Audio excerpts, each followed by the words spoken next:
Hi everyone, we hope you're doing well. We're hanging in there though honestly, we haven't been getting much sleep lately. Today, we want to answer a question we get a lot: how do we publish our audiobooks? First, we post most audiobooks on Patreon as paid content. They stay paid for a few months. After that, they become free to listen to on Patreon forever. A few weeks later, we post them on other places like YouTube, Facebook, and Twitter, X. Lately, things have been a bit slow in terms of new members. So we'd love your help. Please share our site with your friends or in places like Facebook groups, Twitter, X, Discord, Reddit, or novel forums. Even one share can really help us grow. Thanks so much for your support. Is this really what Hidden Leaf Village stands for? At this tense moment, Jiraiya stepped in beside Tsunade. There's still a lot we don't know about the Migo. We need to extract as much information from it as possible before making any decisions. If you kill it now, we'll lose a vital source of intelligence. His voice was calm, but his eyes were sharp as he met Danzo's gaze. At last, the third Hokage, who had remained silent until now, spoke. Jiraiya's right. This Migo holds crucial secrets, not just for Hidden Leaf Village, but for all humanity. We must take advantage of this opportunity to gather as much information as we can to prepare for future threats. His eyes swept across the room, taking in the reactions of each official. As for the daimyo, I will handle that. We'll have enough time to study it before its execution. Hiruzen wasn't just thinking about the Migo's mysteries, his thoughts were also on the prophecy of the great Toad Sage. Humphrey. If anything goes wrong, you'll be the ones responsible. With a displeased expression, Danzo flicked his sleeve and walked out of the underground laboratory with the support of his cane. This meeting had left him feeling somewhat displeased. In truth, he hadn't intended to kill the Migo outright, his real aim was to take control of it himself. Another opportunity slips through my fingers, his grip tightened on his cane. In his view, the appearance of the Migo was a new challenge. It was also an opportunity for him to become Hokage. The creature represented a potential shift in the balance of power, one he had hoped to exploit. If he could obtain unique information from the Migo, he might be able to leverage it to challenge Hiruzen's position. Since the death of the fourth Hokage, Hiruzen had resumed his position as Hokage, even though he had already retired. His return to power had been a thorn in Danzo's side ever since. But no matter what, Hiruzen was not the rightful fifth Hokage. The village needs new vision. As long as he could prove that Hiruzen was incompetent, he could overthrow him and take the Hokage seat. It was a goal he had nursed for years, waiting for the perfect moment to strike. Currently, there was no war, and the nations were relatively peaceful. Without new challenges, Hiruzen wouldn't make any major mistakes. This period of peace had been frustrating for Danzo, offering no cracks in Hiruzen's leadership to exploit. However, the appearance of the Migo presented an opportunity. If he could gather intelligence on the creature, he might persuade the indecisive daimyo to question Hiruzen's leadership. The old fool's complacency will be his downfall. For instance, the appearance of such strange creatures within the Land of Fire could be attributed to Hiruzen's long-standing conservative strategies. But now, Hiruzen had control of the Migo, and he had no authority over it, let alone the chance to gather any information that might undermine Hiruzen. The realization made his blood boil with frustration. Among the 5 people present earlier, 2 were Hiruzen's disciples. Those 3 were extremely close allies, and Danzo couldn't outmaneuver them. The other 2 Hidden Leaf Village advisors were indecisive, easily changing their positions based on the current situation. Useless cowards. No backbone between them. Damn it. If only I could capture those creatures myself. Meanwhile, Jiraiya, Tsunade, and Hiruzen had returned to the Hokage's office to resume their conversation. About Orochimaru, Tsunade and I not only encountered him, but we also fought against him and his companion, Jiraiya said. His companion? Hiruzen paused just as he was about to put his lit pipe to his mouth. The revelation of Orochimaru working with someone else was unexpected and concerning. Yes, a highly skilled puppeteer. I don't think he's someone insignificant. Jiraiya recalled the battle. He had fought the old man personally. Though the battle was inconclusive, and Jiraiya hadn't fought at full strength, he could tell the old man had held back as well. His judgment made Hiruzen think. He considered all the possibilities as he stood beside the window. A skilled puppeteer. Could someone from Hidden Sand Village be assisting Orochimaru? He had long suspected that Danzo might be secretly helping Orochimaru evade the Anbu search and aiding in his experiments. But if someone from Hidden Sand Village was involved, the situation would be even more complicated. At that moment, Tsunade suddenly recalled something. I remember when I was talking to Orochimaru in the cave, he mentioned something. He said he went to great lengths to acquire those Shoggoths. So, someone must have helped him obtain the Shoggoths for his experiments. Prompted by her words, Hiruzen seemed to remember something. He immediately went to a nearby file tray and began searching through it, finally pulling out a newspaper. He laid the newspaper on the desk, and Jiraiya and Tsunade leaned in to read the text. Mysterious theft of ancient samples at the Museum of the Land of Snow. The northern mountains roar. Is it the twisting of humanity or nature's wrath? This is. If, as Tsunade says, someone helped Orochimaru acquire these experimental materials, then the person responsible for these disturbances is likely another one assisting him, Hiruzen deduced, smoking his pipe. So, Jiraiya, I have a mission for you. You'll head to the Land of Snow to investigate this incident and find out who is helping Orochimaru. Understood. Although Jiraiya had been away from the village for a long time, living a free-spirited life, he never refused a task from his former teacher. After agreeing to the mission, he turned to leave but then suddenly stopped. By the way, Tsunade, what are your plans? Caught off guard, Tsunade hesitated before answering, I've decided to take Shizune as my disciple, so I'll be leaving the village with her. Oh, Jiraiya said, his eyes showing a hint of disappointment. But before I go, I'll help Hanko recover. Her new body still has a lot of issues. When I get back, we should have a good drink, no tricks. You'd better come back quickly. I won't wait for you. Oh. The promise of spending time together, without the weight of missions and responsibilities, was something to look forward to. In the darkness, several ghostly, astral-like figures stood in a circle, surrounding Orochimaru. Orochimaru, you've been in contact with outsiders from Hidden Leaf Village. Are you aware of your crime? The voice of the figure in the center was sharp and accusatory. Though only its silhouette was visible, the authority in its voice could belong to none other than Pain. Orochimaru smiled faintly. I didn't reveal the organization's existence, so I haven't violated any of its rules. While we all have missions to complete for Akatsuki, the organization doesn't strip us of our personal hobbies, does it? My little hobby is collecting things. I made a deal with someone from Hidden Leaf Village, that's all. As long as it doesn't reveal the organization or interfere with its goals, such actions are allowed, right? Leader? And if anyone almost revealed the organization's existence, it was definitely Sasori. He appeared before the two Sanins wearing our uniform. If he had been the only one in uniform, it might have raised less suspicion. Orochimaru shifted the blame onto Sasori. What did you say? Sasori gritted his teeth in anger, enraged that this snake was not only crafty with words but also trying to pin the blame on him. If the leader weren't present, he would have killed Orochimaru on the spot. Paina made no comment on the matter, but instead, he issued a warning. If you dare betray the organization, I will make you suffer a fate worse than death. Understood. Orochimaru smiled slightly, knowing the crisis had passed. That's all. Dismissed. Chapter 120, An Ordinary Family, Blocked Roads. Dad, where are we going this time? We're heading to the southeast of the Land of Fire. There's a place there called Sakaana. Based on the current season, it should be a vast canyon filled with blooming flowers. By the way, your mom and I fell in love there. Fell in love? The little girl in the carriage tilted her head in confusion, while the woman next to her felt a bit embarrassed. She said, is it really appropriate to talk about falling in love to her? The man driving the carriage didn't seem to mind and instead laughed. Oh, what's the harm? Kids these days mature quickly. Our little Sakura will soon grow up into a young lady. When she meets a handsome guy like her dad, she'd better not let him go. Kaizashi winked at his wife, who rolled her eyes. And as for why, let me tell you a story. He cleared his throat, looking like he was about to tell a serious, educational story. One day, a rock and a rice cake had a fight. The rock got so angry it kicked the rice cake into the sea. Later on, there was a couple in love. The boy had to go far away, so they made a promise to each other. He gave the girl a ring as a token of their love. 3 years passed, but the boy never sent any word. The girl waited for him all that time, but he never came back.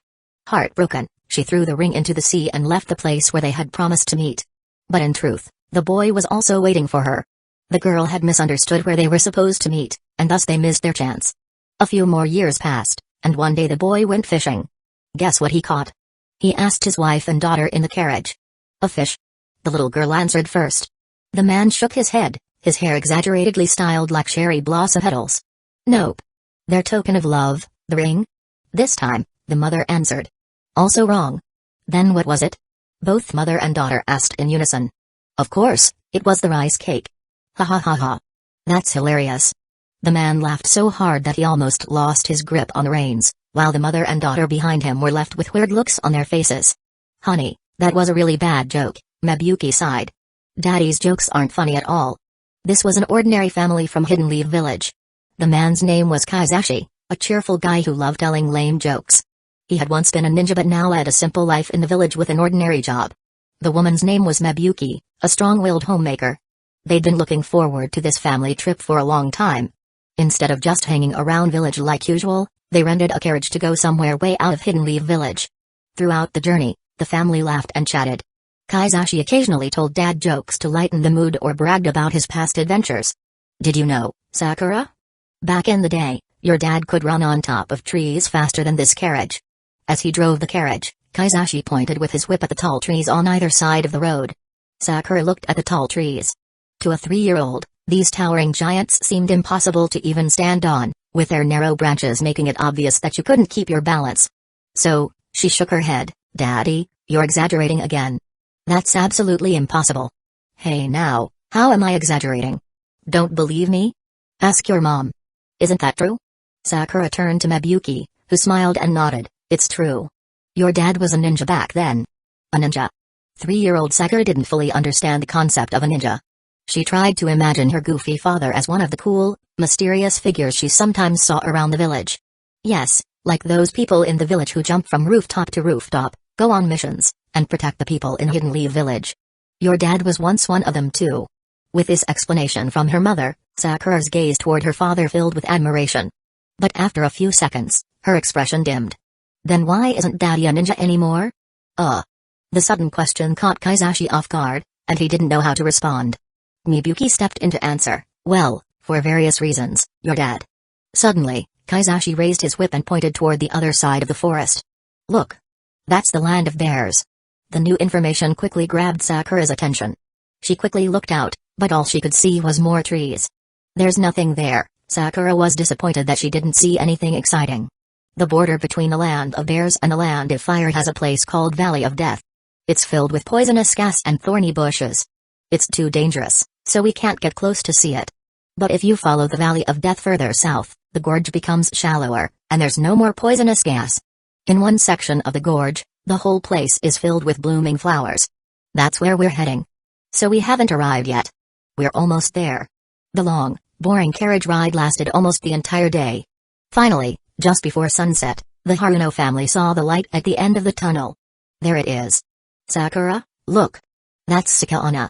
Miyuki gently woke up Sakura and carried her to the window. The little girl rubbed her eyes sleepily. At the edge of the forest, they saw a shallow, wide canyon. The sun shone through the clouds, casting a golden red light. The rays illuminated a beautiful sea of flowers within the canyon. This was something Sakura had never seen before, and it immediately captured her attention. Wow! It's so beautiful. Yeah, like it was back then. As Sakura and Miyuki admired the view, the carriage came to an abrupt stop, causing Sakura's head to bump against the window frame. This made Miyuki angry. She moved to the front of the carriage and lifted the curtain. Why did you stop so suddenly? You made Sakura hit her head. But Kazekage wasn't paying attention to her complaints. He simply raised his hand and pointed ahead. Miyuki looked up and saw a few large trees lying across the road, completely blocking their path. Darling, how could there be so many trees here? I don't know. Kazekage carefully examined the fallen trees nearby and realized that the tall trees lining both sides of the road had collapsed, blocking the road.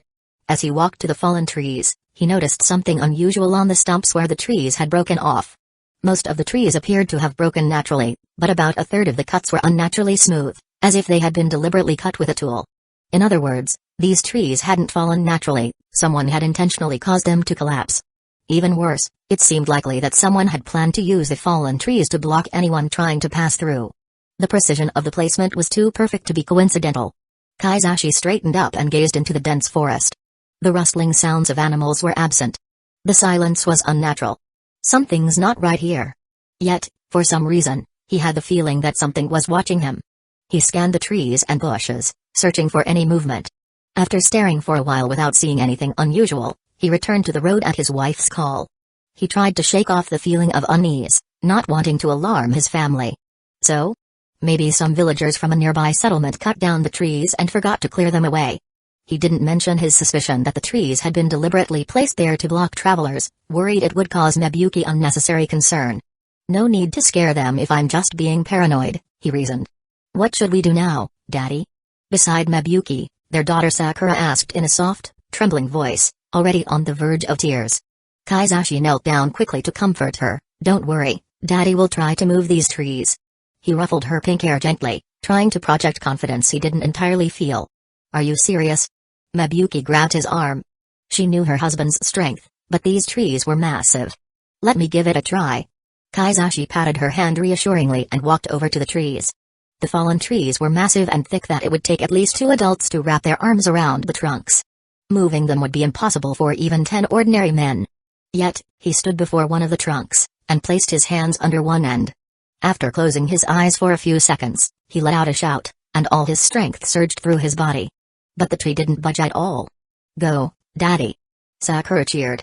In response, Kaizashi's face turned bright red, veins bulging in his arms, and miraculously, the massive tree trunk began to rise, slowly lifting off the ground under his strength.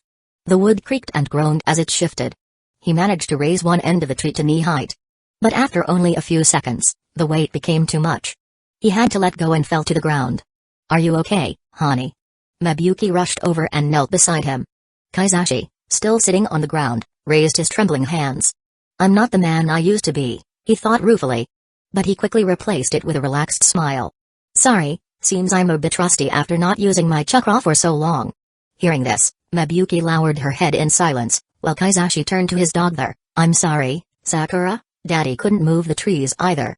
Tears welled up in her eyes before she burst into sobs. Daddy, you lied. You're not even a ninja. If you were a ninja, you'd be able to move those trees easily.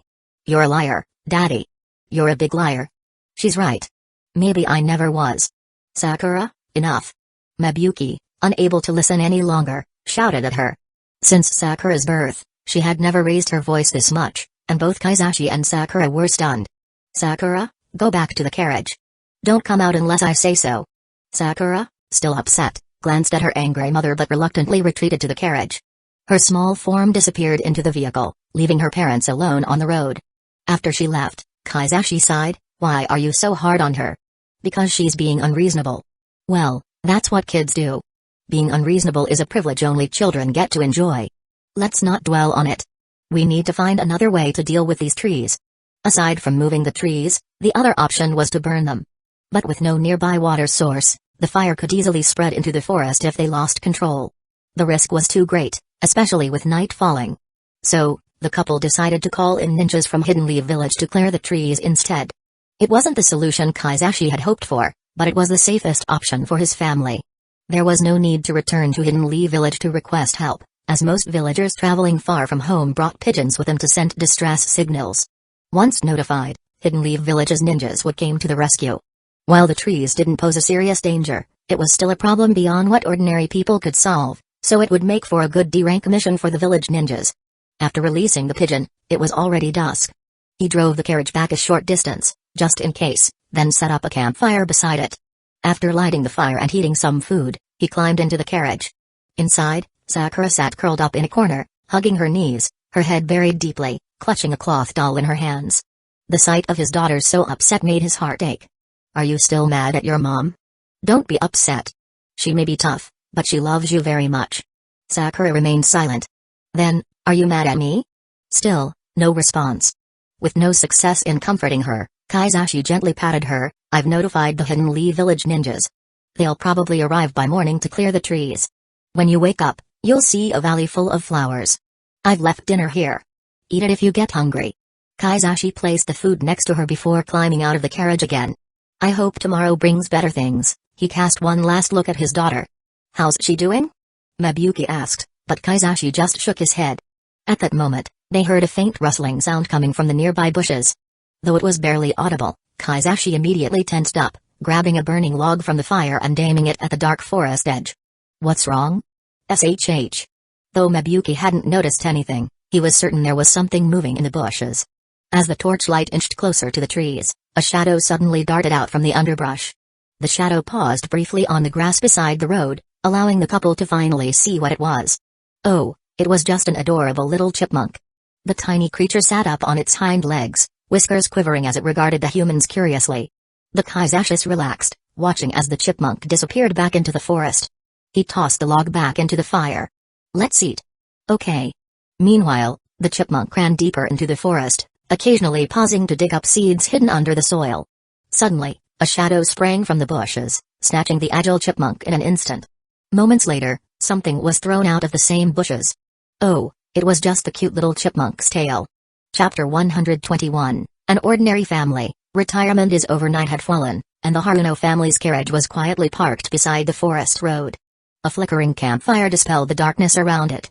Mabuyuki and Sakura slept inside the carriage, while Kaizashi sat in the driver's seat, leaning against the wooden beam of the carriage, though unable to sleep. The night brought endless space for imagination, and the forest in the darkness often triggered unsettling thoughts. Looking at the trees on either side of the road, the flickering firelight cast shadows, resembling figures standing silently in the darkness, watching the carriage. He, unable to sleep, was still thinking about the trees blocking the road ahead. The mystery gnawed at him, refusing to let his mind rest. According to what he knew, this place was near the deadly poison-filled Valley of Death. Though the gas wouldn't spread here, no one wanted to live so close to danger, so it was unlikely that there were any villages nearby. So who would bother to block this remote road? Regardless, by tomorrow morning, the ninja sent from Hidden Leaf Village should arrive. They could help clear the trees and perhaps investigate who had set up such a dangerous roadblock in such a remote area. The fatigue from driving the carriage all day caught up with Kaizashi, and his consciousness began to blur. His eyelids slowly closed. Just a few minutes. I'll rest my eyes for just a few minutes. Woo woo woo. Half asleep, Kaizashi heard a painful wailing sound. It was unnatural, haunting, and definitely not something he wanted to hear in the middle of the night. And it was coming from the forest beside the road. Woo woo. The wailing resembled a wounded person's groans but sounded far more like a ghost than a human. The sound was drawn out, with a sharpness that was almost piercing. Realizing the sound was real, he quickly jumped off the carriage, grabbed a burning stick from the fire, and reached it toward the trees beside the road, hoping to see further into the distance. But the source of the sound was farther away than expected, and the firelight from the stick couldn't reach it. Kaizashi squinted, trying to make out any movement in the darkness beyond. Woo-woo. Suddenly, the wailing became more urgent, as if whoever was making it had become emotionally unstable. He now faced a choice. One option was that someone in the forest was injured and needed help. The other was to do nothing. To stay with his family, keep them safe, and wait for the Hidden Leaf Village ninjas to arrive. It was the safest choice. But Kaizashi chose the former. If it was a living person, he couldn't just let them die nearby. What kind of example would that set for Sakura? Having made up his mind, he found another long burning stick in the fire and walked into the forest. The forest was always hard to navigate at night, especially when filled with low bushes. The stick didn't provide enough light for his feet, so Kaizashi's pace was slow. This was easier when I was younger. Soon, he realized the light from the campfire had faded, and he still seemed far from the wailing person. Though determined to help, he didn't want to stray too far from the carriage, so he stopped and called out, "Where are you?" Woo. The wailing became sharper, as if the person was in even more pain, unable to form words and only able to respond with indistinct sounds.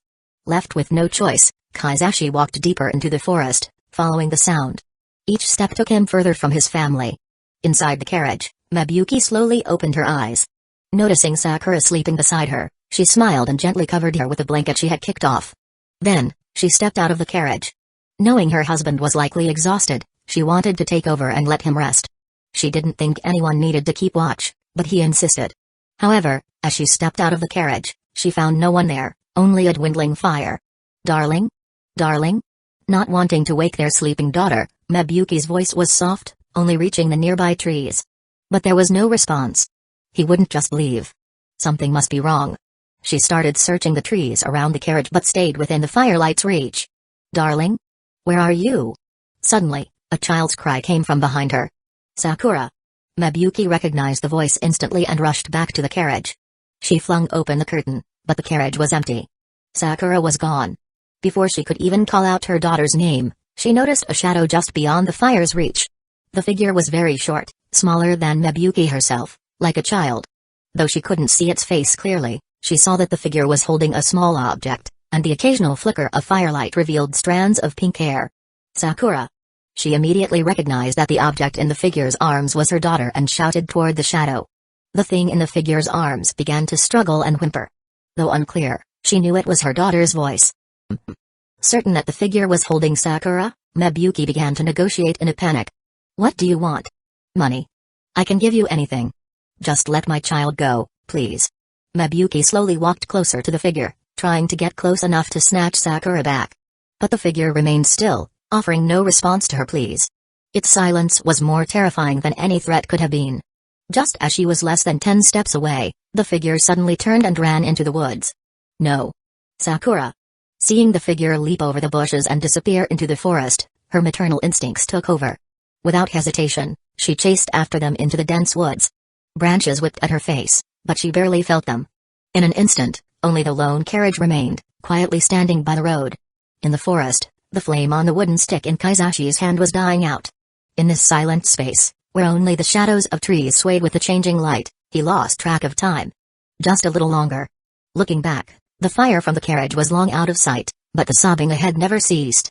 Based on how loud the sound was near the carriage, he should have found the injured person by now. But despite walking a great distance, the sound still seemed far away. How is this possible? It's like the sound is moving.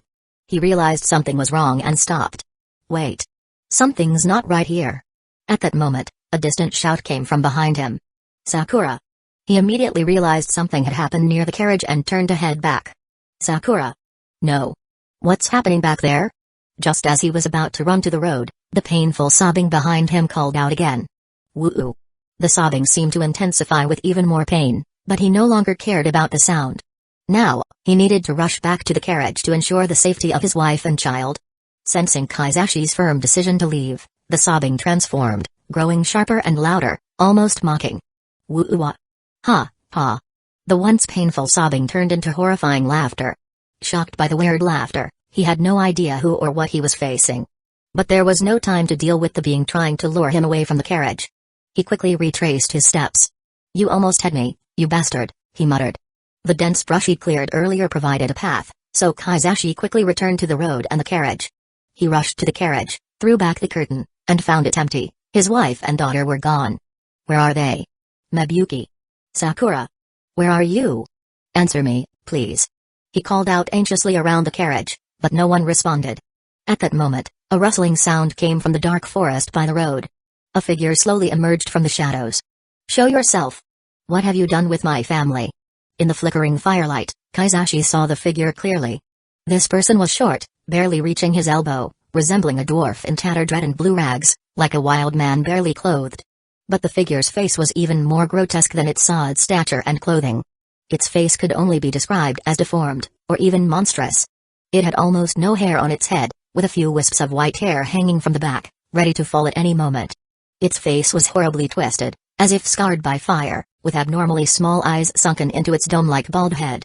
The dwarf-like wild man stood before him, the corners of its twisted mouth curving into a stiff, mocking smile. Though the smile was difficult to discern on its distorted face, Kaizashi could see it clearly, a smile full of mockery. Not only that, the dwarf parted its uneven lips and made a soft whistling sound, like a monkey. Woo. Woo. The sound was all too familiar. It was the same sobbing that had been leading him earlier. It was you. Kaizashi glared at the dwarf. Despite the fury rising within him, he fought to keep control. Did you and your kind take my family? If this creature had lured him away, then someone else must have taken his wife and child. He assumed there were more of these dwarf-like beings. Give them back to me. They're everything to me. The dwarf tilted its head in silence, maintaining a confused expression as if it didn't understand Kaizashi's words. But 2 seconds later, the dwarf's mouth curved again, revealing sharp, yellowed teeth, and it nodded with a vile grin. Damn it. It was pretending not to understand all along. You think this is funny? Kaizashi shouted. You'll regret this. I swear it. In a fit of rage, he threw his burning stick at the dwarf. But the dwarf was swift, turning and jumping away the moment Kaizashi raised his arm. The spinning torch hit where the dwarf had stood, colliding with a tree instead. Damn. It's faster than it looks. Bang. Sparks flew from the burning stick. Kaizashi saw the dwarf running deeper into the forest, laughing that same eerie laugh. Ha, ha ha. The laughter echoed, multiplying as it bounced through the forest, growing fainter as the dwarf ran farther, until it vanished into the darkness. Come back, you bastard. The road beside the carriage fell silent again. No more terrifying laughter, no more shouts of anger from Kaizashi. It was as if nothing had happened. But now, he stood alone beside the carriage. His wife and daughter were nowhere to be found. What do I do now? He knew the dwarf had deliberately revealed itself to provoke him, trying to lure him away. Though these ugly dwarfs didn't look intelligent, they were extremely cunning. They knew to first draw away the strongest threat, Kaizashi, and then attack his loved ones. On top of that, their numbers were unknown. He knew that following them would be extremely dangerous. If he drove the carriage back, the ninja would arrive by dawn to deal with these vile dwarfs. Should I wait for the ninja? Or should I follow them? If I go after them, I'm walking into their trap, he muttered to himself. But if I wait? No, I can't abandon them. Kazekage barely hesitated. He climbed onto the carriage. No more running. No more hiding. But instead of grabbing the reins to flee, he opened a wooden panel on the driver's seat, revealing his belongings. I hoped I'd never have to use these again. But for my family. He opened his backpack, dumping out a large amount of food. A conspicuous blue cloth bundle tumbled out, accompanied by the clinking of metal. That sound. It's been so long. He opened the cloth to reveal a metal forehead protector of Hidden Leaf Village and a black kunai. Looks like retirement's over. Chapter 122, An Ordinary Family, Alone. Warning, disturbing scene. During his time as a ninja, Kazekage didn't wear the standard headband on his head, as the headband would interfere with his family's exaggerated hairstyle. Instead, his headband was embedded in his clothing, similar to an armband. However, after retiring, he chose to switch back to the head-worn style of the headband as a keepsake. He thought he'd never have the chance to wear it again. But today, he's about to fight with that headband once more. He grabbed a bottle of water from his bag, then poured it over his head and put his hair back. In a flash, he transformed from a friendly dude to a villain. Time to become who I once was. Who I still am, deep down. His pink hair fell over his shoulders as he tied the headband onto his head. Old friend, we've got work to do. One last mission, he murmured as he touched the metal plate. After leaving a mark on the carriage to guide the following ninjas, he ran into the forest. Follow quickly, my friends, he whispered to the wind. But not too quickly. This is my fight. The dark woods, concealed by the canopy above, allowed only faint starlight to pierce through. In this dim environment, his eyes needed a moment to adjust. Breathe. Focus. Remember your training. Fortunately, the forest had plenty of low bushes. When someone recently passed through the bushes, the tight branches wouldn't immediately spring back to their original position. Using these traces, he methodically tracked the dwarf. They're moving fast, but careless. Good. However, the deeper he went into the woods, the fewer bushes there were, replaced by tall, towering trees that were harder to leave obvious signs on. This change made tracking more difficult for him. Stay sharp, old man. Before long, he lost the trail of the dwarf in an open clearing. Damn it. Kazekage hissed under his breath. Where did you go? With no visible traces in the area, he had to slow down and carefully search for subtler clues. There's always a trace. Always. Just need to find it. Next to a tree, he finally found an overturned patch of grass. This patch had been turned over by something stepping on it, an abrupt change about the size of a fist, with a depth varying from shallow to about 2 centimeters at its deepest. Tracking was one of the most basic skills taught at the Ninja Academy, and although it had been years since he was a ninja, he hadn't forgotten the fundamentals. The marks on the turf were from the pressure of a footstep, and because human feet aren't flat, the depth of the imprint varied accordingly. But a human foot is about 1/7 the height of the body, while the dwarf stood about as tall as Kazekshi's elbow, meaning their feet should be roughly the size of 2 fists. Yet this footprint was only the size of 1 fist. Looking closer, it became clear that this wasn't a full footprint.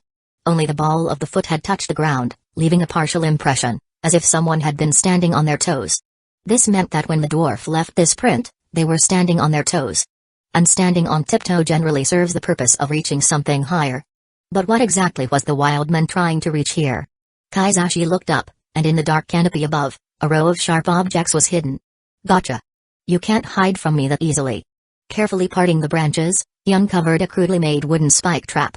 A row of sharpened wooden spikes was tied to a flexible branch, connected to a hidden trigger mechanism on the ground by a tripwire.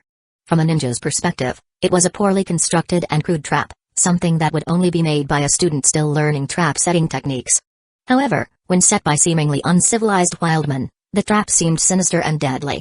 With their ugly appearance and inability to communicate, it was easy to underestimate these wildmen, assuming they lacked the intelligence to set traps.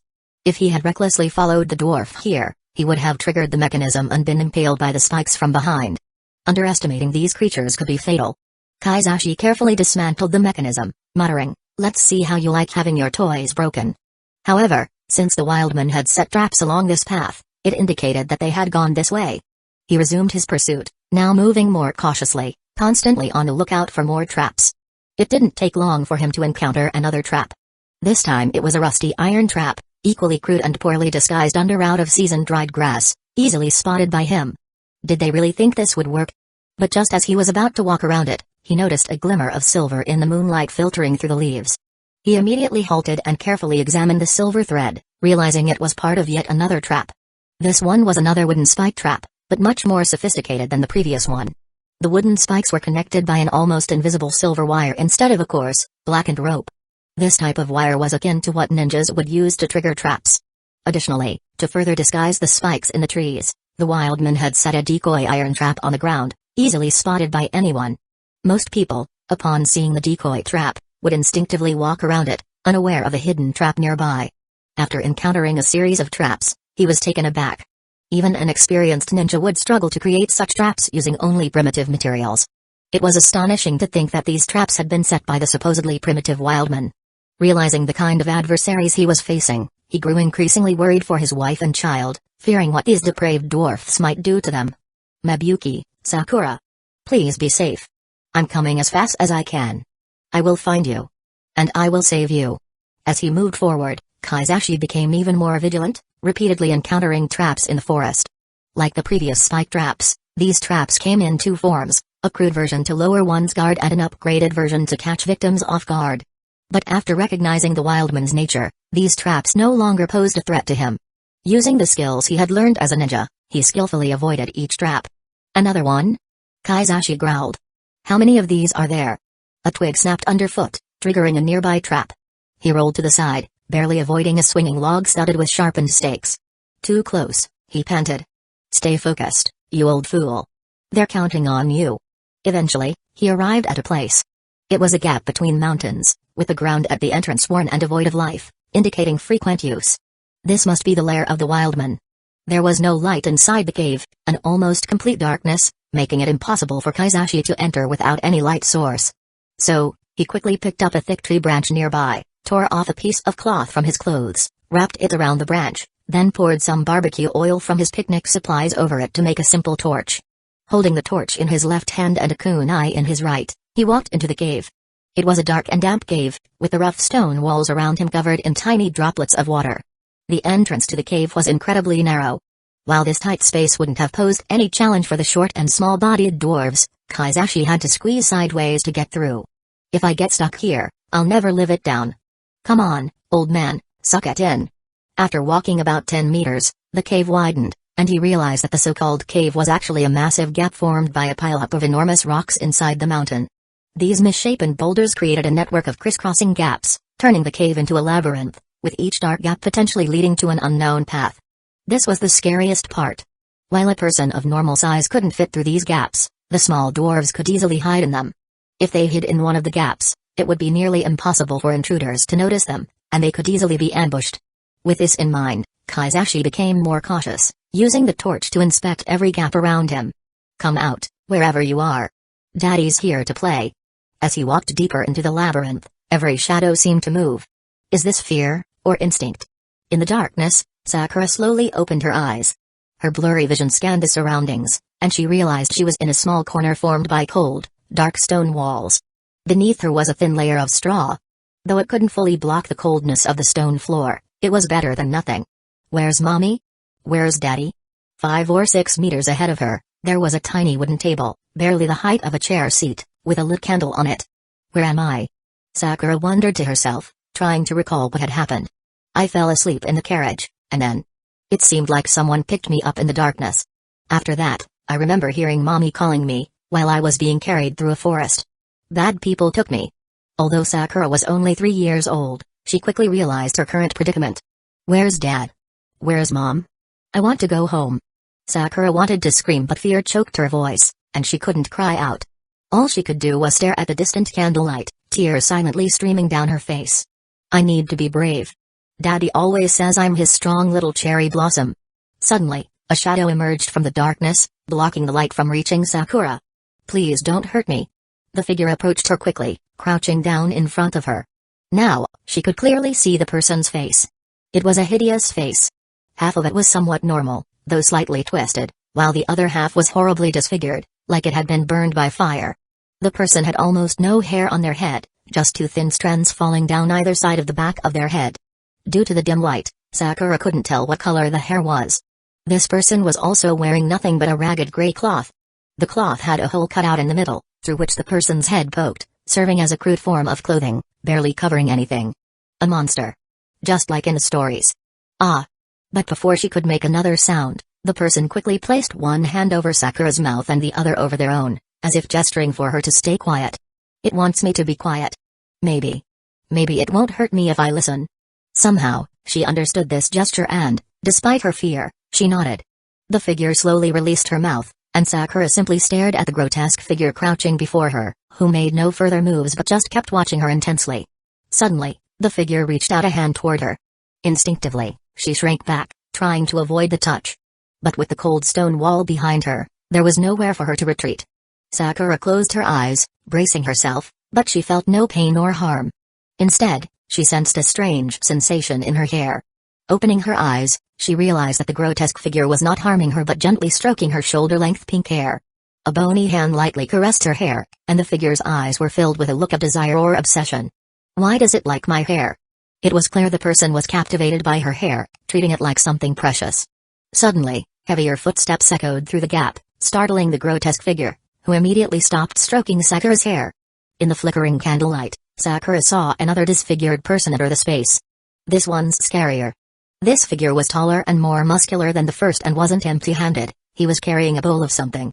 Without a word, the tall figure walked over to Sakura, placed the bowl in front of her, and pointed to its contents with his rough fingers. Pork. Meat. Eat. Pork meat, eat. Although the speech was broken, the figure managed to speak words that she could understand, urging her to eat the pork meat in the bowl. But as Sakura saw the thin soup and a few pieces of meat floating in it, she shook her head. She shrank back again. I can't eat that. What if it's poison? What if it's not really pork? Seeing Sakura's rejection and retreat, the tall figure raised his hand to strike her, but the smaller figure from before quickly stopped him. The smaller one shook her head and began speaking rapidly in a language Sakura couldn't understand. Are they fighting over me? After a brief exchange, the taller figure lowered his hand, turned around, and left. The smaller figure crouched down in front of Sakura again, lifted the bowl, and, as if to demonstrate, picked up a piece of meat with her fingers, chewed it, and swallowed. It ate the food. Maybe it is safe? After doing so, she handed the bowl back to her, encouraging her to eat. At that moment, Sakura's stomach growled. She hadn't eaten much dinner. And after everything that had happened, she was now quite hungry. Unable to resist her hunger, she took the bowl. She stared at the meat for a long time, and finally picked one up and began to chew.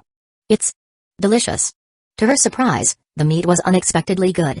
Chapter 123, An Ordinary Family, Food, Warning, Disturbing Scene. In the darkness, Kazekage walked forward slowly. The light from the simple torch in his hand swept over every gap between the boulders. In one of the gaps stood an uneven stone, different in color from the surrounding rocks. Upon closer inspection, it wasn't a stone, it was a hidden dwarf. As the torchlight hit it, the dwarf suddenly opened its eyes and drew a polished bone spear from behind its back, thrusting it toward him. Gah! He grunted, quickly stepping back to dodge the attack. But the dwarf wasn't giving up and kept stabbing at Kazegage's head with the bone spear. He tilted his head slightly, dodging the lethal strike as a foul wind brushed past his ear. Too close. I'm getting sloppy. Then, he swung his kunai, deflecting the bone spear to the side. Taking advantage of its inability to recover quickly, he stepped forward and thrust his kunai upward, stabbing the dwarf under its chin. The sharp blade almost penetrated its entire small head, and warm blood flowed onto his hand.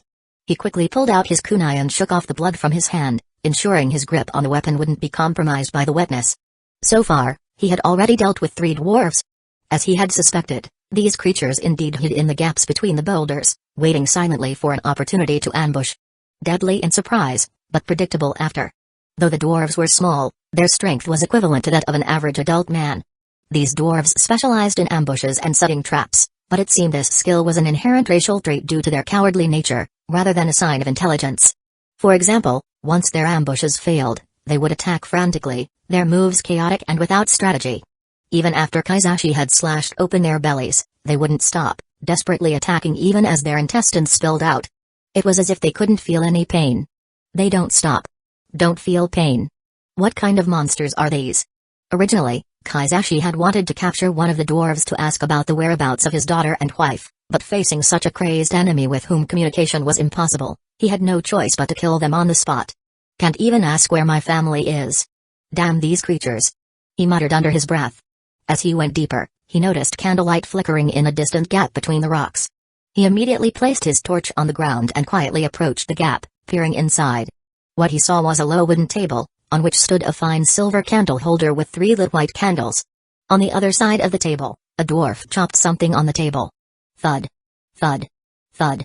The dwarf was repeatedly chopping with a butcher's knife. What's it chopping? After chopping for a long time, the dwarf finally split whatever it was and then walked over to a nearby pot of boiling water. It scooped up some broth with a ladle and tasted it, like a chef sampling his dish. Kazekage took the opportunity to see what the dwarf had been chopping on the wooden table. The once whole piece of meat had been crudely chopped into 4 parts, its bright red color proving that it was fresh. The 4 pieces were small enough to fit perfectly into the pot. As the dwarf tasted the broth, it seemed satisfied. It then scooped up the 4 pieces of meat and tossed them into the pot. In that brief moment before the meat hit the pot, Kazekage recognized it. It looked like... No. No, it can't be. Suddenly, his head spun, and his legs moved uncontrollably. He let out a low growl and charged at the dwarf like a beast. You monsters! I'll kill you all! He roared. Hearing the sound, the dwarf quickly spotted Kazekage and raised its butcher's knife to meet him. The knife clashed with the kunai, producing a sharp metallic sound. His kunai was slightly pushed back. Feeling the pain in his hand from the impact, he regained some clarity and focused his attention on the dwarf in front of him. This dwarf was far stronger than an ordinary dwarf due to its constant chopping tasks. In several exchanges, it overpowered him. However, Kazekage had the advantage of speed. As the dwarf's movements became too wide, leaving it vulnerable, he sidestepped and slashed its neck. But like the other dwarves, this wound wasn't enough to stop it. It raised its knife again, attacking him furiously, swinging wildly left and right. He dodged and counterattacked, slashing the dwarf's skin multiple times. Despite its injuries, the dwarf became even more frenzied. Kazekage stepped back from the dwarf's attack range and glanced down, noticing the pot of hot broth at his feet. Sometimes the best weapon isn't a weapon at all. He grabbed the handle and threw the pot at the dwarf. The fragile clay pot shattered on its head, spilling hot broth all over its body, and the meat scattered across the ground. At that moment, the dwarf seemed to regain its sense of pain, letting out a piercing scream that echoed through the cave. However, this scream didn't evoke any pity in Kazekage, it only disgusted him further. The dwarf dropped its butcher's knife and clutched at its wounds. He seized the opportunity, swiftly moving forward and plunging his kunai into its head, finishing it off. At that moment, he heard footsteps running through a nearby gap between the rocks. No time to rest. He knew he couldn't fight all these dwarves head-on, so he grabbed a burning stick from the fire and ran in the other direction. Faster! They're coming. Can't fight them all. Soon after, 3 dwarves rushed into the area. Seeing the mess and the dead dwarf on the ground, the leading dwarf let out a beast-like roar. After the howl, instead of chasing him, it grabbed one of the other dwarves and started biting into its head. Kazekage, still running through the cave, didn't have time to search for other dwarves. Once he realized no one was chasing him, he slowed down. From his wild sprint, he had stumbled into a strange place. There were numerous small gaps between the rocks, many of them blocked by wooden doors. Next to these doors were large stones, likely used to keep the doors shut. Cells. They're keeping people here. Food? Judging by the dwarf's behavior, the degraded food must be human meat. These must be holding cells. Most of the doors weren't blocked, indicating they were empty, except for one door that had a large stone in front of it. This one's occupied. Could it be? He cautiously approached and called out, "Mabuki? Are you there? Kazekage? Darling? Is it really you?" Hearing that familiar voice, Kazekage felt like he had been reborn. With great difficulty, he moved the large stone blocking the door. He opened the wooden door just enough for himself to squeeze through. Upon seeing Mabuki inside, he broke into tears. "Thank goodness you're okay." He rushed to embrace her. "I knew you'd come." "I never doubted," Mabuki whispered. The two held each other tightly, relief washing over them. But the moment was short-lived as reality set in. They separated quickly, both acutely aware of the danger surrounding them. "Let's go," he said urgently, already moving towards the exit. "No, you must go find Sakura." Mabuki shook her head and then looked down, gesturing toward her foot. He followed her gaze and saw that even though her ankle was wrapped in cloth, blood had soaked through, nearly dripping onto the ground. "What happened to your foot?" "When I was chasing after Sakura, I stepped into one of those creatures' traps," Mabuki explained, wincing as she shifted her weight. I was careless. Kaizashi suddenly remembered that the dwarves were experts in setting traps. He, a former ninja, could avoid them, but ordinary people wouldn't be as vigilant. Fortunately, her trap wasn't fatal, only immobilizing her before the dwarves captured her. These wretched dwarves, though cannibalistic, disliked eating spoiled human flesh, so most of their traps weren't deadly. Their intent was to capture people alive and eat them slowly. But I can't just leave you here, he protested. Put me in another cell. There should be more like this one nearby. Risky, but clever. Kaizashi nodded, understanding her plan. With his help, she limped into a neighboring cell. This way, when the dwarves came to check, they'd assume she had escaped and search elsewhere, unaware she was just next door. The safest place is often the most dangerous one. I'll be back for you. I promise. I know. Now go, save our daughter, Mabuyuki replied, giving him a weak smile. He figured others had likely escaped this way before, as the cells weren't sturdy. One could push aside the stone blocking the door from inside and leave. However, the real challenge lay in navigating the tunnels. The dwarves ambushed key exit points, making it nearly impossible to escape alive. After securing Mabuyuki, he resumed his search for their daughter, Sakura. He searched several nearby cells but found no trace of her, meaning she was being held elsewhere. Not here. Not here either. Damn it all. He had already checked most of the branching paths leading to this area, so he had no choice but to walk deeper into the tunnels. At the end of a narrow passageway, Kaizashi spotted a faint light. Approaching quietly, he saw a dwarf crouched in the corner, stroking something. Upon closer inspection, he realized it was a little girl's pink hair. My baby girl. Sakura. Kaizashi couldn't contain his excitement and immediately called out her name. Hearing her father's voice, Sakura looked up in surprise. Daddy. He quickly calmed himself and advanced toward the dwarf beside Sakura, brandishing his kunai. Sakura, stay away from that creature. As he menacingly approached, the dwarf didn't attack but instead recoiled slightly, gazing at him with a look of fear. This dwarf was much smaller than the others, barely taller than Sakura. It was likely a dwarf child. But despite it being a child, he had seen the viciousness of this race and had no intention of sparing her. Just then, Sakura stepped in front of the little dwarf. Dad. Don't kill her. She's my friend. Friend? Has she lost her mind? She even gave me food, Sakura added, gesturing to an empty bowl nearby. Looking at the empty bowl, Kaizashi remembered how he had seen the dwarves preparing food earlier. Their food was human flesh. My daughter. Eating human flesh. Overcome with anguish, he turned his head in pain but then glared at the small dwarf with hatred. To him, this young dwarf was no less evil than the others. At that moment, heavy footsteps echoed from behind. He instinctively turned to look. In the narrow corridor, a dark figure slowly stepped into the light. Taking advantage of his distraction, the small dwarf quickly slipped into a nearby gap that only a child's body could fit through. Damn. He was too large to pursue. Now, the only ones left in the cramped space were Kaizashi, Sakura, and the figure blocking the exit. As the figure emerged from the shadows, he recognized it. It was the same dwarf that had lured him away from the carriage. The white strands of hair hanging down from the back of its head were unmistakable. But something was off. The dwarf appeared much taller than before. When Kaizashi had first seen it in the forest, its height had only reached his elbow, but now it was as tall as his shoulders.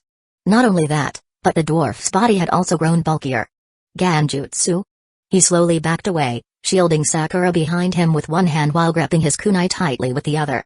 Unlike the other dwarves, which had wielded weapons, this one was unarmed, yet it stood its ground against him. Suddenly, the dwarf lunged at Kaizashi, arms outstretched in an attempt to grab him. He swiftly dodged, pulling Sakura aside and switching positions with the dwarf.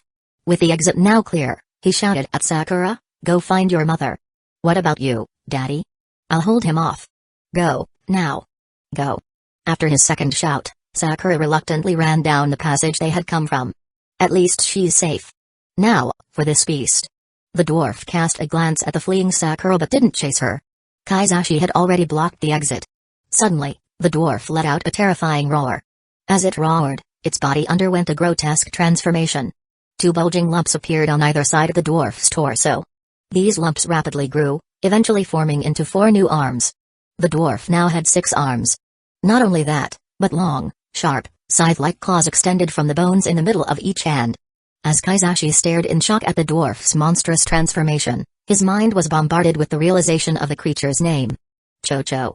Chapter 124, An Ordinary Family. For family, the Chocho people are small, with little or no hair, and are a cunning, wicked, and extremely sinister race. Though they are reluctant to admit it, they do possess human bloodlines and can be classified as a human race. Their creator is the Great Old One, Chuogner, also known as the Elephant God and the Horror from the Hills. He used pieces of early amphibians to create a dwarf race called the Miri Nigri, specifically to serve him. Eventually, the Miri Nigri interbred with humans, producing mixed blood offspring. Over generations of independent evolution, they became the Chocho people. The Chocho people are a fully carnivorous race, and their favorite meat is human flesh. They refer to human meat as pork and prepare dishes using various ancient and mystical methods. They even grind human nerves into a unique sauce. Beneath their appearance of low intelligence, they often harbor sinister plans that are unimaginable to humans. Danger, filth, and depravity are their trademarks. Much of their cunning and trickery comes from their Miri Nigri bloodline, which is also characterized by low intelligence. Because half of their bloodline is Miri Nigri, Chocho people are born with only half the sanity of a normal human. They often conduct rituals to summon Great Old Ones, and every time they participate, their sanity decreases further until they become insane monsters driven only by their carnivorous instincts. When confronting Kazekage, adult Chocho people charge at him without a second thought, while younger ones know to flee. Logically, this is a race that should not be able to continue due to its regressive sanity as they mature. However, the Chocho people perform ancient forbidden rituals to create highly intelligent and highly skilled individuals among their kind. These individuals, trained as powerful assassins for their race, possess unique martial arts techniques and are known as Chocho executors.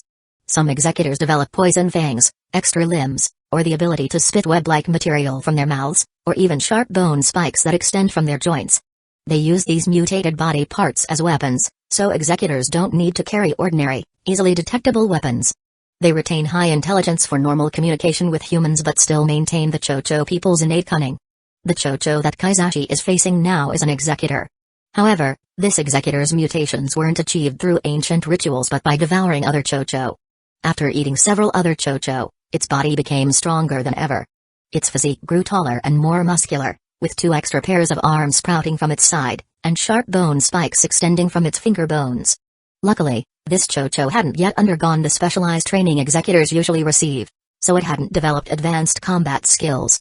Kazekage grasped a kunai in his right hand, his left hand against a handle ring, adopting a purely defensive stance against the enhanced Chocho executor.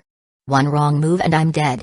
It spread out its 6 arms, looking like a giant upright spider with all its bone spikes extended, slowly advancing toward him. I always wanted to fight a human spider. Suddenly, the Chocho pushed off the ground with its thick legs, quickly pouncing on him.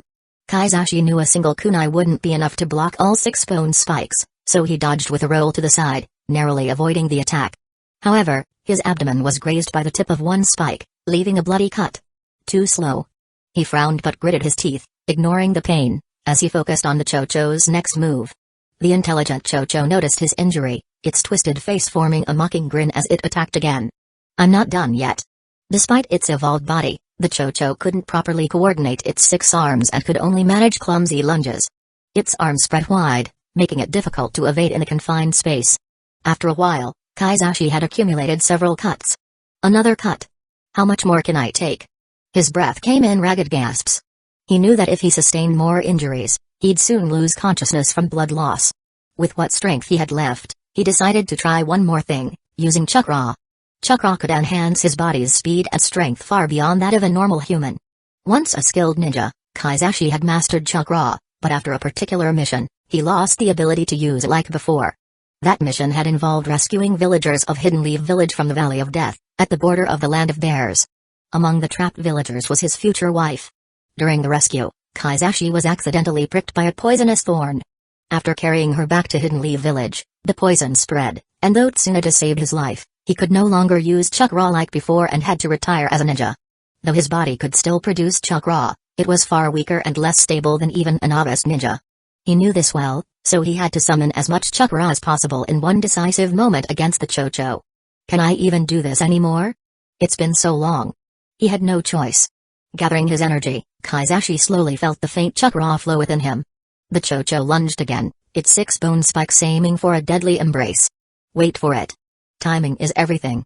At the last second, he leaped into the air with the help of his chakra. I'd forgotten how this felt. In an instant, he was above the Chocho, its unprotected head exposed. Seizing the opportunity, he threw his kunai, which was empowered by chakra. It pierced deep into its skull, with blood gushing out as the handle almost fully disappeared into its head. Gotcha, you monster. With the effort expended, his body gave out, his legs going numb as he collapsed. The Chocho wobbled, its 6 arms slowly lowering, before collapsing as well. As his vision blurred, Kaizashi's last conscious thought was of his family. At dawn, 4 shadowy figures dashed out of the gates of Hidden Leaf Village. Yuki-sensei, it's just a mission to clear some trees. Isn't it a bit much to send an entire ninja squad? Yuki, leading the group, glanced back with a slight smile. I heard from the 3rd Hokage that this mission isn't just about helping villagers clear the road. We're also investigating the disappearance of nearby merchant caravans. Disappearing caravans? Since last month, caravans have been vanishing along that route. The Merchants Guild has asked Hidden Leaf Village for help, so our squad is handling this mission too. The ninja leading the way was Yuki, followed closely by 3 young ninjas, one of whom was Kagami. After more than a year as a ninja, he had learned to adapt quickly and be more decisive. Ultimately, his primary goal was survival. He focused on ensuring he could survive future threats, rather than prematurely showing off abilities that were still insufficient. Doing so would only reduce his chances of survival in this world. Setting out at dawn, Team 2 arrived near the Sakana, in the southeast of the Land of Fire. By around 9 a.m. leaping through the treetops, Hyuga was the first to spot a carriage by the roadside. There it is. She called out, pointing towards the abandoned vehicle. Yes, let's go down, Yuki commanded, and the 4 jumped down, surrounding the carriage as he pulled aside the curtain. No one here. Itachi, being observant, noticed a blade of grass wedged under the driver's seat. The angle was so precise that it couldn't have been placed there by accident. Sensei, look at this, Itachi said, kneeling to examine the grass more closely. Could it be a signal? Yuki thought for a moment before nodding. The villager who asked for our help used to be a ninja. If he went somewhere else, this might indeed be a signal for us. Let's follow the direction this grass points to, Yuki decided, his eyes already tracing the path ahead. Yes. The 4 rushed through the forest and quickly sensed something was off. The area was littered with traps. Though crude and easy for ninjas to spot in daylight, they would be hard for ordinary people to notice. Before long, they found the entrance to a cave hidden between boulders. In front of the cave, the Haruno family was resting. Thank the heavens you've arrived. Kaizashi exclaimed as he saw the ninja squad. The arrival of Yuki's team finally put the family at ease. Yujao immediately began examining Kaizashi's injuries, as he was the most severely wounded. Fortunately, none of the large gashes were life-threatening. These look worse than they are. You're lucky, Haruno-san, Yujao said as she tended to his wounds. Kaizashi chuckled weakly. Luck had nothing to do with it. Pure stubbornness, I'd say. Mabuyuki's injuries were also not serious, though an ankle injury made it difficult for her to move. As for Sakura, she was unharmed, aside from being a bit frightened. After Mabuyuki briefly explained what had happened, Yuki had Yujao and Itachi escort the Haruno family back using the carriage, while he and Kagami stayed behind to search further. Inside the cave, Yuki and Kagami found many corpses of small humanoid creatures. These creatures were short and ugly, and even in death, they were repulsive. I've never seen anything like this before, Yuki muttered. Yes, Kagami agreed, trying to hide his recognition of the creatures. In one of the boulder crevices, Yuki found a large stash of high-end goods, including silverware and candlesticks. It was clear that these cave-dwelling creatures couldn't have made these items. The only explanation was that they had looted them from the missing merchant caravans. So this is where the caravans ended up. But where are the merchants? As for the merchants themselves, after a thorough search, Yuki came to a grim conclusion. It looks like those merchants were eaten by these creatures, Yuki said. Are these things even human? Kagami asked, feigning shock. Standing silently, he appeared stunned by the horrifying truth. Why had the Chocho people appeared here in the Land of Fire? Chocho were a species without special abilities. Their strength was the same as humans, and their intelligence was even lower. They had a tendency to migrate westward with the setting sun. However, this habit wasn't absolute, as some Chocho remained in the Land of Bears. While Kagami was contemplating this in his mind, Yuki called him over, having found another location. We need to make sure all these creatures are eliminated. This part of the cave hasn't been checked yet, Yuki said, pointing to a narrow tunnel. My body's too large to fit in there, so I'll leave it to you. It was a narrow tunnel, and Kagami, still small, could only wriggle through it like a worm. Suddenly, deep in the darkness of the tunnel, he saw a curled-up little body.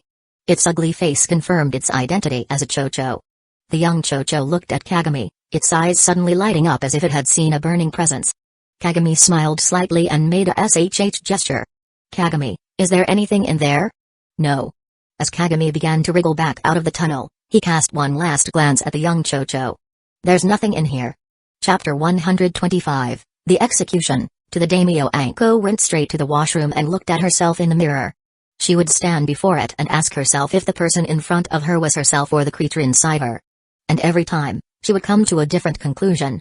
I am so beautiful.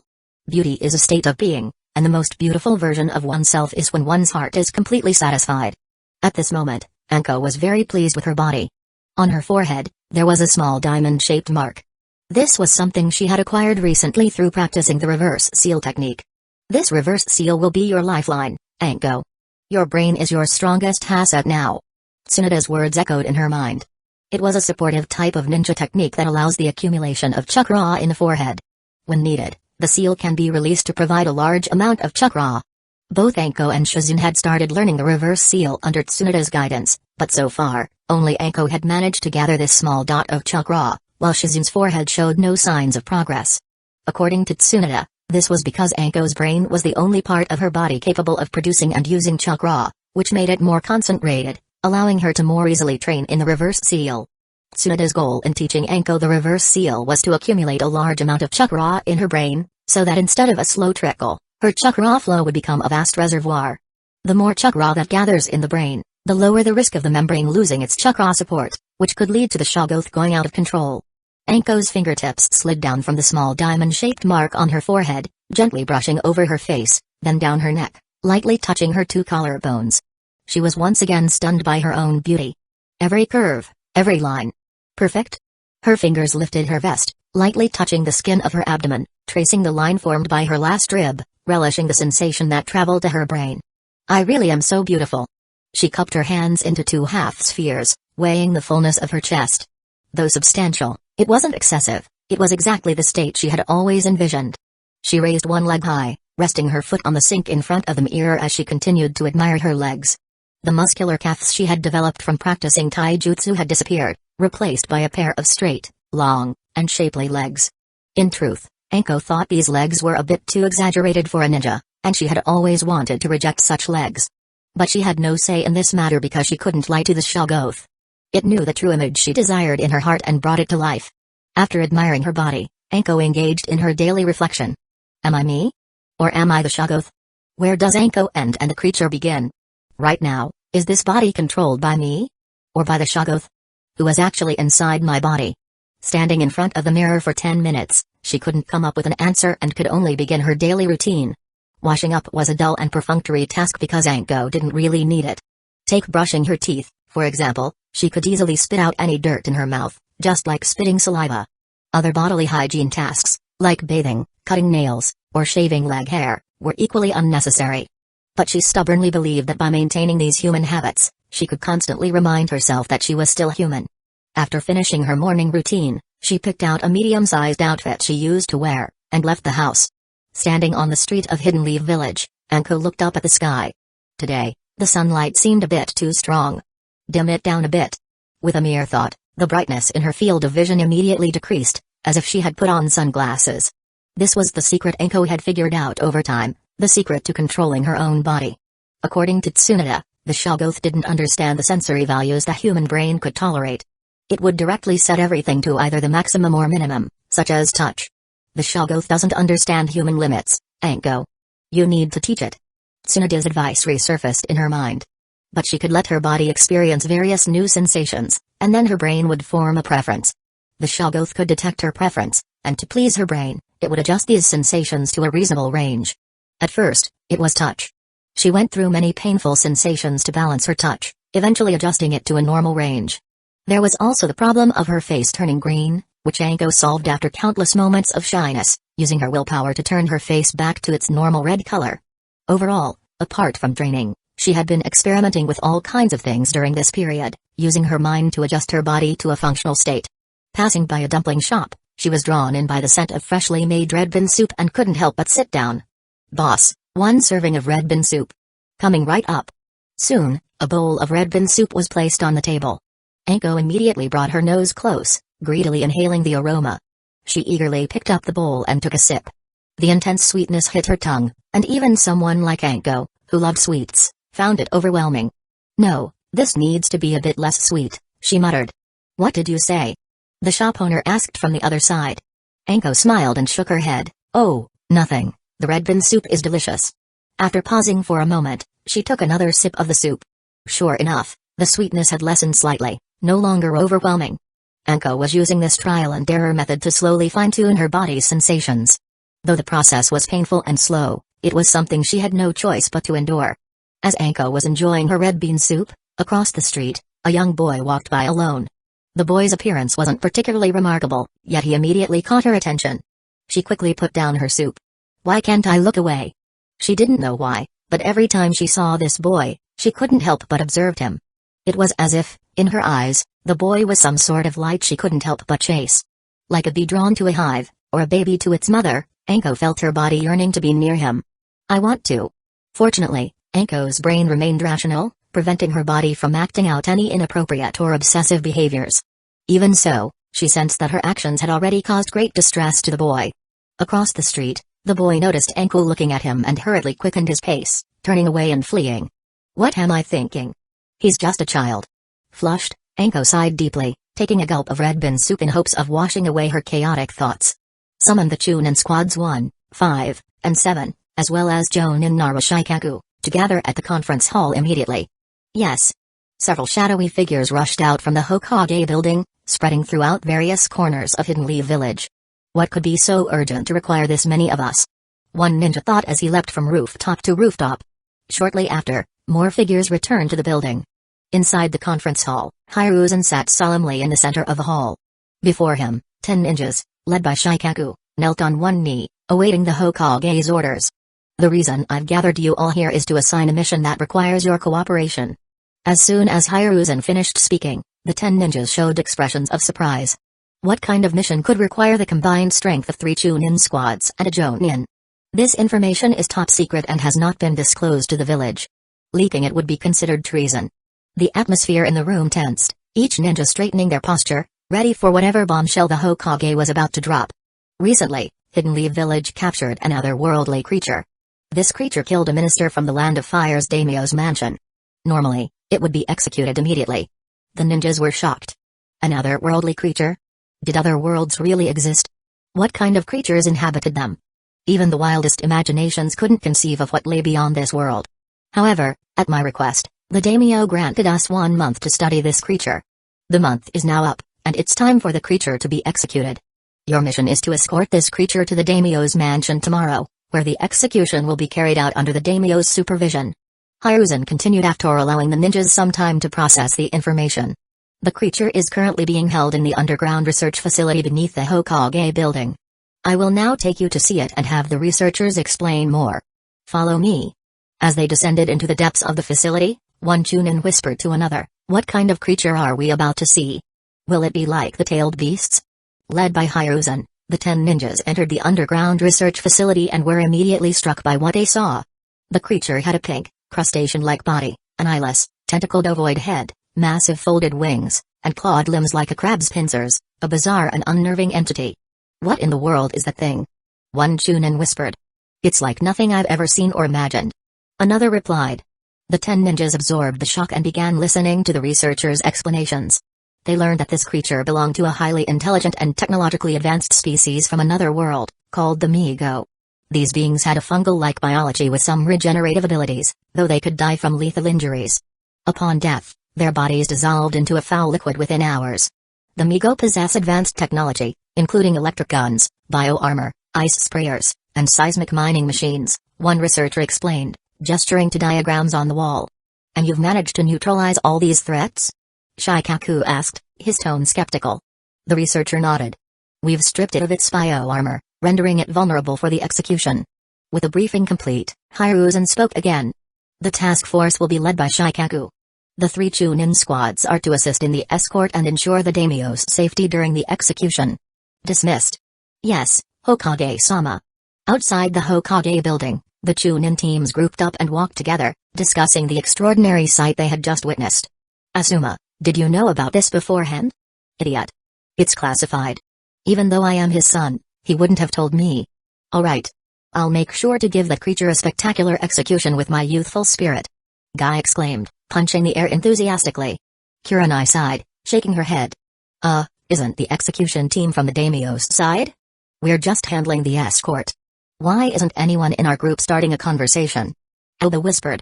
It's so quiet. Raito replied softly. That wild grass smells nice.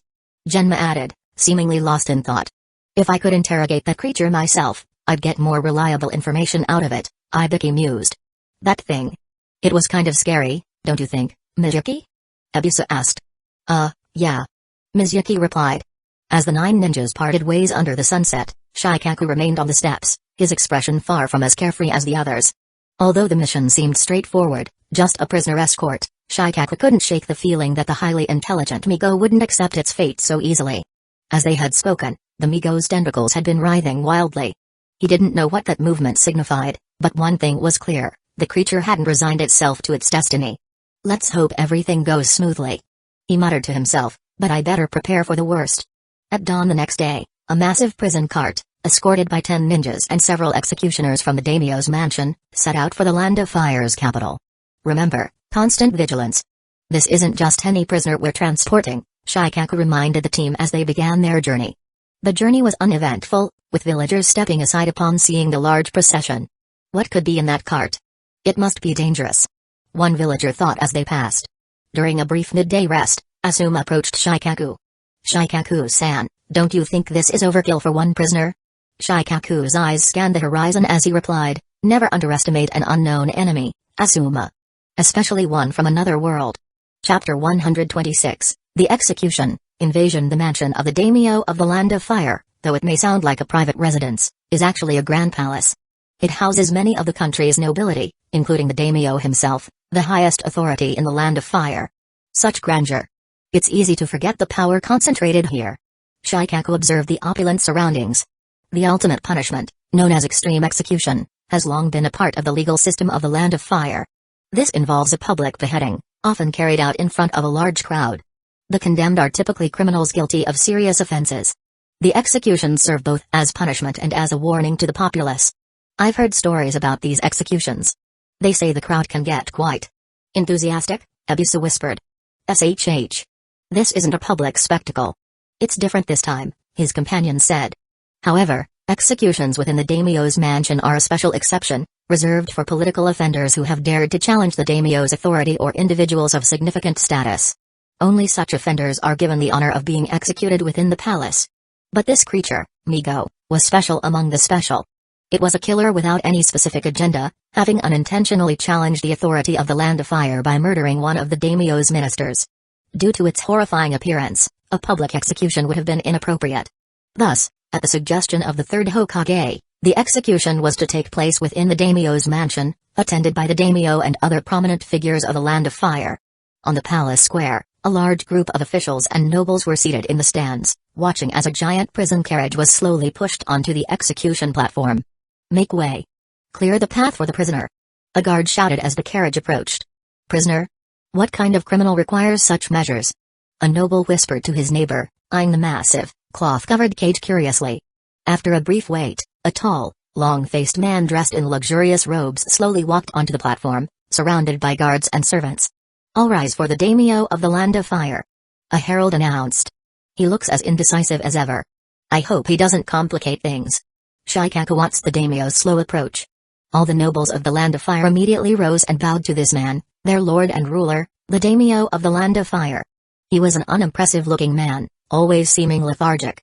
The daimyo surveyed the area and quickly spotted the massive prison carriage, still covered with a black cloth, on the execution platform.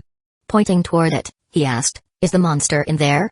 Yes, daimyo-sama, Shikaku, who was standing nearby, replied with a bow. The daimyo pondered for a moment before a sudden idea struck him. Can we uncover it now and take a look? This is exactly what I was afraid of. Shikaku found himself in a difficult position. There was still some time before the official execution at noon, and uncovering the creature too early might lead to unforeseen complications. After all, the third Hokage had specifically warned that if the Migo escaped human control and flew away, it would be nearly impossible to catch it again. Moreover, the Migo's thought process was entirely alien to them, making it impossible to understand. Even the mind-reading techniques of the Yamanaka clan were ineffective. With only a month of research on the creature, There was still much uncertainty about its capabilities. To minimize risks, the execution needed to proceed cautiously. The third Hokage's warning versus the daimyo's command. What a troublesome situation. However, the daimyo's orders had to be obeyed. With no other choice, he reluctantly instructed the guards to remove the black cloth from the prison carriage. Steady now. We don't want any surprises, Asuma said as they moved to untie the cloth. 9 Chunin, who were standing guard around the carriage, moved to the sides and untied the cloth. Slowly, the black covering was lifted, revealing the extraordinary entity inside the iron cage. Before laying eyes on the creature, everyone had imagined countless possibilities, grotesque features, an enormous body, and so on. But all these ideas fell short of what they now saw. The pinkish body of the creature, while not overly large, was more shocking than anything anyone had ever witnessed. It had no facial features. Instead, vile tentacles writhed like maggots where its face should have been. By the gods, what is that thing? One noble exclaimed. I think I'm going to be sick. Another muttered, turning away from the horrifying sight. The daimyo and the assembled nobles were struck speechless, unable to find words in their human language to describe the terrifying sight. They could only stare in shock at the Migo, uttering nonsensical murmurs. Wow! What? After staring for what felt like an eternity, the daimyo finally regained his composure. He pointed toward the creature on the execution platform. Is this thing safe? The question was directed at Shikaku, but the daimyo's broken sentence was hard to interpret. Was he asking whether the Migo was inherently safe, or was he worried about his own safety?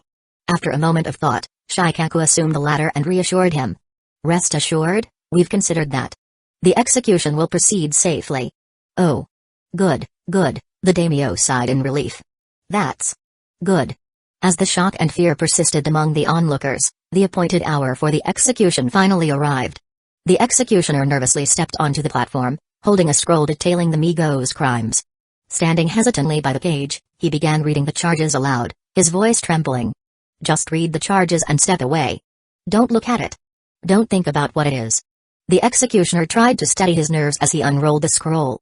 Prisoner Migo, guilty of sabotaging the timber industry of the Land of Fire, murdering Minister Shi of the Daimyo's court, killing Ishitaro of the 8th family, killing numerous civilians, bringing weapons of mass destruction into the Land of Fire, conducting illegal mining operations on our soil, and inciting widespread panic within our borders. For these combined offenses, on behalf of the daimyo of the Land of Fire, I hereby sentence you to extreme execution. The executioner's delivery was comically absurd. Typically, he would be sentencing a human, where the term prisoner would make sense. But for the Migo? And as per the ritual, the executioner had to turn and face the prisoner when delivering the final words. Yet, as he turned to face the creature, his legs visibly shook, making it unclear who was truly being executed here. After reading the sentence, the executioner fled the platform, leaving only a muscular executioner with a large sword and the 9 ninja standing guard. As the time for execution arrived, Asuma jumped onto the cage, unlocking the padlock at the top. Instantly, the cage's iron bars opened like the petals of a flower. Yet, the Migo did not gain its freedom. All of its limbs were securely bound by chains, held tightly by the 9 ninjas surrounding it. Hold tight. Don't give it an inch. The executioner, accustomed to dealing with gruesome scenes, did not seem as frightened as the previous official. He confidently walked up to the Migo's oval-shaped head, ready to assume the posture for a beheading. But just as the executioner raised his blade, the Migo emitted a strange, low buzzing sound. The sound's frequency was so high that it caused a sense of overwhelming fatigue. While the 9 ninja remained relatively unaffected, the executioner dropped his sword and staggered forward. To everyone's horror, he collapsed off the platform, bleeding profusely, his fate unknown. What's that sound? My head. I feel dizzy. A noble muttered, swaying in his seat. Everyone, cover your ears. Shikaku shouted, his own head pounding from the strange frequency. What's happening? Guards. The daimyo cried out in panic, stumbling back from the platform. Stay back, daimyo-sama. It's not safe. Shikaku warned, moving to protect the ruler. You cannot judge me.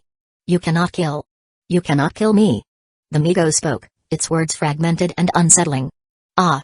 Did that monster just speak? Did it actually say human words? How terrifying.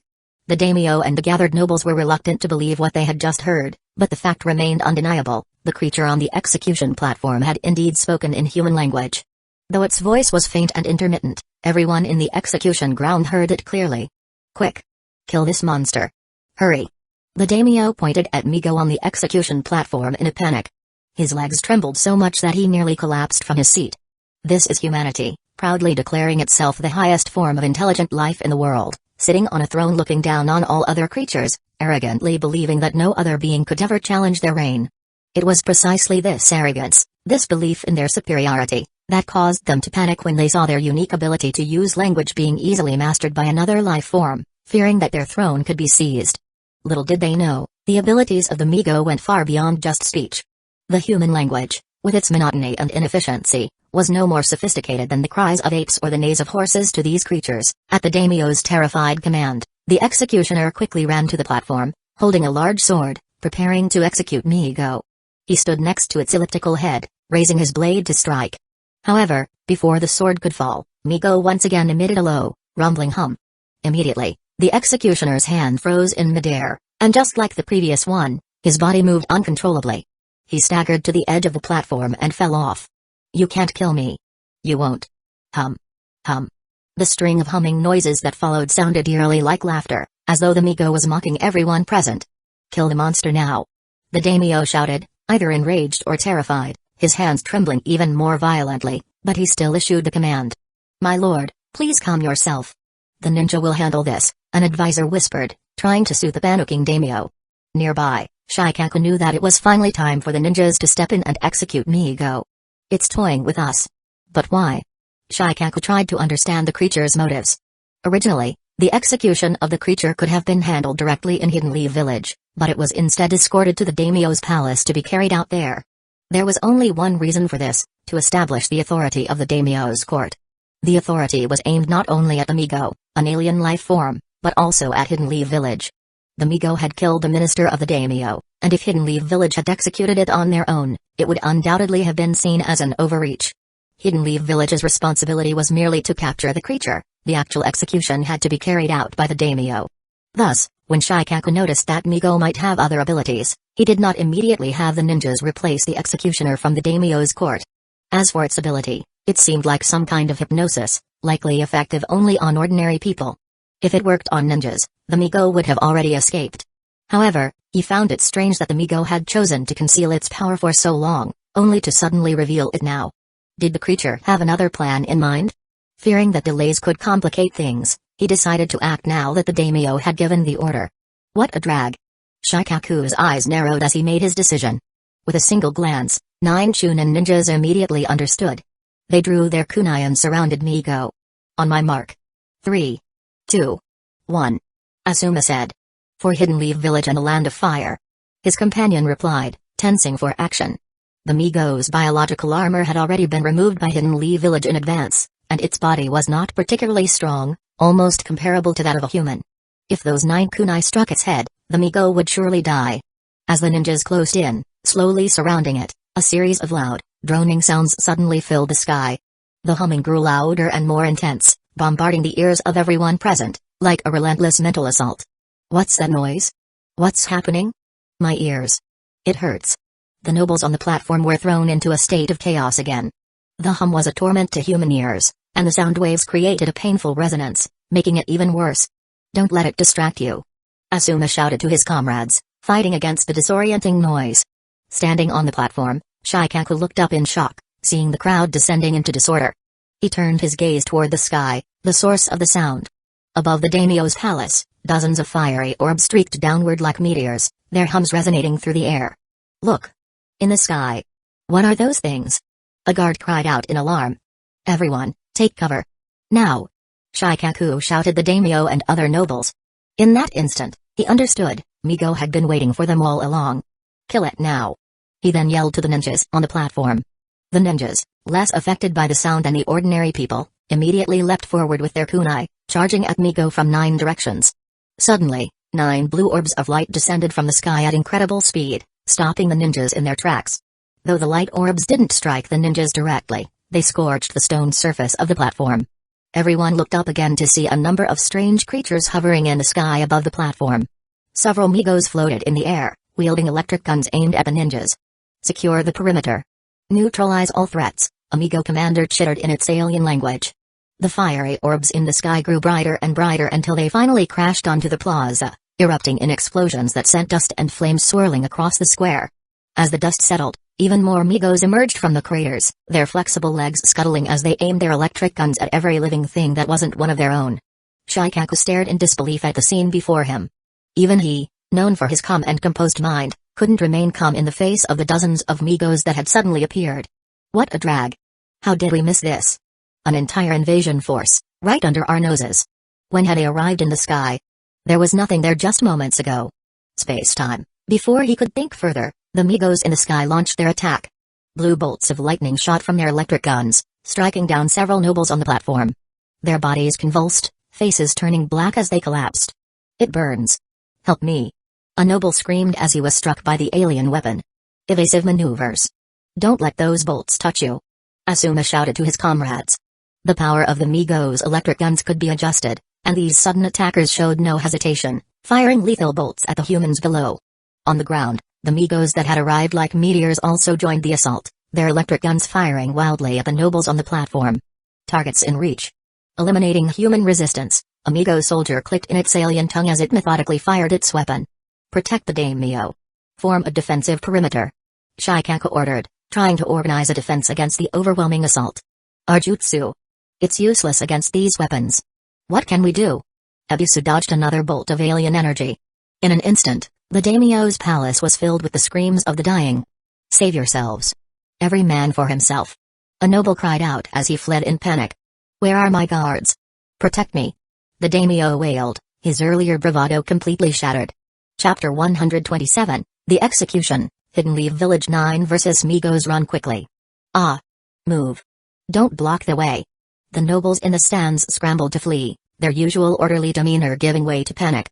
In this moment, their human instincts were laid bare as they stepped over fallen, slower nobles, trampling them in their rush to escape.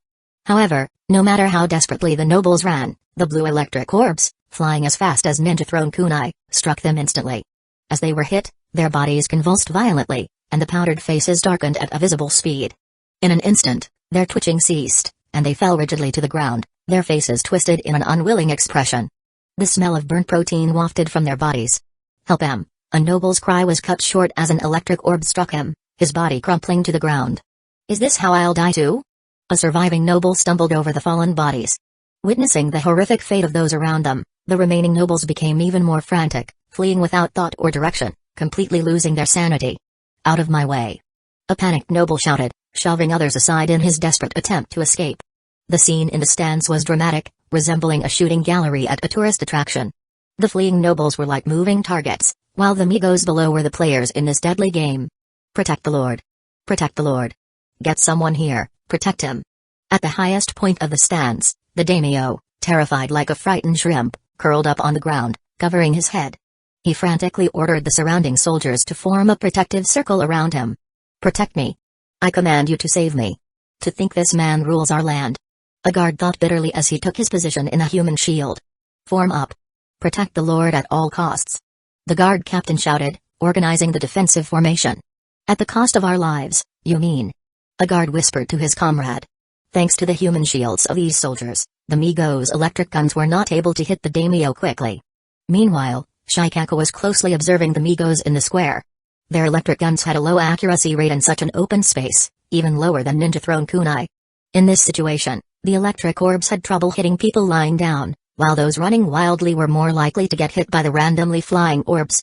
The Migos' electric guns didn't have widespread damage, just a slight miss meant no harm, but a direct hit would be deadly to any ordinary person. Stop running. Get down. Lie down. Shikaku shouted with all his strength, but no one listened. His voice was instantly drowned out by the cries and chaos around him. Are you mad? We'll be sitting ducks. A panicked noble retorted, not even slowing his frantic pace. Damn it. They can't hear me over their own screams. Shikaku cursed but quickly started strategizing. What should I do now? Think, Shikaku, think. There must be a way to turn this around. He pressed his fingers together. The 9 Chunin on the execution platform had not been idle. Seeing the chaos unfold, they abandoned the execution and immediately descended to the square, joining the battle against dozens of Migos. Forget the execution. We need to protect the civilians. Ibiki called out to his comrades. Agreed. Spread out and engage. Asuma responded, already moving into position. Ninja art, Senbon Rainstorm. Genma spat a senbon from his mouth at the nearest Migo while swiftly forming hand signs. In an instant, one senbon multiplied into several, flying toward the Migo's body. Let's see how these aliens handle a little acupuncture. Genma smiled. The senbon was a needle-like throwing weapon. It typically has low lethality and is often coated with poison. This was his primary weapon, apart from kunai. On missions, he would hold a poison senbon in his mouth, ready to launch a surprise attack at any moment. It would be positioned carefully so that only the non-poisonous end was in contact with his mouth. When not on a mission, he usually held a toothpick or grass stalk in his mouth instead, partly to look cool and partly to stay sharp, maintaining the habit without risk. Once, a senior ninja known for his skill with knives made the foolish mistake of licking a poisoned blade, turning himself into a joke among ninjas. Genma wasn't about to repeat that. As for the Senbon Rainstorm technique, it was inspired by the third Hokage's Shuriken Shadow Clone Jutsu, though this was a weaker version since duplicating senbon was easier than shuriken. Several poison senbon flew toward the Migo, whose large bodies and slow movement made them an easy target. Most of the senbon were deflected by their bio-armor, but a couple pierced their bodies, as the webbed structure of the armor wasn't fully resistant to needle-like attacks. However, such minor physical damage was barely noticeable to the massive Migo.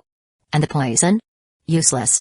Genma's poison was designed for human biology, while the Migo were some kind of fungal organism. Still, his attack drew the attention of the Migo, who had been firing electric orbs at the stands. Now, they turned their electric guns toward him, launching several blue orbs in his direction. With quick reflexes, he dodged, flipping backward to put some distance between him and the Migo.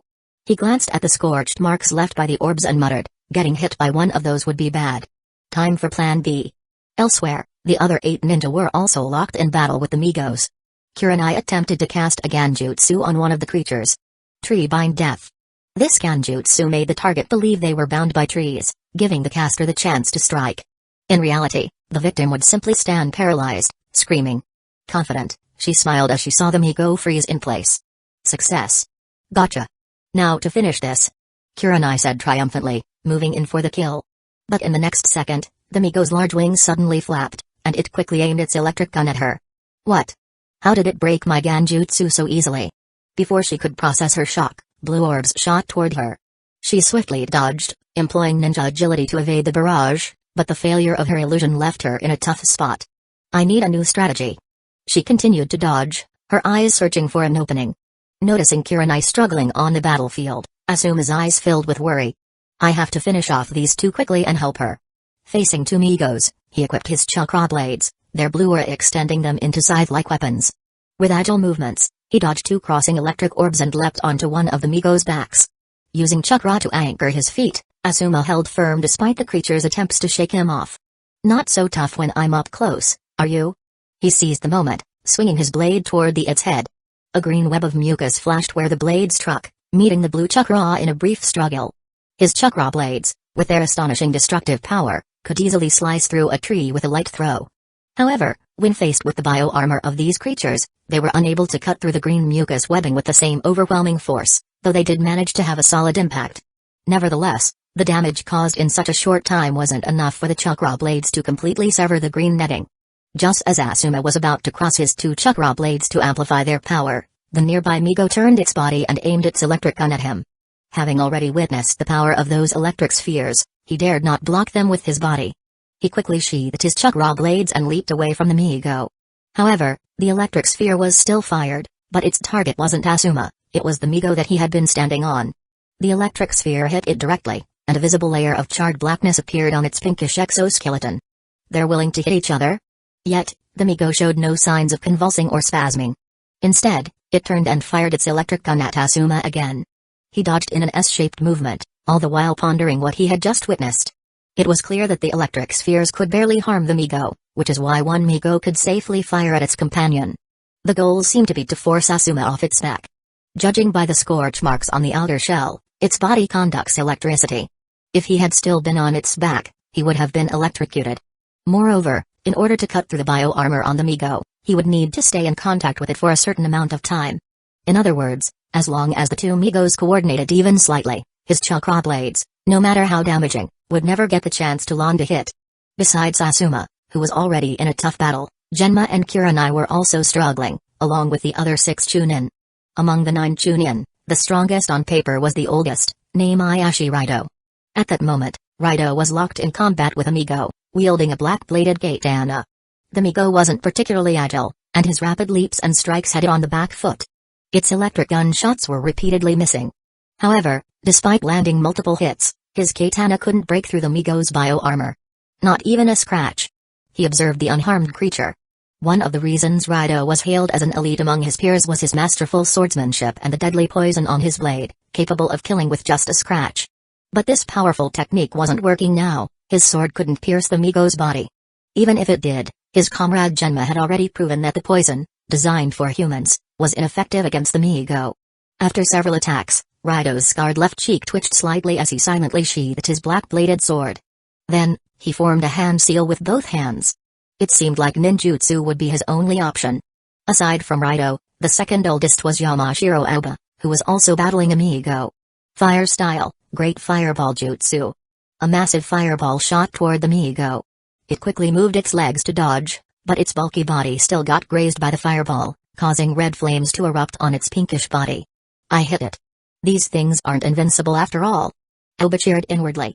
After all, the Great Fireball Jutsu had a notoriously low hit rate. To actually land a hit on the Amigo was a pleasant surprise.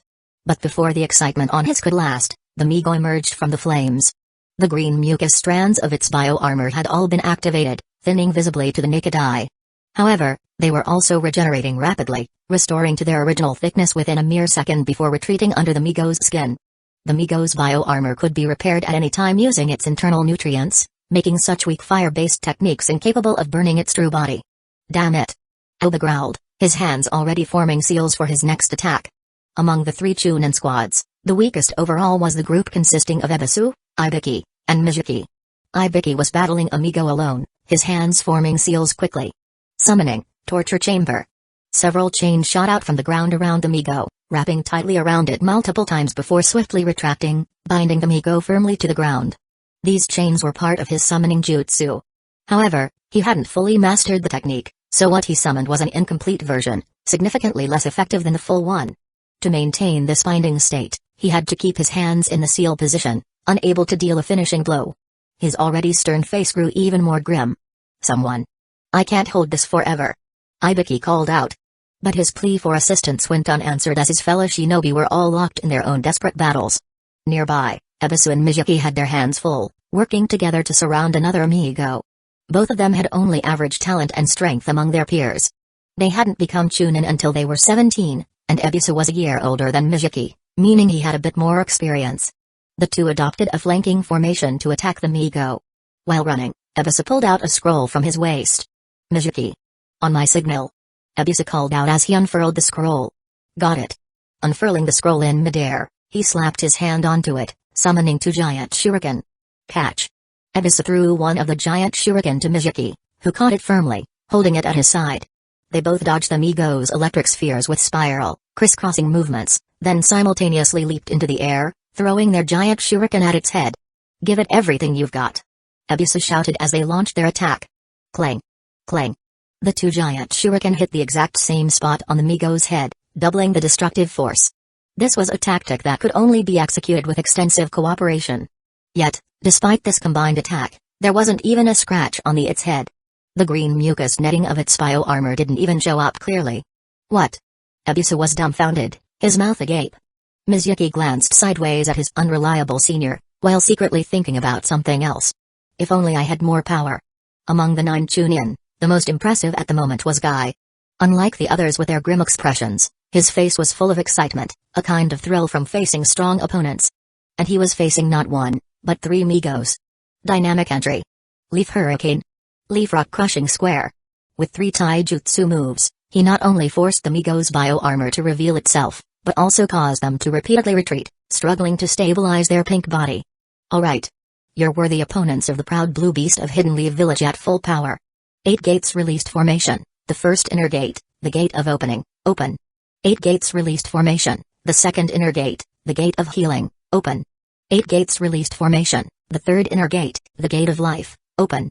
8 gates released formation, the fourth inner gate, the gate of pain, open. Chapter 128, The Execution, the warning rise with all your might. My youth. Burn and roar. 8 gates released formation, The first inner gate, the gate of opening, open. 8 gates released formation, the second inner gate, the gate of healing, open. 8 gates released formation, the third inner gate, the gate of life, open. 8 gates released formation, the fourth inner gate, the gate of pain, open. 8 gates released formation, the fifth inner gate, the gate of limit, open. Forgive me, Father. I must push beyond my limits once more.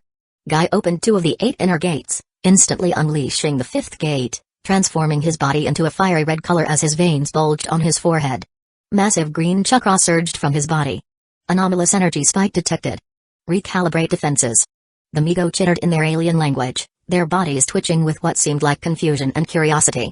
Before the Migo could react, Guy vanished from his spot, and in the next moment, a spinning kick landed on its head. Feel the power of youth. Severe leaf hurricane. Guy shouted as his foot connected with the Migo's head. Physical impact exceeds parameters. With just one kick, Migo's body shot across the stone-paved plaza like a cannonball, crashing into the distant wall. Before that Migo could even hit the ground, Guy had already teleported beside another Migo, driving his bent elbow into its side. Leaf rock crushing square. Although this taijutsu move had been used earlier, it was just a regular attack before. Now, with Guy having opened the 5th gate, both his speed and strength were massively enhanced, making the technique's power incomparable. Structural integrity compromised. Initiating emergency protocols. The second Migo's body vibrated as it tried to absorb the impact. Its body was instantly deformed from the precise impact to its side, and like the first, it was sent flying. The sight of 2 Migos being blasted away quickly drew the attention of more around them, with 5 or 6 immediately turning their weapons toward him. Formation Delta 3. Neutralize the high-energy threat. Amigo commander ordered. However, with the speed Guy possessed after opening the 5th gate, dodging their attacks was no problem. His rapid movements stirred up the stone tiles of the plaza, and his red-green figure blended in with the debris flying in the air, making it difficult for the electric orbs from Migos to hit him directly. Migo's attacks seemed completely ineffective against him in his 8 inner gates form. Target too agile. Activate Genic disruptors. The Migo commander chittered. Guy continued his assault, kicking more Migos into the air. The sight of their comrades being knocked away further attracted the attention of even more Migos, causing their formation to collapse in chaos. Watching from the grandstand, Shikaku observed the sudden shift in the battle. Incredible. Guy might actually turn this battle around. The ninja forces, who had been on the verge of defeat, now had a glimmer of hope, all thanks to Guy's overwhelming combat power. More and more Migos shifted their focus to him, abandoning their assault on the nobility in the stands. This gave the daimyo and other dignitaries a chance to escape. Dewey, you've truly raised a fine son. Shikaku quietly admired Guy's prowess for a moment, but quickly refocused, analyzing the situation. Despite Guy's astonishing strength, he knew that this powerful state wouldn't last long. To his dismay, he also noticed that the Migos Guy had kicked away were starting to stir again, their legs twitching even as they lay flat on the ground. Not even dead? The resilience of these creatures far exceeded his expectations, likely due to their advanced biological armor technology. Realizing that it was impossible for them to annihilate all the Migos, he came to a decisive conclusion. He crouched down beside the trembling daimyo, who had curled up in fear beneath the throne instead of fleeing. Daimyo-sama, I must leave you briefly. Don't leave me here. The daimyo whimpered. Shikaku didn't wait for permission. He leaped down from the grandstand into the plaza. Everyone, gather here. Instantly, 9 Chunin disengaged from their battles and appeared at his side. We can't afford to get entangled with these Migos any longer. I'm assigning tasks now. Guy and I will stay behind to hold them off. The rest of you, escort the daimyo and the dignitaries to Hidden Lee Village for safety. Understood? Understood. Disperse. The 8 Chunin scattered in an instant, leaping away from the plaza, leaving only Shikaku and Guy at the center. Subjects attempting escape. Intercept. Amigo soldier called out to its commander. Negative. Focus on primary threats. The commander responded, its attention fixed Guy. Guy, it's you and me now. It's an honor to fight alongside you, Shikaku-san. Back to back, Guy faced the Migos hovering above the execution platform, while Shikaku faced the ones on the ground. I've never stretched my shadow this far before. It's now or never. Shikaku pushed his technique to its limit. Shadow sewing jutsu, black spider lily. With quick hand seals, his shadow twisted slightly, then stretched out like black flower petals, reaching toward the Migos in the plaza. The Migos, unfamiliar with Shikaku or the secret techniques of the Nara clan, made no effort to avoid the shadows and were promptly trapped. Mobility impaired by unknown force. Amigo soldier screeched as it found itself unable to move. In an instant, dozens of Migos were immobilized by his shadow, which spread across the plaza like a massive black spider lily. The Migos tried to raise their weapons, but each time their limbs twitched, the shadows pulled them back down. However, this was Shikaku's limit. Even with his expert shadow control, holding so many Migos at once left him with no energy for further techniques like the shadow neck binding jutsu. Meanwhile, Guy couldn't afford to attack the restrained Migos on the ground, as the ones hovering above still posed a threat, and he needed to protect the now immobilized Shikaku. Dynamic entry. He shouted as he leaped towards the airborne Migo. At that moment, the Migo on the execution platform began to move. It slowly stood, dragging its heavy chains, its head changing colors, seemingly communicating with the Migos in the air. Two of the airborne Migos seemed to understand and descended toward the platform. Shikaku, seeing this, desperately tried to stretch his shadow further to bind the descending Migos. But the shadow, already thin to its limit, couldn't reach any further and retracted. Guy. I can't hold them much longer. Shikaku called out. Just a few more seconds, Shikaku-san. I'll finish this. Damn it, I'm at my limit. Shikaku withdrew some of his shadows, unable to control any more Migos. The two Migos landed beside their chained comrade, pulled out a strange metallic tool, and sprayed a blue mist over the chains. Initiating release protocol, Commander. One of the Migo soldiers reported. Frost immediately formed on the chain, and with a simple tug, the imprisoned Migo broke free. After resolving the situation, 3 Migo flew into the sky together. Standing on the ground, Guy remained in the state of the fifth gate, eager to step forward and stop them. However, ensuring the safety of Shikaku took priority. He had to protect him from potential attacks from the Migos flying above. Shikaku-san, can you still fight? Shikaku's eyes darted from the sky to Guy, then back again. Barely, he admitted. But something's changed. They're not attacking. Strangely, after the Migo on the ground communicated with the others, the ones in the sky seemed to calm down and refrained from further attacking. The Migo that had been freed from the chains flew into the air, turned to look at the square and the stands, focusing on Shikaku and Guy, the only 2 humans left. Suddenly, one of the Migos swooped down, its claws closing around a wounded noble who had been unable to flee. No. Please. Someone help him. The noble's cry was cut short as the Migo lifted him into the air. Silence, specimen, the Migo buzzed. Your contribution will advance our understanding. What happened next would haunt Shikaku's nightmares for years to come. The Migo began to extract the noble's brain. The process was swift, clinical, and utterly horrifying. He found himself analyzing the procedure. Is this what they've been after all along? Our brains? The Migo casually discarded the now lifeless body, letting it fall to the ground. Guy trembled with restrained fury, his fists clenching at his sides. Shikaku-san. We can't just stand here. We must. For now. They're sending a message. In a peculiar buzzing voice that mimicked human speech, the lead Migo said, Humans, is it chakra? That must be chakra. They know about chakra. He whispered, more to himself than to Guy. This Migo mentioned chakra twice in a row because it had witnessed Tsunoda's green chakra firsthand and even plotted to obtain it, only to be thoroughly beaten as a result. During its subsequent capture and study by human ninjas, this Migo continued observing humans. Through this, it began to understand the nature of chakra. The Migo is a race that worships technology. They believe that the true great power in the universe comes from the great old ones they revere. However, the only power that can truly be controlled in the mortal world is the power of technology. Initially, it assumed that chakra was some form of technology, sparking a desire to acquire it. But after careful observation, it realized that chakra wasn't technology but a form of energy. Humans in this world could use this energy to perform a variety of feats, including binding its fellow Migos on the ground. The Migo buzzed again, its alien features somehow conveying curiosity. Your chakra. Fascinating energy.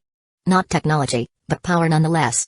Both Shikaku and Guy couldn't help but tremble slightly at the Migo's words. All along, they had believed they were the ones studying the secrets of the Migo. In reality, it had been observing them just as closely, even understanding the existence of chakra.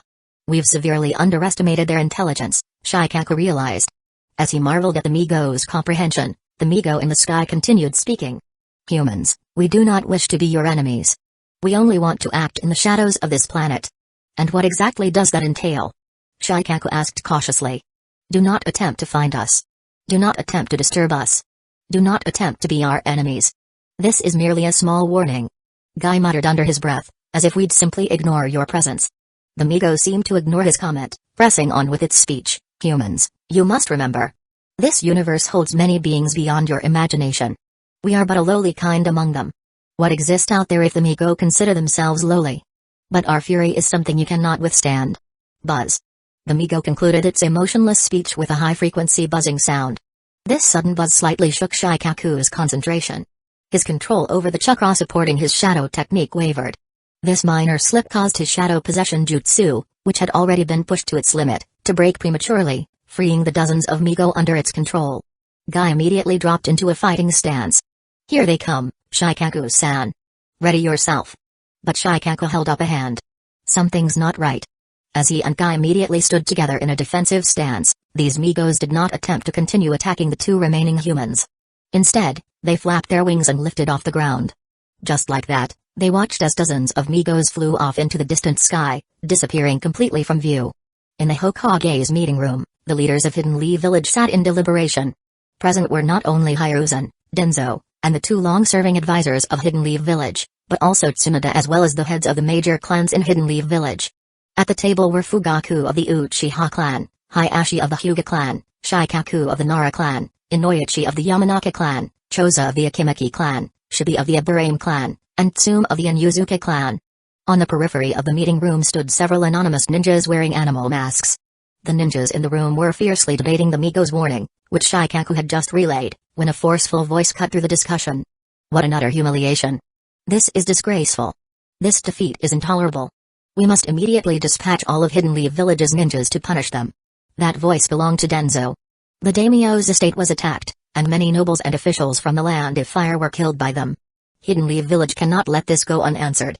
I believe we should launch a large-scale operation to hunt down Amigos across the Land of Fire and completely eradicate every Migo hiding within our borders. His proposal stirred excitement among the masked ninjas, although the heads of the major clans remained silent. The Migos must be avenged. Those vile monsters need to be punished. Seeing the fervor of the ninjas, Danzo allowed a faint smile to creep across his lips. Silence. Suddenly, an even stronger voice commanded the room. It was the Hiruzen. Cough, please calm down. The room fell silent, all eyes turning to the third Hokage. I understand your anger, but we need to consider carefully before deciding whether Hidden Leaf Village should go to war with the Migos. From the information we've gathered, the Migo are not creatures of our world. They come from a distant place called Yuggoth. We don't know where Yuggoth is or how many Migos live there. But what we do know is that they are the most powerful race in that world. Furthermore, they can sense the location of our world through a symbol unique to their race. The reason they attacked the daimyo's estate was because the captured Migo secretly carved this pattern in a cave, which summoned a large number of Migos that attacked the execution grounds. So, if we choose to declare war on them, we will essentially be declaring war on the race of another world. I trust you all understand what that means. We would be making enemies of an entire world, not a shinobi village. Chapter 129, The Night of Genocide, Prelude. When Hiruzen finished speaking, everyone took a sharp breath. Could Hidden Leaf Village alone really stand against an entire world? Even if you added the ordinary soldiers of the Land of Fire, the situation wouldn't change much. The combat power of the Migos wasn't something ordinary people could match. Regular soldiers would only be cannon fodder. Moreover, if they chose to go to war with them, they had to consider one crucial thing. This wouldn't be a war between nations or villages but a war between species, humans against the Migos. Consider this carefully. If we lose, it's not just Hidden Leaf Village at stake. It's all of humanity. Our shinobi are strong enough to risk the entire human race?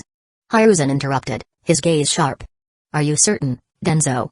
The greatest difference between wars within the same species and wars between species is that, if defeated, the losing side would bear an unbearable cost. The defeated species could be enslaved as labor, or in the worst case, face total extermination. If Hidden Leaf Village went to war with other ninja villages and lost, the worst that could happen would be losing land, paying reparations, or seeking alliances. Even if Hidden Leaf Village itself were destroyed, the civilians of the Land of Fire wouldn't be affected much.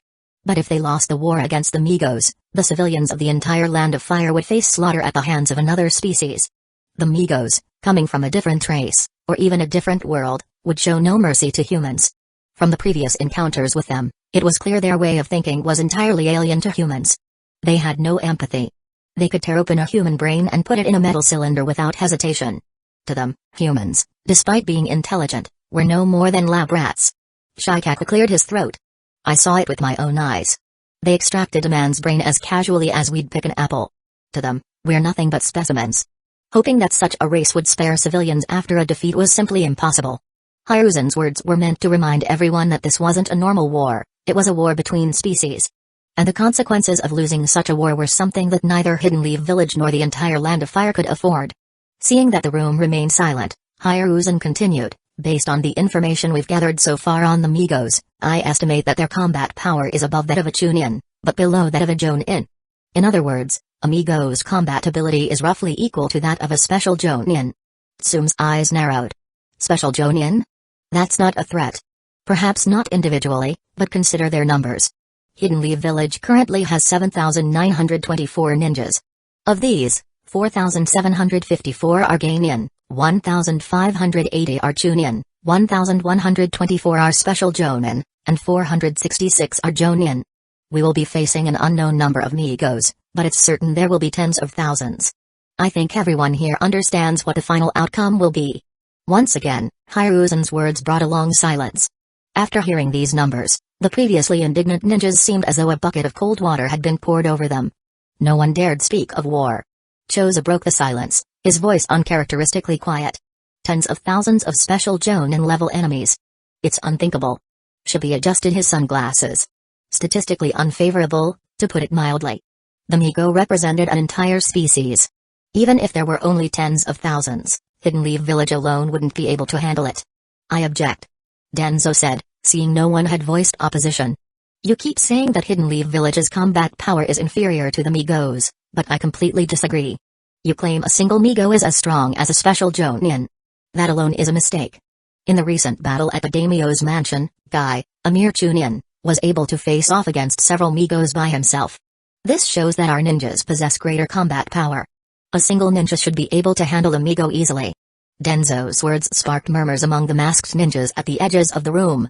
Although most didn't know who Guy was or hadn't seen a Migo, knowing that a Chunin could fight several Migos gave them a rough idea of the power balance. Yes, if even a Chunin can take on several Migos, then Jonin like us shouldn't have any problems. As long as each of us can take down 5 Migos, even if tens of thousands of them come, it won't be an issue. The people discussing this were highly skilled, many of them captains from the Anbu and Route, most of whom were either Jonin or elite Jonin. So it was natural for them to assume Jonin were superior to Chunin. However, one masked ninja with white hair shook his head slightly. Though he didn't speak, he silently disagreed with the others' assumptions. Guy was an anomaly, and his strength couldn't be measured in the same way as an ordinary ninja's. As the discussions continued, Hiruzen coughed twice, silencing the room. If you hadn't reminded me, Danzo, I almost forgot.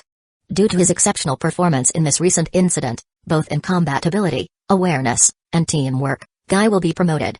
And with Shikaku as an eyewitness and willing to recommend him, I've decided to promote Guy from Chunin to Jonin. From now on, Guy is a Jonin of Hidden Leaf Village. The purpose of this meeting had been to discuss whether to go to war with the Migo. But halfway through, Hiruzen suddenly announced a promotion. This unexpected decision clearly revealed his intent to suppress Danzo's proposal. Only the white-haired masked ninja at the edge of the room nodded in agreement. It's about time. Guy's mastery of the 8 inner gates has grown too strong. If he were serious, I might have a hard time defeating him. Danzo snorted at Hiruzen's sudden announcement.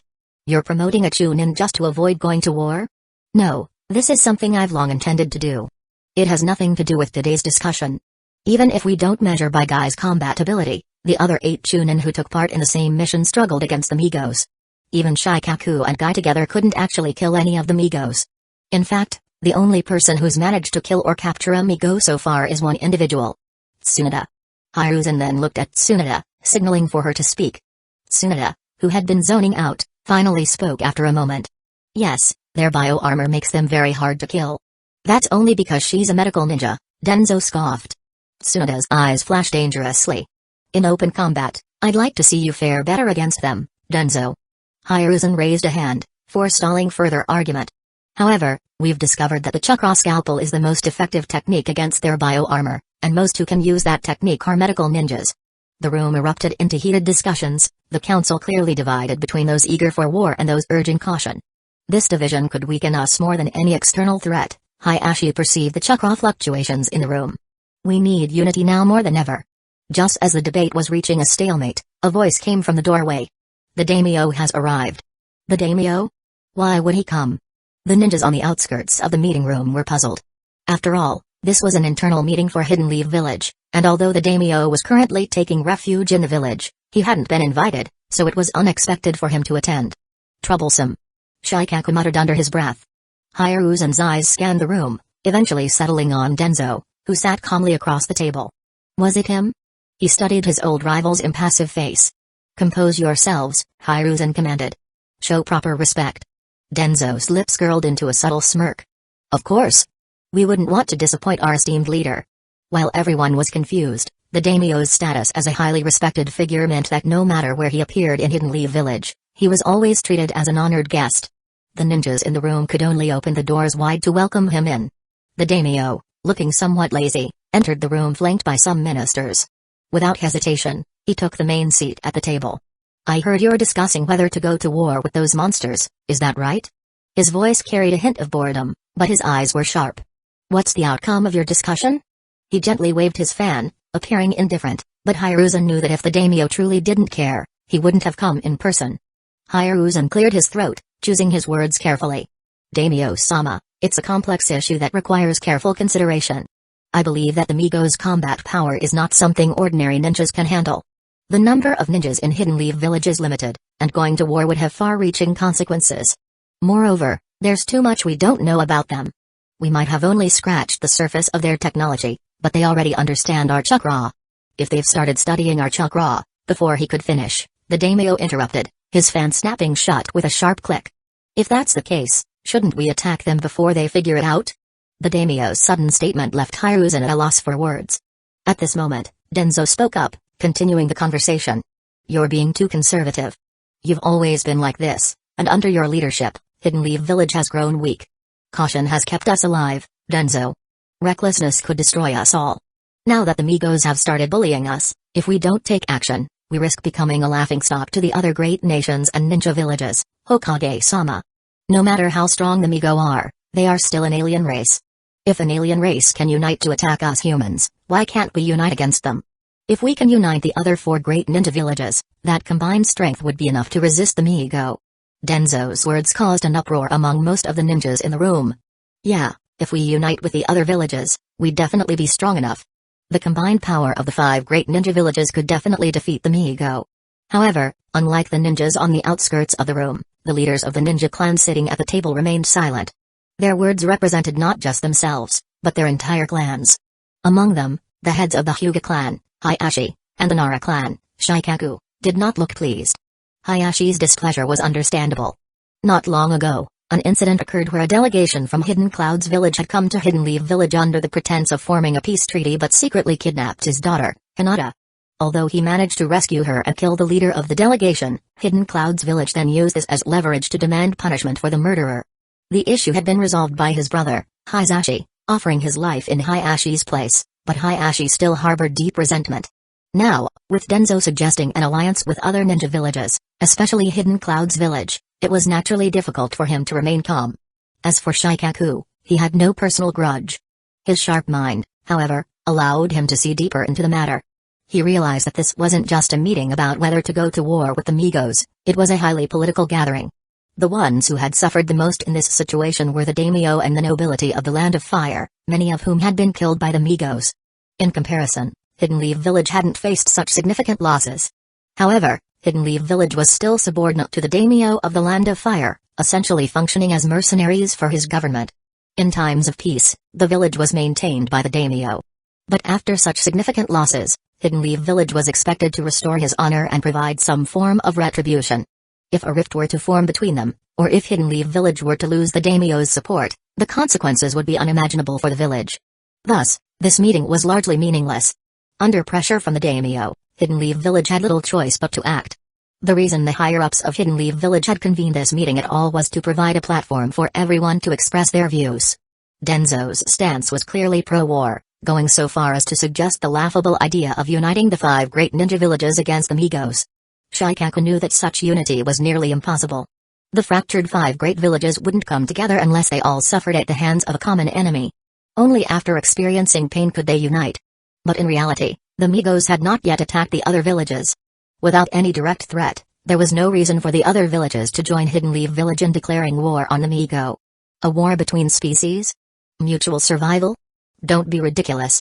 Given the treacherous nature of humanity, the other 4 villages would likely watch Hidden Leaf Village's downfall from the sidelines, only to unite afterward in the name of righteousness, divide up the spoils, and claim victory. Cunning as always, Danzo understood this. So why did he propose something so unrealistic? It could only be to demonstrate to the daimyo his commitment to avenge the fallen nobility of the Land of Fire and to declare war on the Migos. This was his way of currying favor with the daimyo, likely in pursuit of something he had long coveted, something only the daimyo could grant. So, Danzo had probably invited the daimyo to this meeting. But why? The third Hokage could see through Danzo's schemes. Why, then, did he persist in opposing war in front of the daimyo?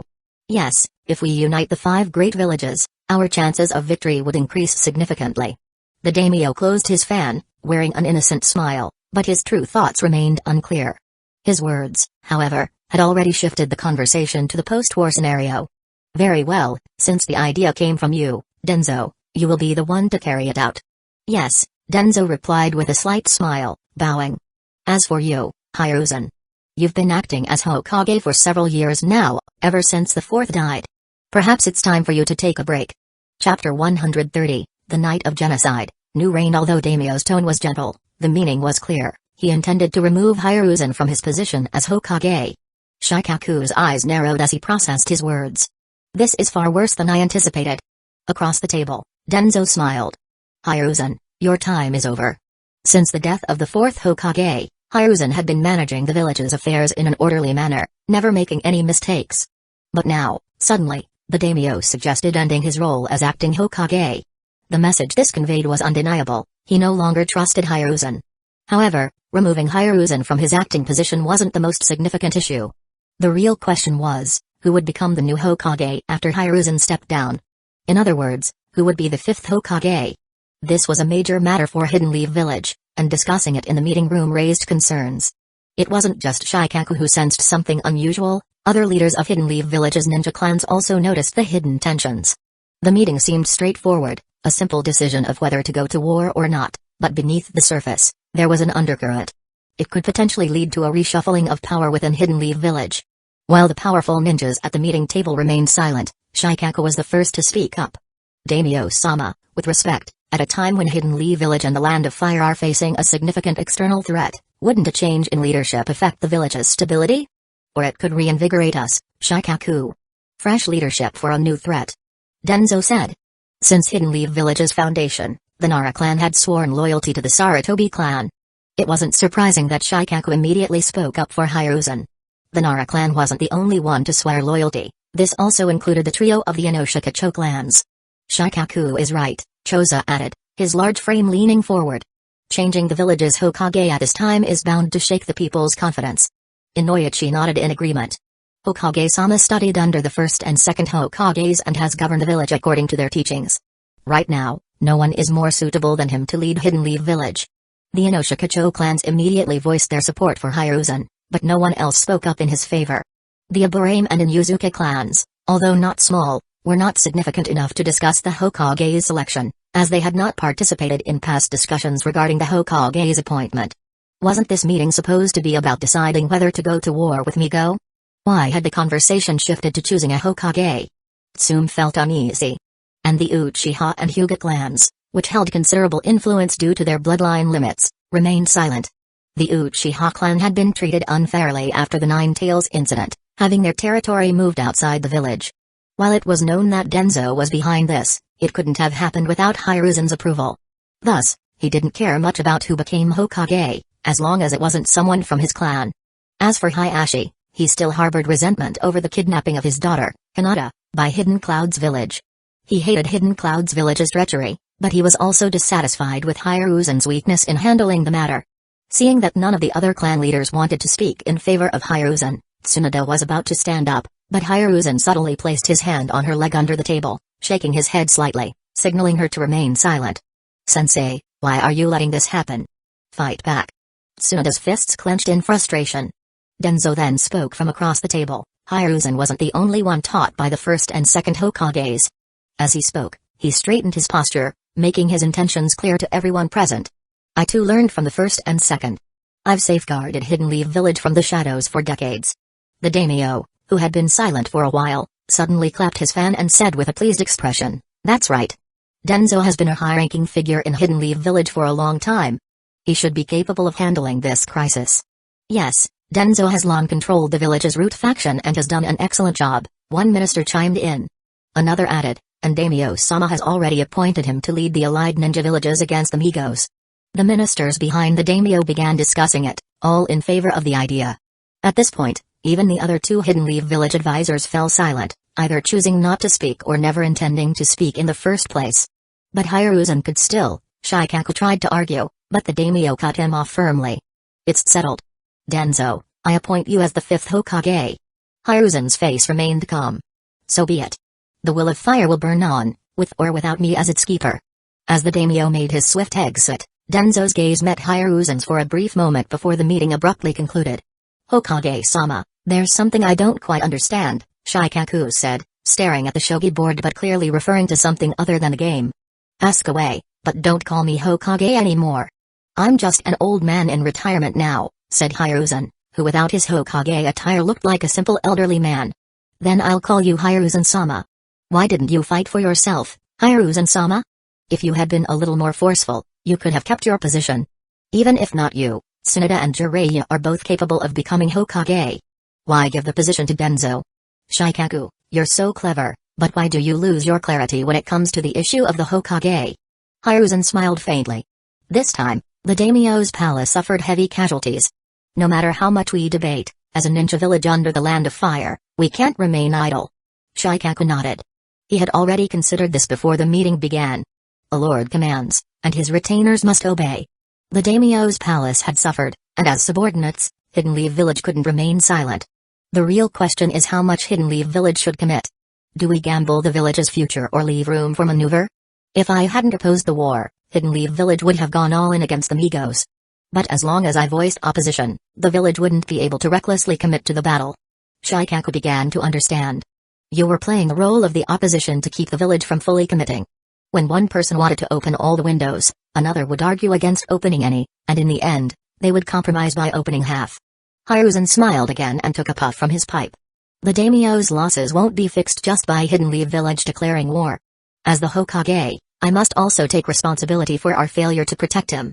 But... Shikaku hesitated. Couldn't Danzo have played that role? Why did you have to bear the burden? Hiruzen gently patted Shikaku on the shoulder. Don't worry. Even though Danzo is the Hokage now, I'll still be watching Hidden Leaf Village from my position as an advisor. Shikaku, always remember, where the leaves dance, the fire burns bright. Now, I'm off to visit the 4th Hokage's child. Retirement isn't so bad. I have more time to spend with the children. It's a way to honor the 4th Hokage's memory. With that, Hiruzen left, while Shikaku knelt deeply in respect, watching his former Hokage depart. Ever since Hidden Leaf Village announced that Danzo had become the 5th Hokage, the entire village entered a state of emergency preparation. Hidden Leaf Village began stockpiling a large amount of medicine and ninja tools, and under Danzo's unified command, the Root and Anbu joined forces to conduct large-scale searches across the remote regions of the Land of Fire. Villagers gathered in small groups, whispering among themselves. Have you seen all the ninja running around? What's going on? One villager asked. His companion leaned in close. I heard it's because of those Migo monsters. Danzo-sama is preparing us for war. In the supply depot, a young ninja wiped sweat from his brow as he catalogued the incoming resources. Medicine, weapons, food. We haven't prepared like this since the last Great War. In one of these operations, Kakashi encountered a root ninja named Ko.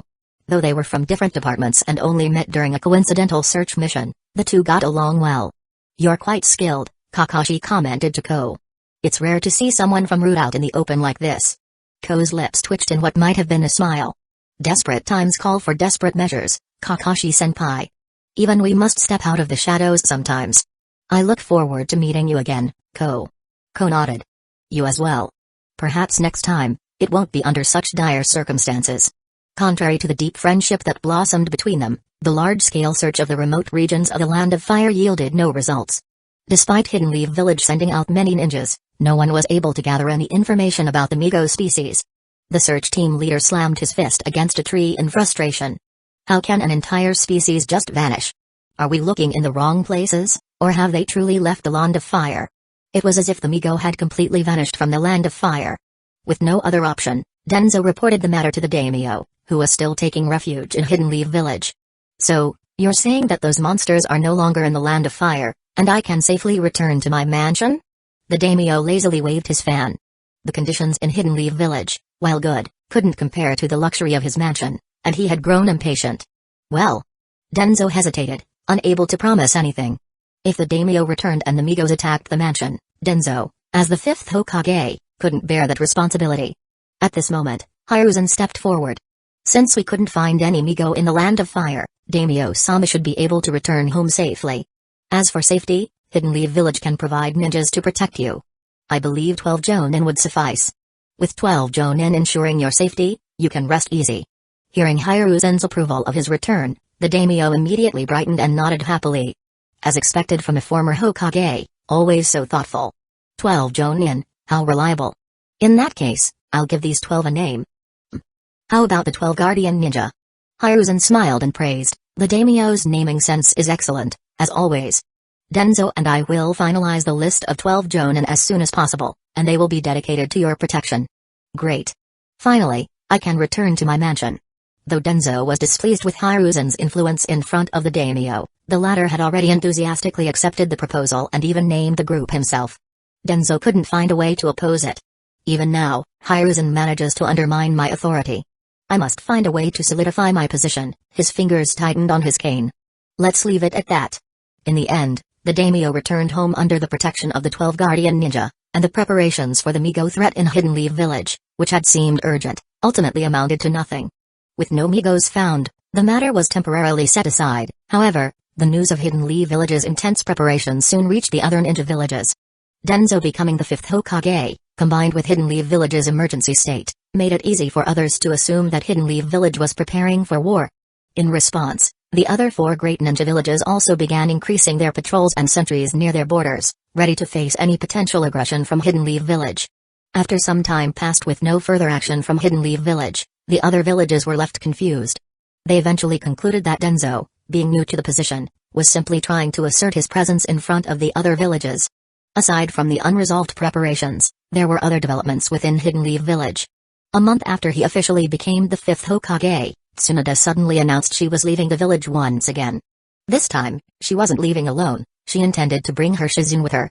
You can't leave now. Danzo exclaimed. Hidden Leaf Village needs your strength, especially with the Migos. I returned for personal reasons, not to be your war asset, Danzo. Your grandfather helped found this village, Danzo pressed. You have a duty to protect it. Tsunade has given much to this village already, Hiruzen said calmly. We cannot force her to stay against her will.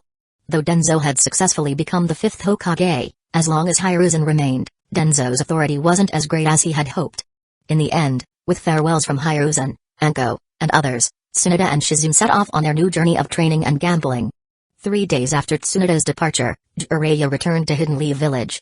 He noticed some changes in the village. Most notably, on the Hokage monument, beside the face of his disciple was the face of an old man with a cross mark on his chin.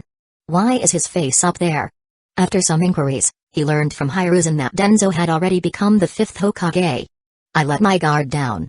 I never expected something so major to happen while I was away. If I had been here, well, forget it. Danzo's already the fifth Hokage, so there's no use talking about it now. What's done is done, Jiraiya. We must look forward now. By the way, how did your investigation in the land of snow go?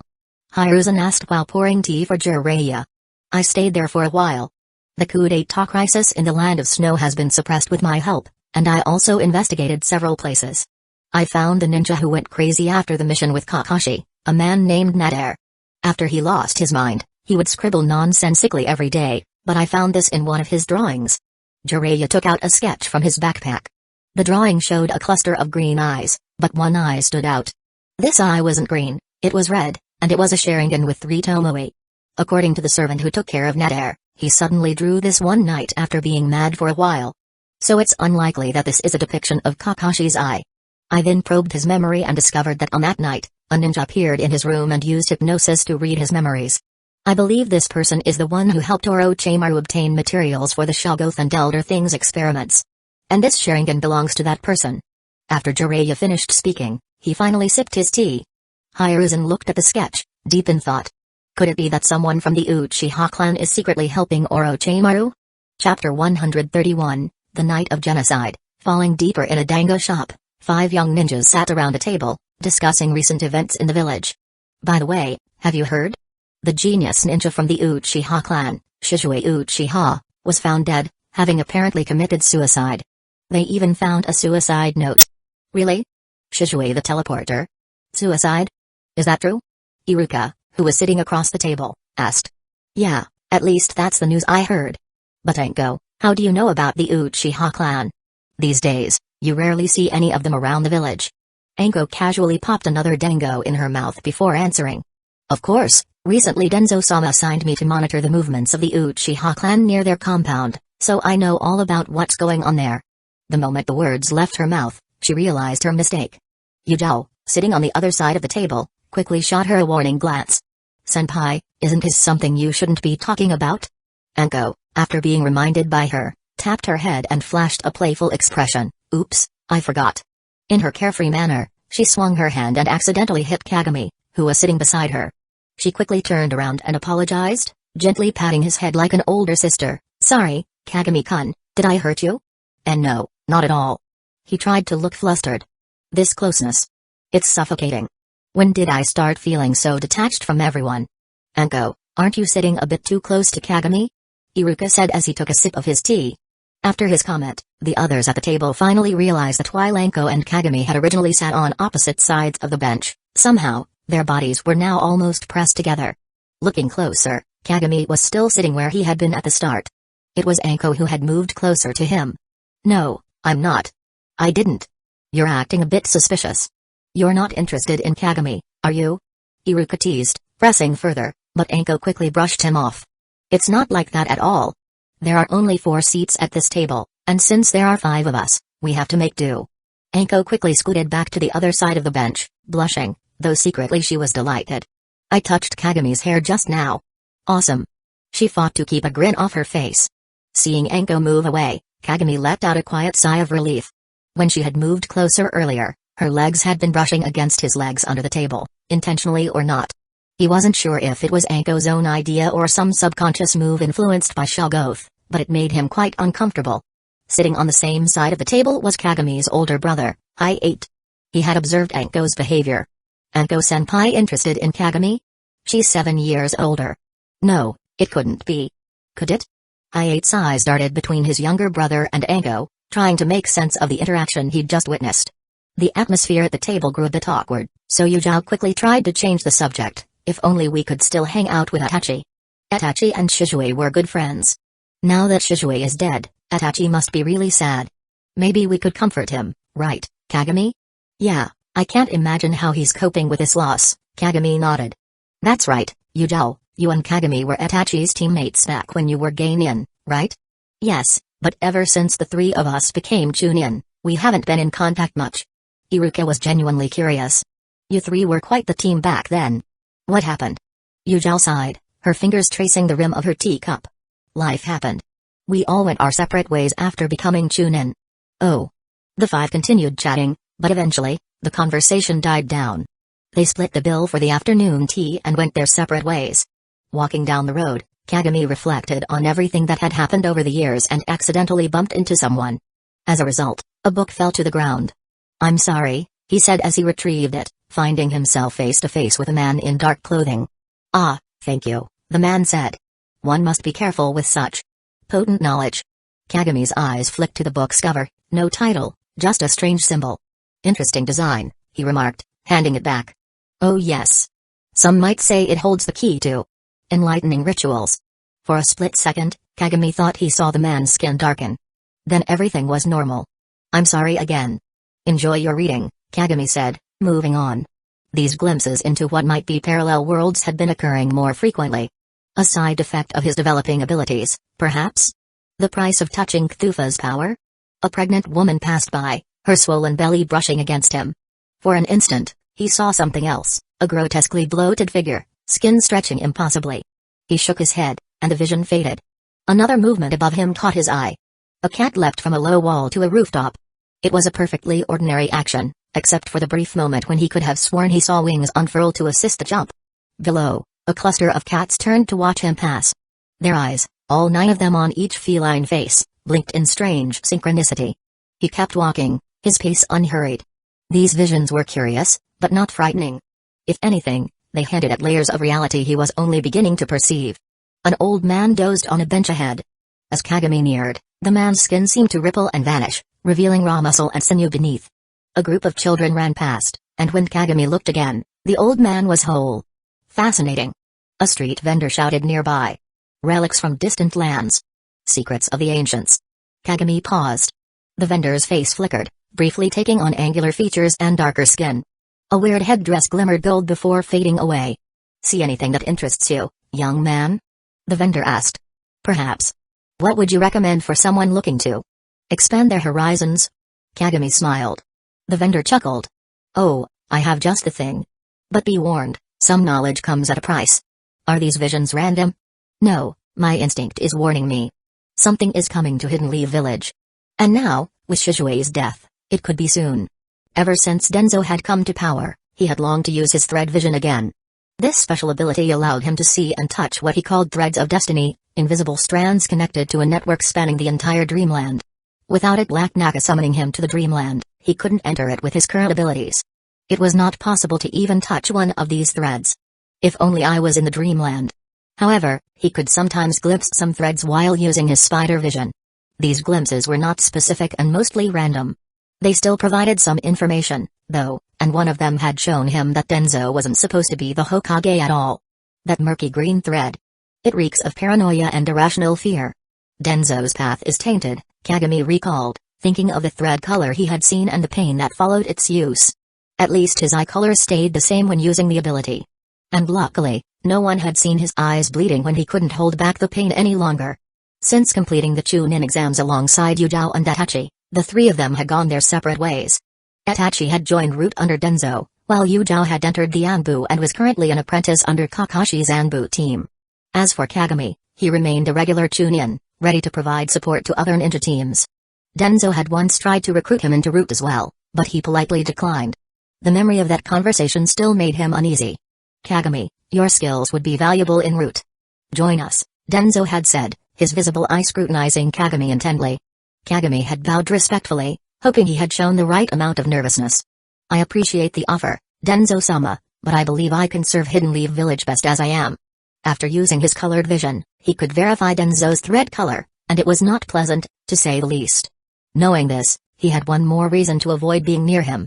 After all, working under Danzo meant the risk of having his memories inspected, and for someone like Kagami, who harbored so many secrets, that was far too dangerous. 3 years had passed, and Kagami felt he was now capable of handling smaller storms. Then, news of Shishui's death arrived. He focused, attempting to use his spider vision on a spider in the Uchiha compound to glimpse the threads surrounding this event. As he concentrated, the colors began to take shape. The threads are turning a dark, smoldering red. Anger is building within the clan.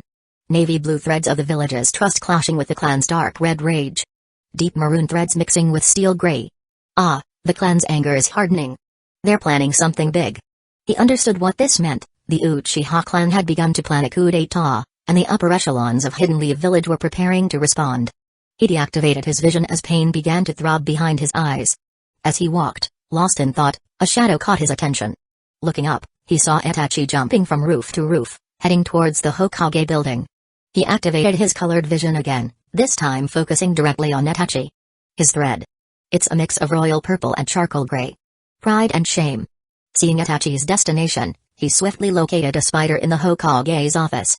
Despite the growing pain, he pushed through, activating his colored vision once more. He began to see how the threads were connecting. Danzo's sickly green threading through Itachi's conflicted colors. He's using him. Interesting. The colors are shifting towards a deep, violent red tinged with indigo. Bloodshed. This won't end well. I see it coming, but what can I do? Warning the clan could make things worse, but staying silent. Only Hyuga truly matters now. If Itachi really does turn on the clan. No, when Itachi does it, it could be an opportunity for Spidey. All those souls, suddenly without bodies. Ripe for the taking. It's not so different from the natural cycle, is it?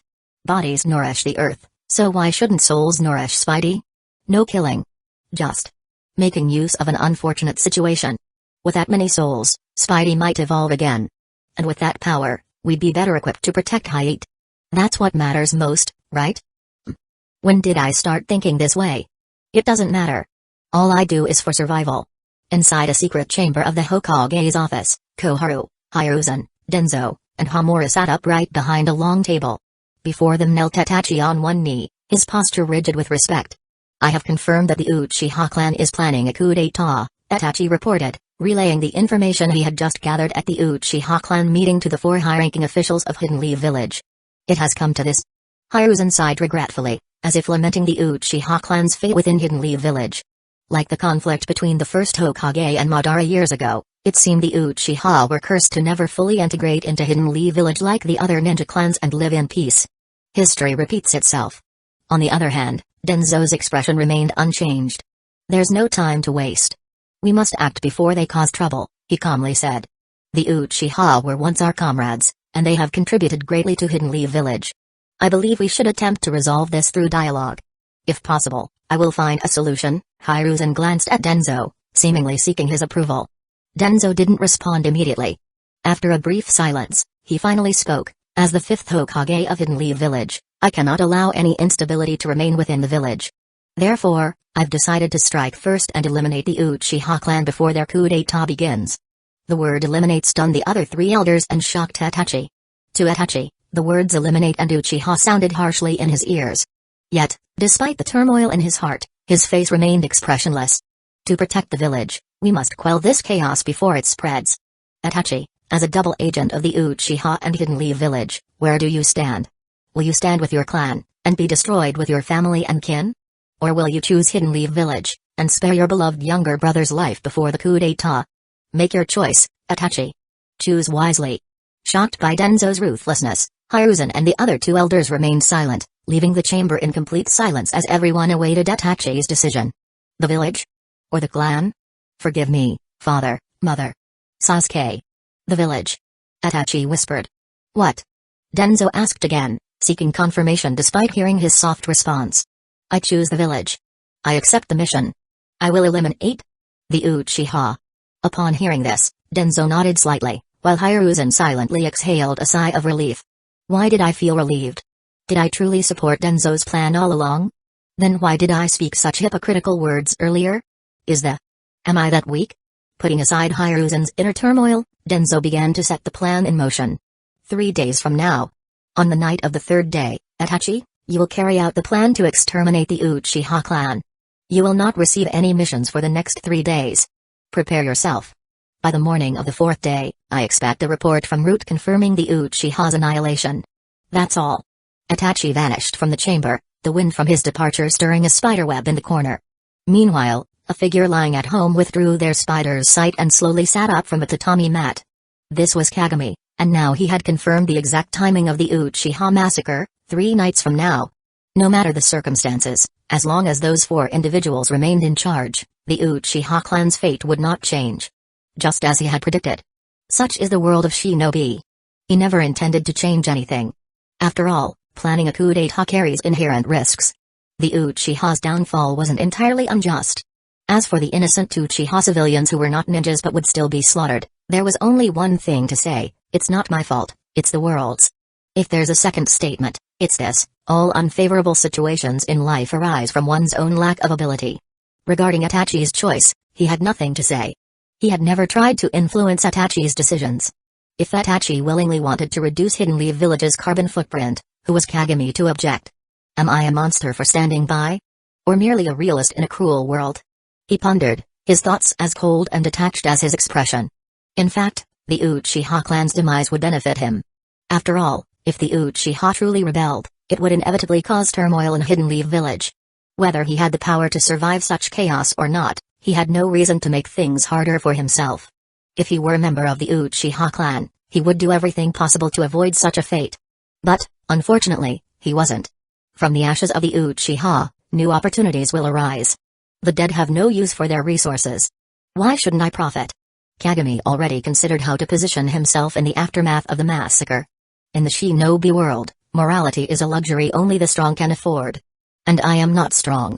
Chapter 132, The Night of Genocide. The fateful night at night, Kagami sneaked out of his house and headed straight for the Uchiha clan's headquarters 6 years ago. After the Nine Tails incident, Danzo took advantage of the village's reconstruction efforts and proposed to isolate the Uchiha clan in the northwest corner of Hidden Leaf Village. This location was several miles from the village's core, separated by a vast forest, practically making it a separate village. Normally, this forested buffer zone was patrolled by ambush sentries, but today, per Danzo's orders, they had all been withdrawn. As Kagami made his way through the forest, he observed his surroundings via spider vision. No ambush in sight. No route.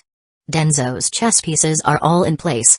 Wearing a black outfit that wouldn't reveal his identity, he easily infiltrated a small house near the Uchiha compound.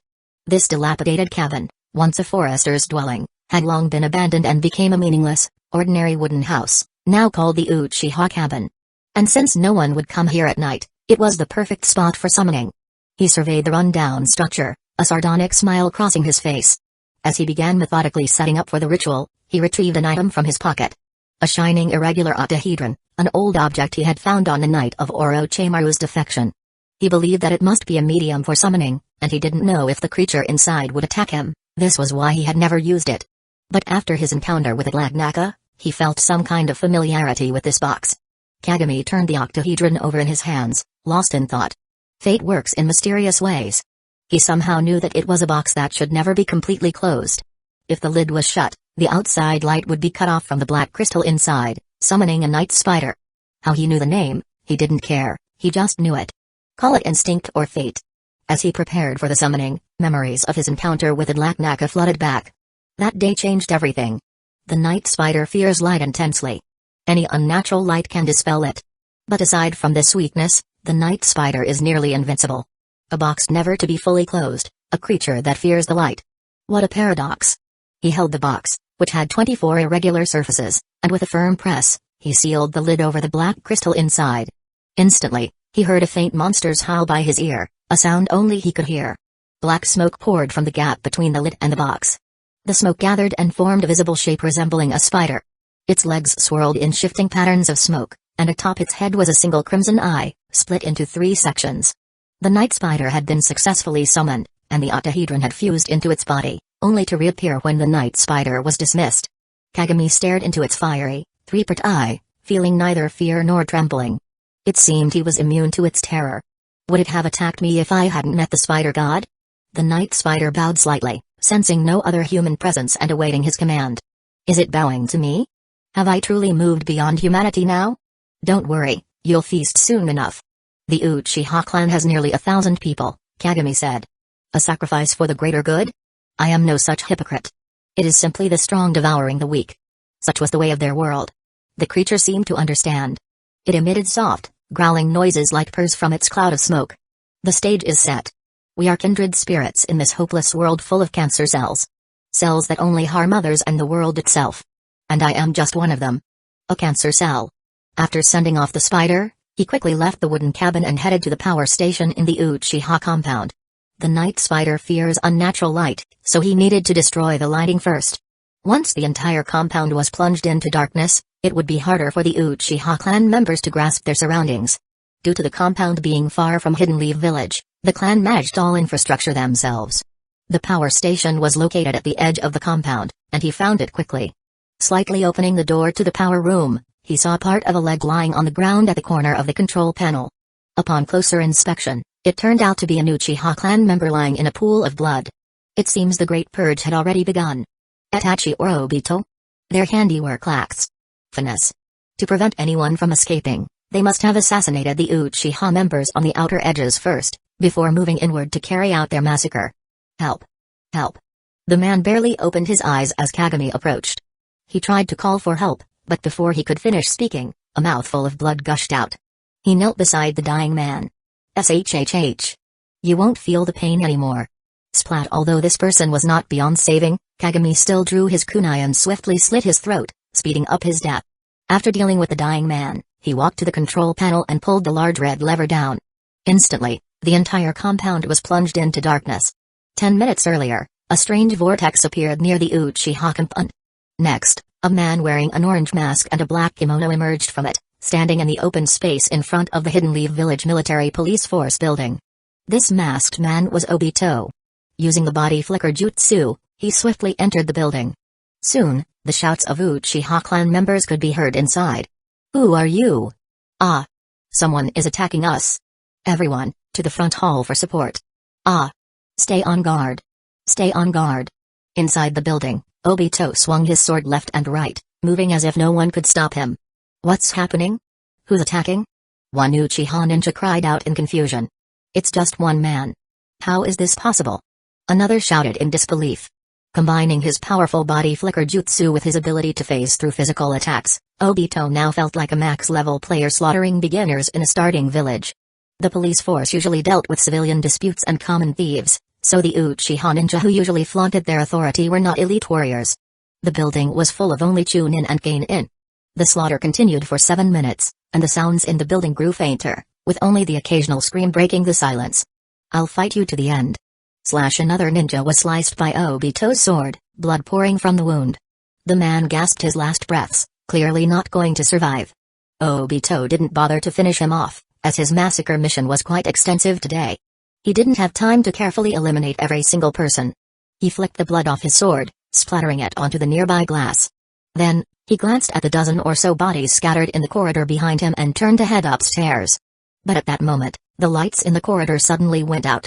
This sudden change gave him a slight unease. He looked out the window and realized that it wasn't just the building that had lost power, the entire Uchiha compound was now engulfed in pitch-black darkness. "I thought I already killed the people at the power station. Who shut off the power? Was it Tatachi? What a pointless action. Now I'll have to chase after all the little rats trying to escape." He didn't pay too much attention to the blackout, only complaining that it made things slightly more troublesome. When a house suddenly loses power, it's normal for people to step outside to check if the whole neighborhood has lost power too. If people saw the killings, they would undoubtedly scatter and flee, which would make his task of hunting them down one by one much more difficult.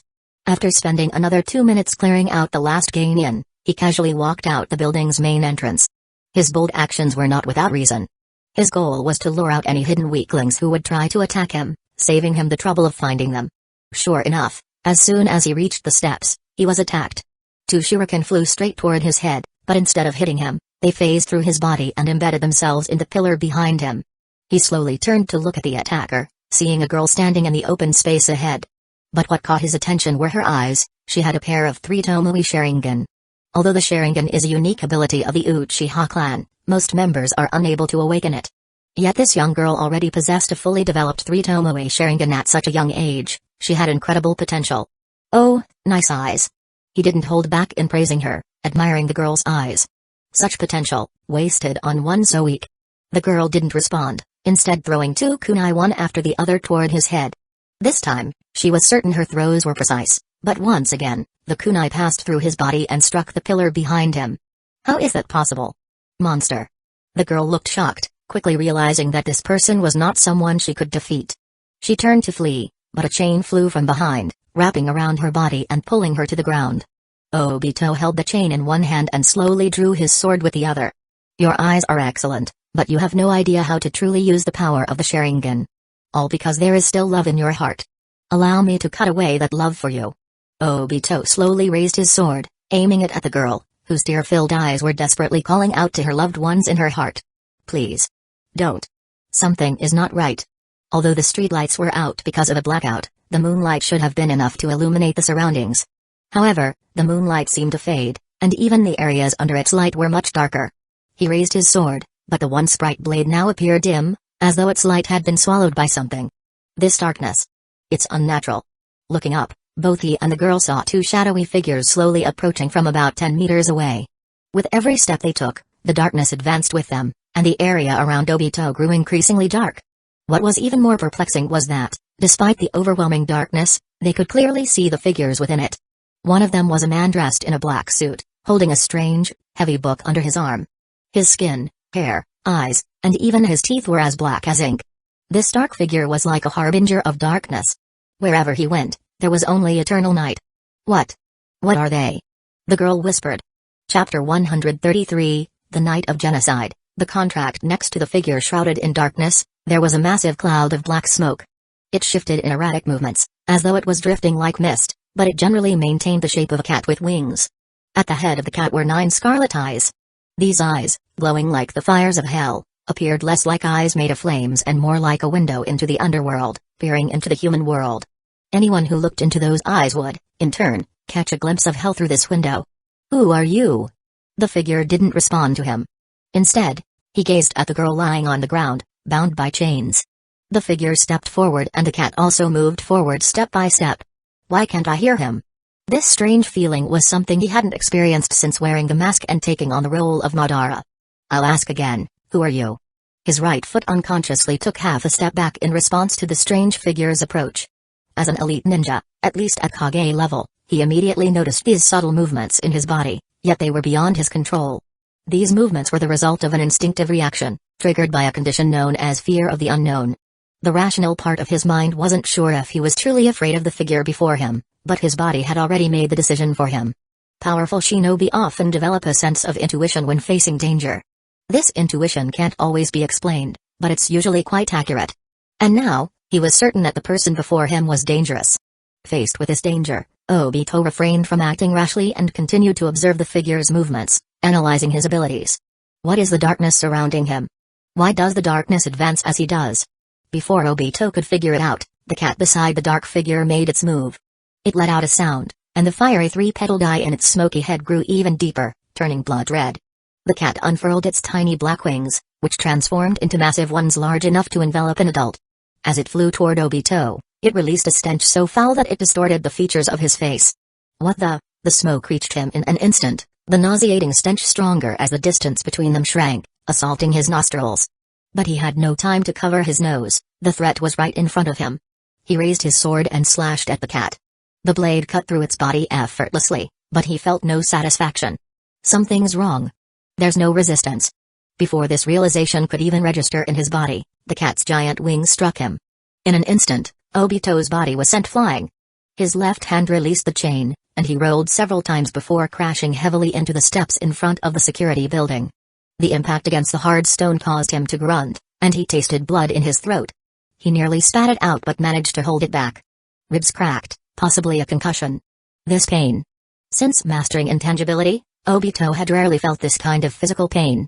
The last time he experienced pain so vivid was during a mission to steal tribute, where he faced a genin with a special fire jutsu.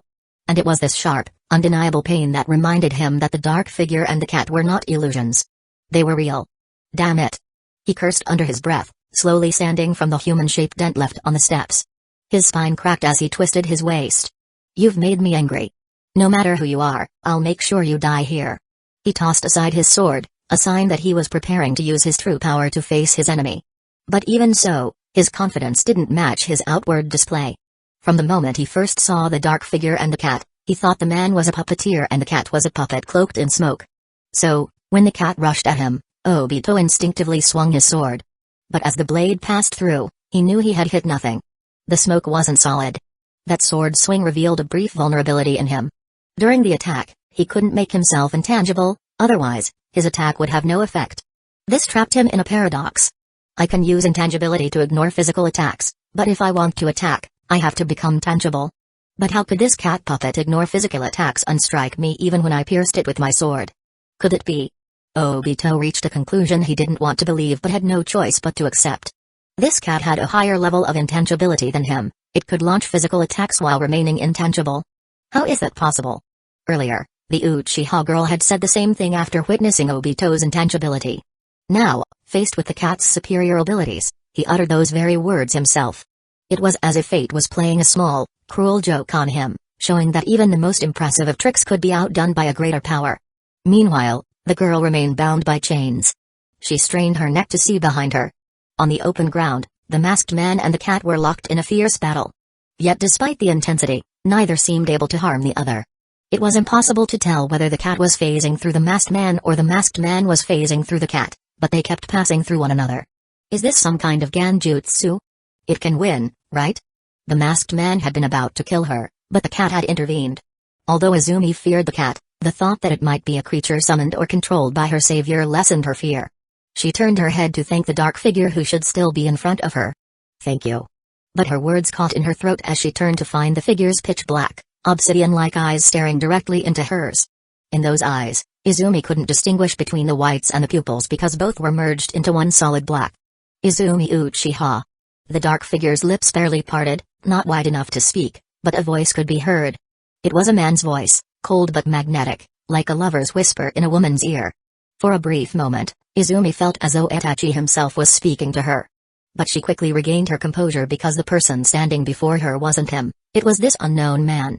Despite his form blending into the shadowy background, Izumi could see his every movement clearly. "You know my name?" she asked cautiously. "How? I've never seen this person before." The figure's lips barely parted again, and a string of words followed. "I don't just know your name. I know the names of all young women. I know every girl's past, present, and future." His ominous tone sent a small but unmistakable shudder through Izumi. Normally, she would have thought such words were a joke. But from this man, she felt it was no trivial boast. This isn't just a boast. He knows something. Something impossible, Izumi realized, a chill running down her spine. He is telling the truth. Suppressing her shock, she wanted to ask more, but the figure spoke first. "I admire your past, Izumi. Witnessing the death of your parents and comrades has made you stronger. But it's not enough. Far from enough. Your suffering does not match your strength. Perhaps one day, you'll obtain even greater power. And maybe that day is today." His lips moved briefly, but a steady stream of words followed. Is this ventriloquism? Izumi didn't know why the man would use such a trick, but it seemed likely. But why? He knows about my parents? About the massacre? Who was he? While Izumi was still guessing the man's identity, she was surprised to find herself in a pitch-black space. She couldn't even see her own hand. The only thing she could see was a floating book. What's happening? Where am I? She instinctively stood up, her hands helplessly groping forward, hoping to touch the only thing with light in this darkness, the book. Faint but spine-chilling strange sounds echoed in Izumi's ears, making her heart bear enormous pressure with each step forward, afraid she might directly touch the object making the strange noises in the darkness. Finally, she stood in front of the book. It was a thick book with an ugly cover, its edges decorated with something like animal teeth, while the middle was some kind of burned leather. In the center of the leather was a line of strange alien text. For some reason, her brain could actually understand the meaning of this alien text. The Book of Itheth. As if under some unknown compulsion, she unconsciously extended her hand over the book. A wave of heat rushed to her palm, but she didn't care at all, because at that moment, a magnificent scene was running in Izumi's brain with a higher priority than her sensory system signals. It was a sun darker than darkness, and around that sun were planets harboring endless abysses revolving around it.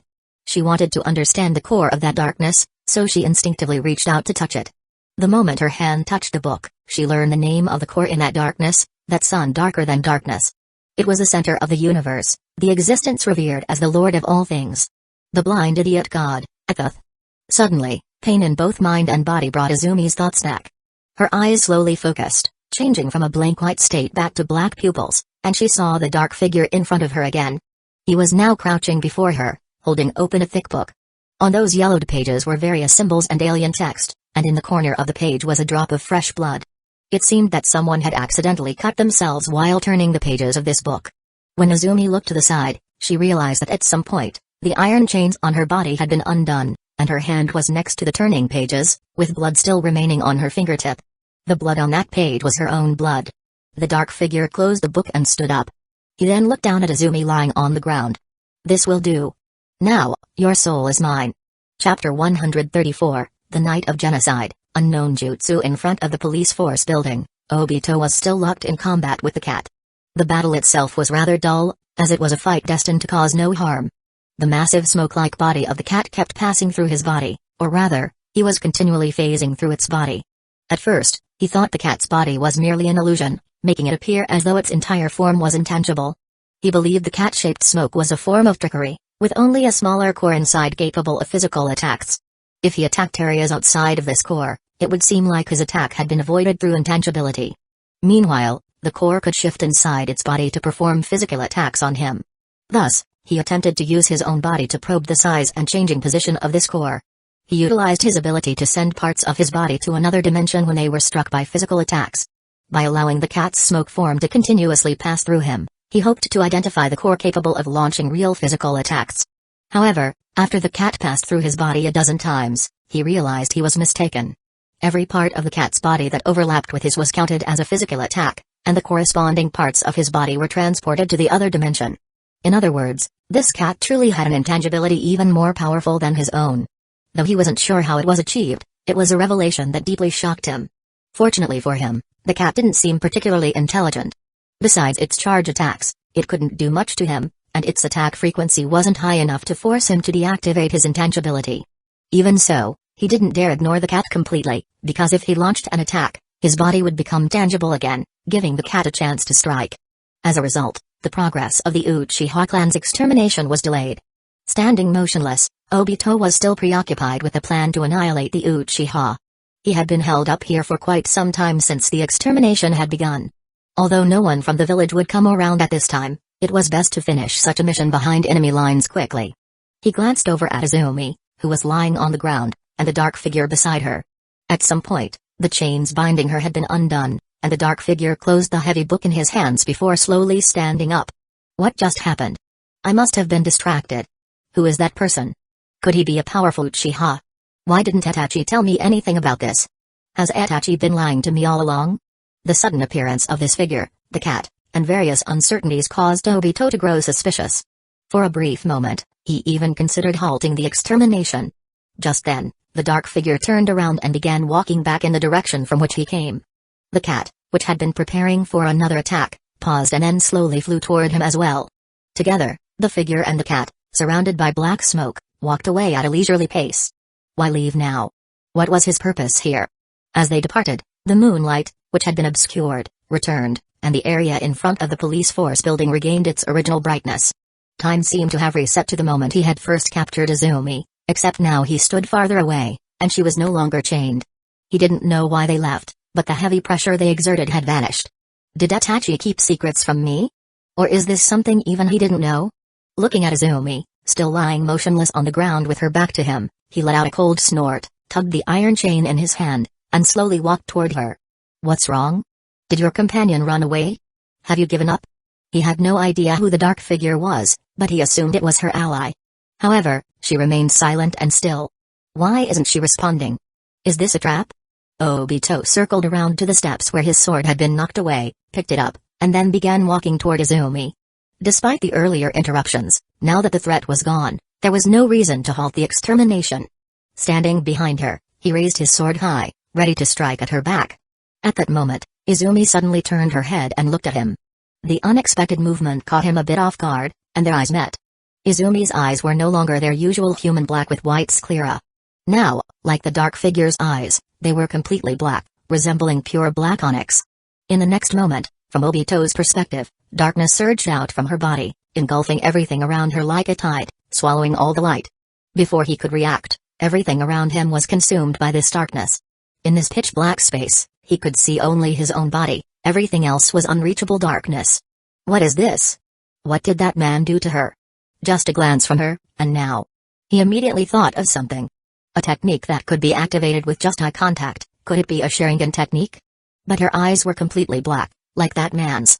There were no Sharingan. Could it be the Mangekyō Sharingan? Impossible.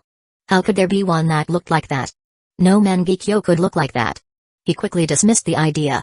Although each Uchiha awakened a unique Mangekyō Sharingan with different patterns and abilities, the Sharingan was always made up of red and black. No one could transcend that limit. Could this be just a normal illusion? He thought of another possibility, that the darkness surrounding him was merely something his eyes were perceiving, and that seeing wasn't necessarily believing.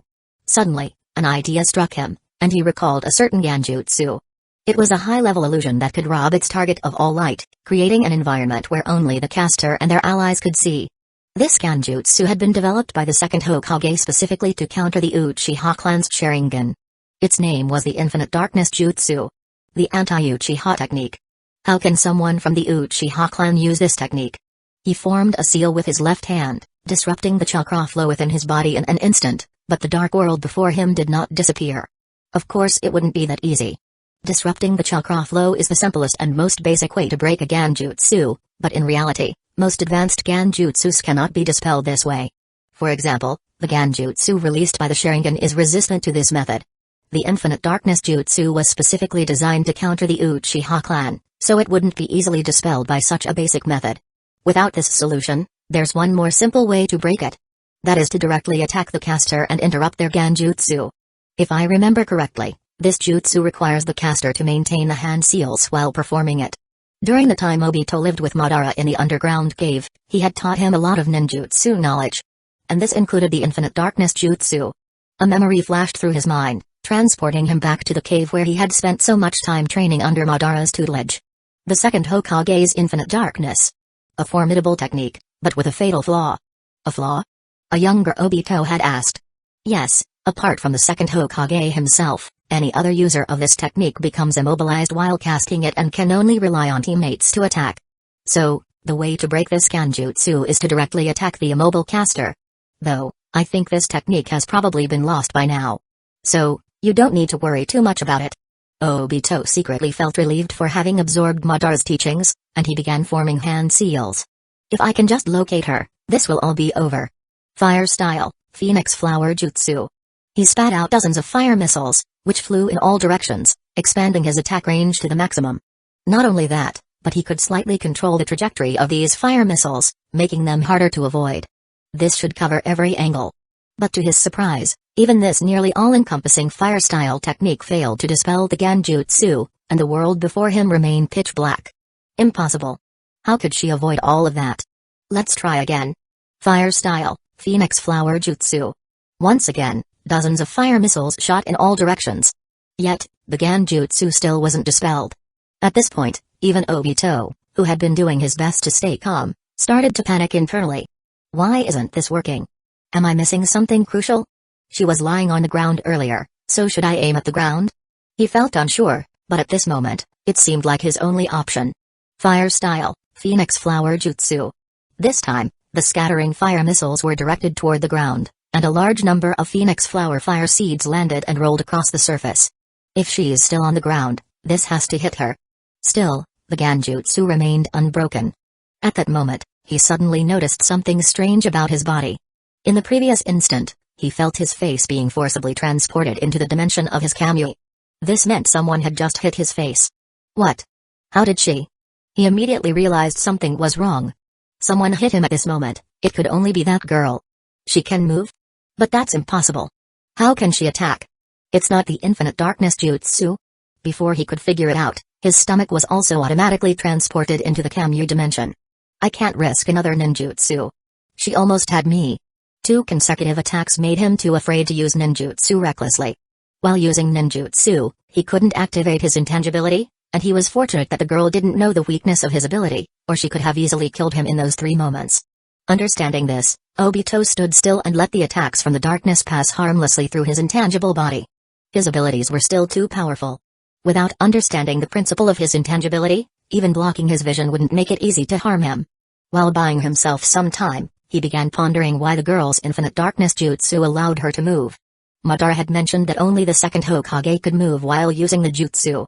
But after that girl came into contact with the dark figure, she could also freely move while using it. Although he found this idea highly unlikely, he couldn't think of any other explanation. The Uchiha compound might have been a little distance from the core of Hidden Leaf Village, but it was still within the village itself. For someone to bypass the barrier unnoticed and appear at the Uchiha compound at such a critical time, he must be very familiar with Hidden Leaf Village. And if he taught that girl how to use the jutsu without maintaining hand seals, could it really be the second Hokage? But wasn't he supposed to have died? It is said he was surrounded by the Kinkaku force from Hidden Clouds Village and sacrificed himself on the battlefield to protect his comrades. But who knows if that's really true? It's just like how everyone thought Madara died fighting Hashirama, when he actually survived for years after that. If the second Hokage didn't actually die, he might have become a ghost haunting the Uchiha from the shadows, just like Madara did. It would fit with how much he hated the clan. But even if he survived, wouldn't he be ancient by now? What's with that man's appearance? Transformation jutsu? No, something like that can't trick my Sharingan. And if he hated the Uchiha so much, shouldn't he be happy about the clan's destruction? Why would he teach that girl Genjutsu? Damn it. What the hell is going on here? None of this makes any sense. Caught up in his preconceived thoughts, Obito's mind began to spiral into contradictions. Humans can only base their logic on what they already know, leading to more self-assured assumptions, and Obito was no exception. Trapped in his worldview, he couldn't see the truth before him. In a world beyond chakra, there exist powers that defy comprehension. He thought he was facing Genjutsu, but in another world, this would be called witchcraft. Witchcraft is a method of controlling certain people, events, or objects through supernatural and mysterious forces. In the face of witchcraft, the power wielded through chakra, or ninjutsu, could even be regarded as a form of science. Those who accept guidance from the Dark One and sign a soul contract through the Book of Etheth are known as signers. A signer's soul does not belong to their body but to the Dark One, and in return, the signer gains the ability to use witchcraft from the Dark One. By continually demonstrating loyalty to him, the Dark One reveals more dark magic and forbidden knowledge to them. The female practitioner of witchcraft is called a witch. Thus, Izumi was no longer a ninja. She was now a witch. Chapter 135, The Night of Genocide, Darkness. Izumi became a signer through the Book of Etheth, thereby gaining power and becoming the first witch in this world. The first spell unleashed by this first witch was naturally the first magic in this world. From a certain perspective, Obito, as the one to experience this first spell, had earned a place in history. The world shifted in that moment, though few would realize it. However, he himself didn't realize this was magic and continued searching for a way to break it within the dark world. Damn it, how do I break this illusion? Obito growled. What kind of Genjutsu is this? Although his ability to phase through objects made Izumi's attacks ineffective, prolonging this stalemate was clearly not in his favor. Not only would the Uchiha massacre plan fail, but when dawn broke and Hidden Leaf Village's ninja arrived, his identity could be exposed, and there was even a chance of being captured. In complete darkness, he had no way to predict when Izumi's attack would come. His escape ability, which involved teleporting using his kami, required a few seconds of preparation. During those few seconds, he couldn't phase through objects. Standing silently in the darkness, he reflected on his abilities, for the second time realizing that phasing wasn't as invincible as he thought. Not only did it lack infinite duration, but he was also forced to cancel it when attacking or using jutsu. Yet ever since becoming the masked man, he had grown reliant on the kami. Phasing allowed him to remain unharmed, enjoying the shocked expressions of enemies whose attacks missed, and savoring the sense of superiority after showing off. With time, he began to fear injury, automatically phasing his body whenever he faced any attack. But in the world of ninja combat, some injuries were unavoidable, as they often led to victory. Such was the case now for him. Whenever Izumi's attacks landed, his body would phase automatically, causing his hands to pass through her body as he tried to grab her. If he couldn't catch Izumi, he would never break the illusion. Realizing this, he loosened his tightly clenched fists, his body standing naturally as he waited silently for Izumi's next attack. Pain is temporary. Failure is forever. I must endure. Izumi's attack came, and he felt a piece of his skin being transported to a different dimension. In that instant, fully concentrated, Obito forced himself to cancel his kami.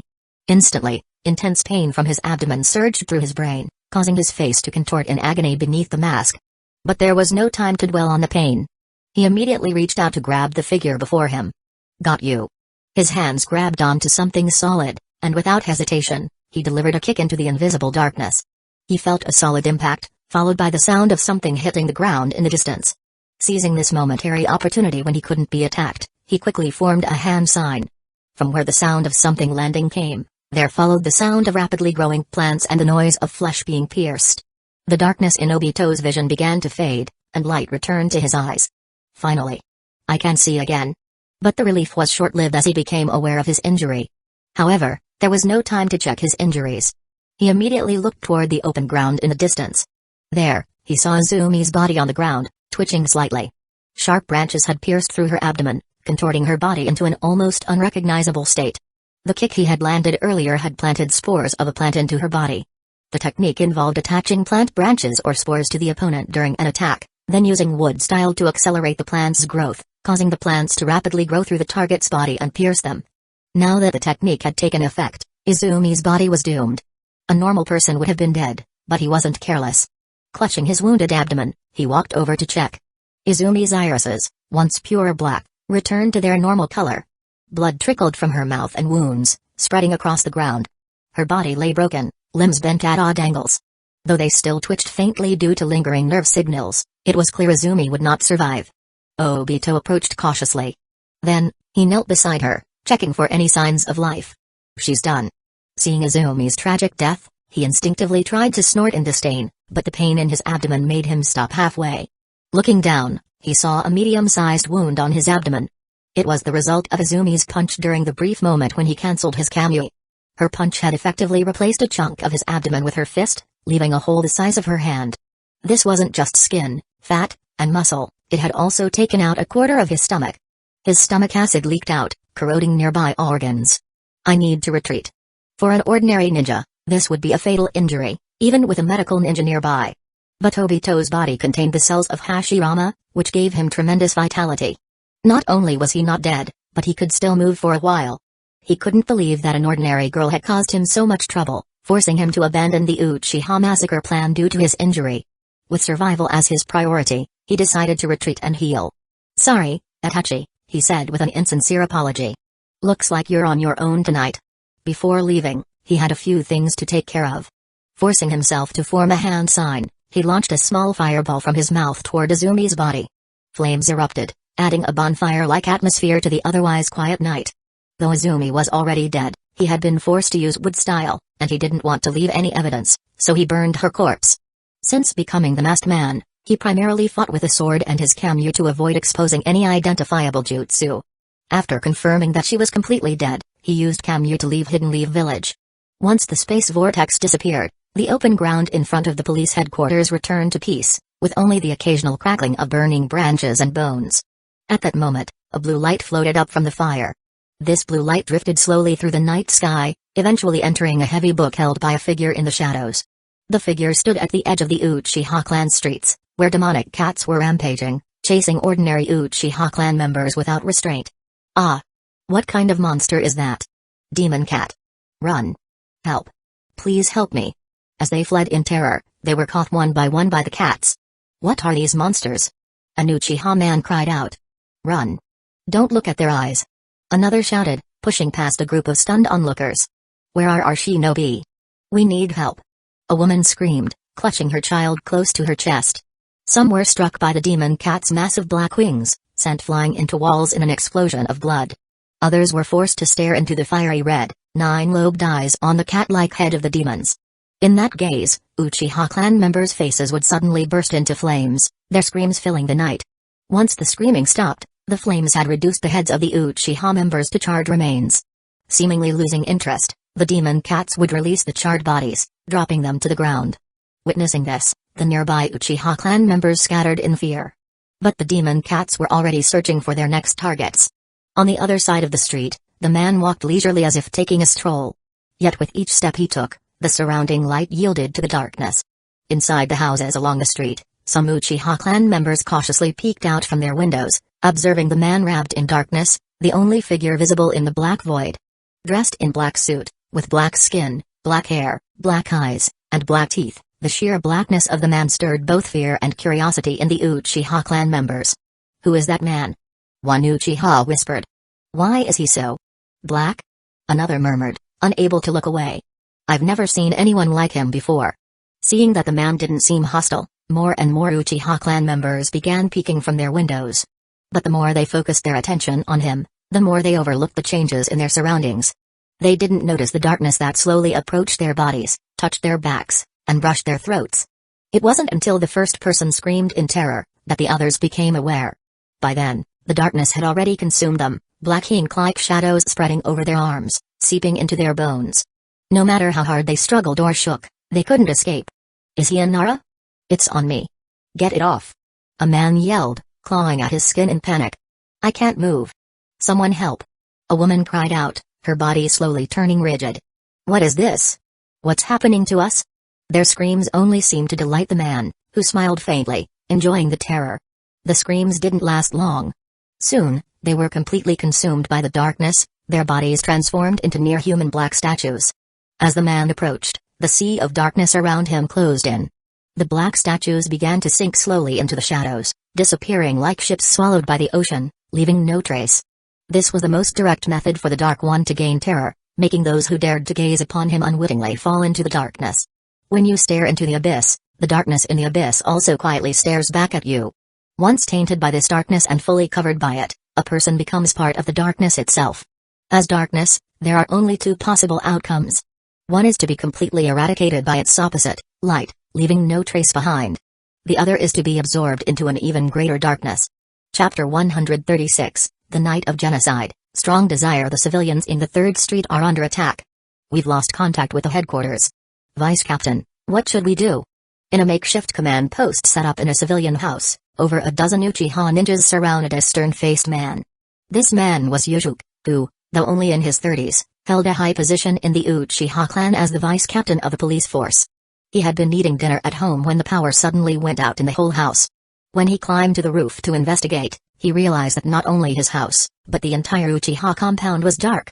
He immediately sensed something was wrong and hurried to the power station in the compound alone. There, he found that the Uchiha clan members guarding the power station had been killed. Their bodies lay strewn across the ground, throats slit with surgical precision. The sight made his stomach churn. Upon seeing this, Yujuk instantly knew what was happening. He rushed back into the village, organizing nearby Uchiha ninjas, and managed to gather about a dozen people. If I'm not mistaken, tonight we are under attack by Hidden Leaf Village's own ninjas. Huh? How is that possible? A young ninja, his face pale with shock, spoke up. But how? We were patrolling just hours ago. Yujuk's words shocked the surrounding ninjas. After all, the clan members had been patrolling the village just fine during the day, and now they were under assault at night? Do not be surprised, nor doubt my judgment, Yujuk continued.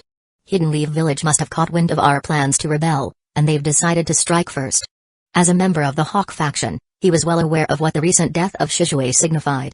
Shizue had always been something of an outlier in the clan, while extremely talented. He had always worked to mend the strained relationship between the Uchiha and Hidden Leaf Village. He knew that a fight was inevitable and that peace between Hidden Leaf Village and the Uchiha was impossible. But he had tolerated Shizue's efforts because open revolt wouldn't guarantee a swift victory. Shizue acted as a buffer, giving the Uchiha time to build their strength. Yujuk believed that if they had one more year, the Uchiha would be ready for a coup d'etat. However, with Shizue dead, that buffer was gone, and tensions between Hidden Leaf Village and the Uchiha escalated rapidly. Adding to that, the fifth Hokage, much like the second Hokage before him, harbored ill will toward the Uchiha and sought to eliminate them. Thus, he wasn't surprised that Hidden Leaf Village had chosen to act now. Our enemies have been planning this for a long time. Earlier today, I happened to check the Uchiha clan's patrol schedule. Oddly, none of our ninjas or clan members are out in the village. Everyone is within the compound tonight. At first, I thought it was a coincidence. But I fear that Hidden Leaf Village intends to wipe us out tonight. Yujuk's words induced panic among the ninjas. Some of the younger ones started trembling in fear. Get a grip. There is no path left for us but war with Hidden Leaf Village. It's either them or us. Don't hold on to any illusions about Hidden Leaf Village. They have already made their move. They are our enemies now. They are slaughtering our people outside, and we cannot just sit here waiting to die. Even if we must die with dignity. His words roused the spirits of the Uchiha ninjas. For the honor of the Uchiha. One ninja shouted. Satisfied with their fighting spirit, Yujuk began issuing orders. The headquarters has likely already fallen, so we cannot expect reinforcements. We're on our own. Our only hope now is to regroup at the clan leader's home. Not only is Fugaku-sama there, but Tatachi is also one of our top warriors. If we band together, we can break through the encirclement. However, his plan did not mention the civilians. What about the civilians on 3rd Street? A young ninja asked hesitantly. This question caught the attention of the older ninjas, one of whom, Hikidai, quickly interrupted. Hey! Don't ask that. The experienced ninjas knew the reality. The Uchiha had no time to protect civilians. Preserving their high-level combat forces was the priority. No one wanted to say it out loud, but the truth was clear. Yujuk's motives were even more transparent. He knew that Fugaku had secretly awakened the Mangekyō Sharingan, the strongest form of the Sharingan. Fugaku had also deciphered the secret inscriptions passed down in the Uchiha clan's stone tablet. Thus, he was essential to their plan. Even if only he escaped, there was hope for the Uchiha to rise again. We can't save everyone. The strong must survive. Alright, that's the plan. Once we leave, stick close to me. If anyone falls behind, I'm sorry, but we can't stop for you. May luck be on your side. Yes. The group replied in unison. A group of Uchiha ninjas emerged from a nearby house. Yujuk led his comrades through the shadows toward the Uchiha clan leader's residence. Although moving across rooftops would have been faster, they likely were stationed with Hidden Leaf Village's ninjas. Thus, he chose the slower but safer route along the ground. The group silently slipped through one street and reached a crossroads. It's too quiet. Where is everyone? A ninja whispered. Stay focused. Silence can be deadlier than noise, Yujuk replied softly. He scouted the area and, seeing no ambush, signaled his team to move forward. The ninjas began crossing the street under the cover of night. However, The last young ninja to cross caught a whiff of something, blood. It was stronger than usual, and for a moment, he froze. On the other side of the intersection, the street was littered with the corpses of Uchiha civilians. Although their clothes remained intact, their skin had been entirely stripped away. Their exposed muscles and blood vessels still twitched. One skinless Uchiha civilian struggled to crawl toward him. "Help! Help me!" the civilian groaned. "It hurts so much." Without eyelids, the civilian's eyes were on the verge of falling out, held only by frayed nerves. With each slow movement, the trail of blood and organs behind him grew longer. At the center of the massacre stood two figures. Under the moonlight, the young ninja saw them clearly. One figure was also skinless but standing as if unaffected, with a third eye on its forehead scanning the area. The other was a woman in exotic clothing, her large mouth stretched unnaturally wide as she gnawed on an Uchiha civilian's skull, sucking out the brain. "We need to run." Noticing the young ninja watching her, the woman grinned playfully and spat out the brain. "Oh my," she teased in a girlish voice. "Looks like someone saw everything. What are you doing? Hurry up and get over here. Tenjin, come here quickly." By the side of the road, Hyuga noticed that Tenjin had suddenly stopped right in the middle of the street. Confused, he quickly whispered sharply at him. "What's wrong with this kid? We can't afford delays." But Tenjin seemed oblivious to Hyuga's voice. His previously tense body relaxed, and his arms hung loosely by his sides as he began walking lightly toward a side street. "What are you doing? We're not going that way." "Damn it." Just as Hyuga was about to give up on Tenjin and leave, a shadow darted out from beside him. It grabbed Tenjin around the waist and pulled him across the street. Once they stopped on the other side of the street, he realized it was Yujuk who had rushed out to save the boy. Tenjin was still in a dazed state, struggling to get up from the ground, and attempting to walk back in the same direction. "We don't have time for this. Enough already." Yujuk punched the boy, knocking him to the ground, finally bringing the young ninja to his senses. Tenjin blinked, feeling the sting on his face. A sharp pain spread across his cheek, and he couldn't help but wince. "Ouch! What happened to me?" "I should be asking you that," Yujuk snorted coldly. Tenjin recalled what he had just seen. A beautiful woman had been standing in the street, holding a black folding fan. She had called out his name in a voice so gentle and sweet, like an angel's song. The sound was irresistible. Not only that, but she had begun to slowly unbutton her clothing with her delicate hand, revealing a glimpse of her décolletes. This temptation was deadly for him, who was still young and inexperienced. Even now, despite having been snapped out of it by Yujuk, he felt a sense of regret. However, he reported that he had seen two enemies on the street, slaughtering many civilians. He spoke of it lightly, as though he had completely forgotten the gruesome scene of the massacre. There were two enemies on the street. They were killing civilians, Tenjin said. Yujuk frowned, noticing the young ninja's strange demeanor. "And? What else did you see?" "The woman. She was beautiful." It was clear how deeply that mysterious woman had affected him in just a moment. She had taken up so much space in his mind that he had even forgotten the brutal deaths of his fellow clan members and the fact that the woman's mouth could open wide enough to swallow a person's head. At that moment, the sound of light footsteps echoed from the side street. The Uchiha ninjas at the crossroads immediately tensed up, listening closely. "Something's coming. Get ready." One of the ninjas whispered urgently. "Hey boys, can you come out? Come out and play with me?" A sultry female voice rang out on the street, completely out of place with the tense atmosphere of the night. Yujuk knew that they had been trapped. To reach the clan leader's house, they had to cross the street, but if they stepped out now, they'd be easy targets for the unknown enemy. With no other option, he needed to divert the woman's attention. "Are you from Root or Anbu?" As he spoke, Yujuk made hand gestures to the others, signaling for them to leave while he held off the threat. Hyuga understood the signal and quickly led the other Uchiha ninjas to leave. "Good luck, Vice Captain." "We'll regroup at the clan leader's house," Hyuga whispered before disappearing into the shadows with the others. Now, only Yujuk, Tenjin, and the mysterious woman standing at the street corner remained. "Root? Anbu? What are those?" "Never mind that, boys, come out and play." "Hey, don't you think my body? Isn't it beautiful? Aren't you craving it? Come on, boys." Hearing this, Tenjin's heart tightened, and the image of the alluring woman flashed once more in his mind. Her curvy figure was the most beautiful he'd ever seen. Her fair skin shimmered, a glow so striking that even the darkness of night couldn't conceal it. Such an incredibly beautiful woman, of course Tenjin wanted her. He craved her. He wanted to possess her. To have her entirely for himself. These desires grew stronger in his mind. His breathing quickened, and his body began to tremble slightly. But this tremble was not from fear, it was from excitement. Just then, Yujuk noticed his rapid breathing. He firmly placed his strong hands on Tenjin's shoulders. Though he said nothing, he gave the young man a steadying look. His eyes conveyed a clear message: stay focused. Don't let her get to you. Tenjin's conflicted gaze met his. I'm trying, but it's so hard. Yujuk found the whole situation odd. Why was this woman in the Uchiha compound at this hour? And from her words, she didn't seem to be a hidden leaf village ninja. But her behavior was suspicious. No matter. Whoever stands in my way is an enemy. I need to eliminate her quickly and head to the clan leader's house. Having made up his mind, Yujuk tightened his grip on his katana.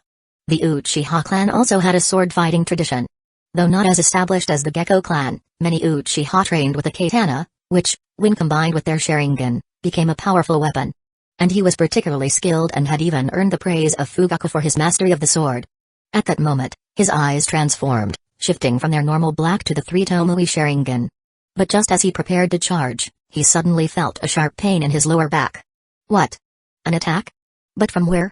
He turned and saw that a kunai was lodged in his back. Tenjin? What are you doing? I won't let you hurt my goddess. Chapter 137, The Night of Genocide. Skinless bloodshot veins covered the whites of Tenjin's eyes, and the twisted smile on his face stretched his mouth to an unbelievable degree. The handsome features inherited from the Uchiha clan were now barely recognizable, losing their human-like appearance. In his trembling hand, he still clutched the kunai that had stabbed his comrade, showing no sign of remorse. Yujuk quickly shoved the boy aside, pulling out the kunai from his lower back, and angrily stared at Gim, who was still in a state of extreme excitement. Snap out of it, you fool! Yujuk hissed. Can't you see what you've done? Just then, a voice of a young girl echoed from around the corner of the street again. Hey, what's wrong with you boys? You shouldn't be fighting over a girl like me. You know, both of you can come together. I can give you the greatest pleasure. Come out. Come out. The girl's last shout was not the voice of a human, but the howl of a monster, sending chills down the spine of anyone who heard it. What kind of jutsu is this? However, Tenjin, with a smile still on his face, struggled to stand as if he wanted to go toward her. Seeing this, Yujuk finally realized that the boy had completely fallen under the technique of the woman. When? Was it when she first spoke? Or even earlier? Was it because he saw her face? Is it a Genjutsu? Or something else? But there was no time to figure it out. His wound was bleeding, and approaching footsteps on the street forced him to act quickly. Switching his blade to his left hand, he grabbed Tenjin, who was trying to walk away, as if he were a baby chick. Then, Yujuk dragged him by the back of his collar and charged around the corner of the street. Using Tenjin's body as a shield, he avoided looking directly at the girl, ensuring he wouldn't fall under her jutsu. When he was halfway down the street, he pushed Tenjin with all his strength toward the direction of the girl, then sprinted to the other side of the street, disappearing into the night. I'm sorry, Tenjin. But it's your both of us. And just like that, he escaped without choosing to fight, leaving the boy to fall right into the arms of the girl. The girl smiled sweetly and wrapped him in her embrace. It was only when Tenjin stood close to her that he realized the girl was much taller than him. His head was level with her chest, just below her collarbone. She's even more beautiful up close. She's perfect in every way. His hands grasped her, his eyes staring blankly ahead, his head resting under the girl's chin. The girl, too, welcomed his actions, gently caressing his head like a mother, laughing softly. Good boy. Take it slow. It's all yours. Her every smile and gesture made him even bolder. He looked up at the girl's face. Can you take off that fan? What's wrong? She asked. The girl had been holding a black folding fan the entire time, even in their current embrace, using it to cover part of her face. It's in the way, he said, pouting like a child begging his mother. A woman of such irresistible charm could make any strong man turn into a helpless boy. I can, but you better not regret it, the girl said. Tenjin shook his head firmly. I won't regret it. I could never regret anything about you. As soon as the words left his mouth, the girl snapped the fan shut. With the sound of the fan closing, the colors in front of Tenjin's eyes began to blur and distort. What's happening? Like steam rising from intense flames, the girl's skin started to tremble slightly, and the once flawless surface turned dull and rough, becoming an ashen gray. What's happening to her? Is she hurt? Not only that, but he felt the body he was holding swell. Within seconds, his arms could no longer wrap around her waist. His hands were now buried deep within folds of enormous, fleshy mass. The overwhelming pressure made him desperately try to pull his arms free, but he realized he could no longer move. Behind him, the girl's once soft arms had transformed into thick, octopus-like tentacles, tightly wrapping around his small frame. At this moment, it wasn't Tenjin embracing the girl, it was the girl embracing him. Her one-slush lips had morphed into a massive maw lined with rows of razor-sharp, spiral-shaped teeth, hovering hungrily over his head. The girl was no longer the beautiful maiden. She had revealed her true form, the bloated woman. The bloated woman often appeared to men as a captivating, alluring girl, her eyes casting a spell that enchanted men, trapping them in her charm. But this alluring image was merely an illusion created by her black fan. Once the fan was closed, her true form, a 500-kilogram grayish humanoid creature, was revealed. She had 6 enormous tentacles capable of holding any man who had been bewitched by her, preventing escape. Finally, she would open her massive maw and devour the man's head, sucking out his brains. "Let me go! Let me go!" Tenjin screamed as his beautiful fantasy shattered before his eyes. He struggled frantically, pushing his chakra to its limits. But against a nearly half-ton bloated woman, his strength was as feeble as a child's. The more he struggled, the faster he sank into the swamp of fat. "Hey, didn't you ask me to take off the fan?" The sickly sweet voice of the girl echoed from the bloated woman's tooth-filled mouth, but her tone suddenly shifted, becoming a genderless, monstrous voice. "Do you regret it now?" Upon hearing those words, Tenjin lost the last shred of his sanity. His body went limp, giving up the pointless struggle. His eyes drifted helplessly to the slightly blood-red ground beside him. Huh? Why is the ground red? Oh, that's right, today is a blood moon. Squelch. The next second, darkness swallowed his vision entirely. On the streets of the Uchiha district, Yujuk was still running frantically. But he couldn't move too quickly because his lower back had been seriously stabbed. "Damn, that was right around where my kidney is," he muttered through gritted teeth. While he scanned his surroundings, Yujuk caught a glimpse through a shop window and noticed several people hiding inside the building. He immediately became cautious, quietly slipped into the shop while gripping his kunai, and held it against the neck of the last person in the group. "Don't move." At that moment, the 2 people squatting by the window finally reacted and turned to look at him, realizing they were all familiar faces. "Hikadai. Vice Captain Yujuk?" He quickly sheathed his kunai and asked, "Why are you still here? Didn't you go to the clan leader's house? And why are there only 3 of you left?" He glanced around the shop. Including himself, there were only 4 people in total, which meant the others were likely dead. "We ran into a troublesome opponent." Hikadai moved aside, and Yujuk stepped forward to look out the window. He saw a figure slowly moving in the center of the street. It was a tall humanoid creature with no skin. That was the strange part because skin is essential for any creature, as it protects the delicate internal tissues of the body. Losing large portions of skin would normally result in death, either from infection or the slightest external harm. Yet, this skinless being wandered the streets as if nothing were wrong. The red muscles and faintly pulsing veins became even more terrifying under the blood-red moonlight, creating a deeply unsettling scene. What kind of monster is that? No idea. It was already roaming there when we arrived. Why didn't you force your way through? Well. Before Hikadai could respond, Yujuk noticed scattered bodies in the shadows of the street. These people were dressed in Uchiha clan ninja uniforms, but their arms and heads were missing skin, leaving their raw tissue and muscles exposed to the air. At that moment, the skinless creature seemed to hear something, its head turning sharply in another direction. Then, its body twitched at an impossible speed. In an instant, the creature transformed into a blood-red blur and rushed into a nearby residential building. Soon, a scream echoed from inside the house. A civilian broke through the second-floor window and stood on the ledge. Without much thought, the panicked civilian jumped to the ground, where the bones in his legs shattered on impact. "Ah! Help me! Someone, please!" But the civilian didn't stay down, driven by the primal urge to survive. He gritted his teeth against the excruciating pain and began crawling blindly forward. At the same time, the skinless creature emerged from the second-floor window, standing motionless in the dark room. The third eye embedded in its forehead began to glow with a scarlet light. As the light touched the civilian, the skin on his body began to disappear rapidly, as if fog on glass had suddenly evaporated in the warmth.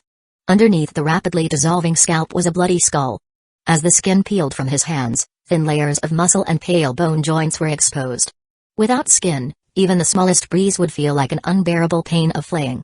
As his lips vanished, the civilian could no longer scream properly, only managing hoarse, raspy gasps from his throat. His body twitched uncontrollably, the itching and pain overwhelming him as he rubbed against anything he could reach. "I've seen many die, but never like this. It's inhuman," Hikadai whispered. Eventually, the Uchiha civilian died in utter agony, leaving behind only a mutilated mess of flesh and limbs. The skinless creature became a blood-red blur as it returned to the center of the street, continuing its slow patrol. Yujuk slowly pulled his gaze back from the window.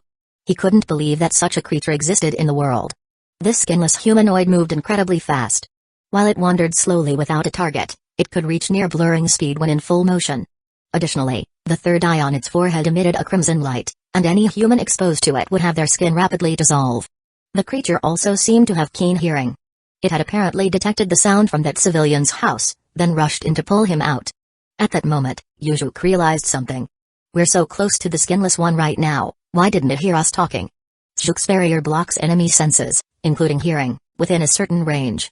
Thanks to him, we haven't been detected yet. Hikadai said. But his jutsu can only cover a fixed area and can't be moved. Yujuk, the ninja Yujuk had earlier held a kunai to, spoke up. I can maintain it, but we can't move far. We're trapped here unless we risk exposure. By the way, Vice Captain Yujuk, what happened to Tenjin? Hikadai suddenly asked. Yujuk hesitated. He fell under some kind of jutsu. A woman's voice lured him away. He explained the situation, but omitted the part where he had pushed Tenjin towards the girl. Instead, he claimed Tenjin had gone to her on his own. After listening, the Uchiha ninjas' expressions turned grim. They had their suspicions, but it was no longer important. Another loss. How many more before this night is over? Hikadai asked tiredly. We can't dwell on it now. We need to focus on survival. Now, the group of 4 had only one goal, to make it through this last street and reach the Uchiha clan leader's house. After a brief rest, the group prepared to move. One of the Uchiha ninjas bandaged Yujuk's neck. It'll have to do. We don't have time for proper treatment, he said as he listened to Hikadai describe the earlier battle, where more than a dozen ninja had attacked the skinless creature. We thought we could overwhelm it quickly since there was only one. But no matter how many of us cut it, we couldn't kill it. Several ninjas were hit by the light from its third eye and lost their skin. In the end, only 3 of us survived. How many attacked it? Yujuk asked, trying to gauge the creature's strength. More than a dozen. Hikadai didn't go into further detail, not wanting to relive the horror. Yujuk mentally summarized the skinless creature's abilities. It was incredibly fast, had acute hearing, and remarkable vitality, but its physical strength was only equivalent to that of an ordinary ninja. Its sole method of attack was the light from the third eye, which dissolved human skin. We can't stay here forever.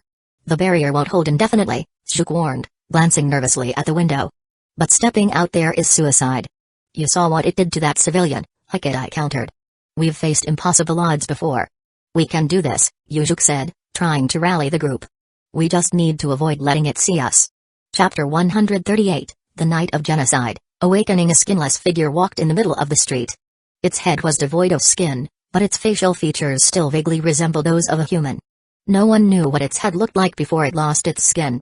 On either side of its head were 2 eardrum-like structures, fully exposed to the air. These sensitive eardrums could detect the faintest sounds.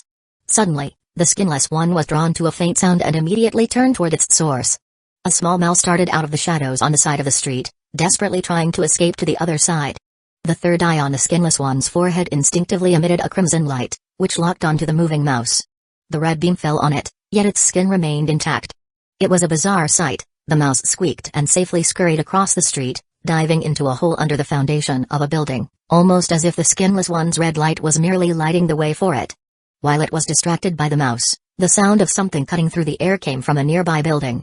The muscles and tendons on its exposed neck twitched immediately, and its head snapped around with such speed that it seemed momentarily blurred. Even though every part of its body reacted far faster than a human's, it was already too late. A kunai, tied with explosive tags, struck its head, causing a massive explosion that threw up a cloud of dust and smoke. Taking advantage of the obscuring smoke, 4 ninjas rushed out of a nearby shop, heading across the street. In truth, Yujuk hadn't wanted to use this tactic unless it was absolutely necessary. The sound of the explosion could attract the attention of the Hidden Leaf Village ninjas, and they had set out in such haste that they didn't have many explosive tags left. The remaining tags were reserved for breaking through Hidden Leaf Village's defenses later. As for these mysterious monsters that appeared out of nowhere, he would leave those for the Hidden Leaf Village ninjas to deal with. Using the cover of smoke, the 4 ninjas quickly crossed to the other side of the street and headed deeper into an alley. But at that moment, a crimson beam of light shot through the smoke, hitting the back of the last ninja in the group. Yujuk immediately felt an unbearable itching on his back as his skin rapidly began to peel away.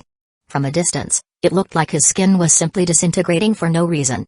But upon closer inspection, he realized his skin was crumbling like cookie crumbs. The crumbled skin fell to the ground instantly, without sticking to the red, sticky muscle tissue underneath. Seeing his own arm skin disintegrating before his eyes, Shuk's mental defenses collapsed. He screamed and fell to the ground, rolling before coming to a stop. He stood up and stumbled to a nearby building. Frantically, he pressed his body against its walls, rubbing his skin against them like a bear scratching against a tree.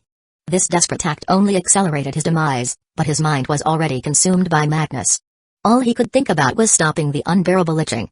The soft, exposed blood vessels on his skin were easily ruptured. With every scrape against the white wall, another patch of red blood stained the area. "We're all going to die like that. We should surrender to Hidden Leaf Village." One of the remaining ninjas cried out.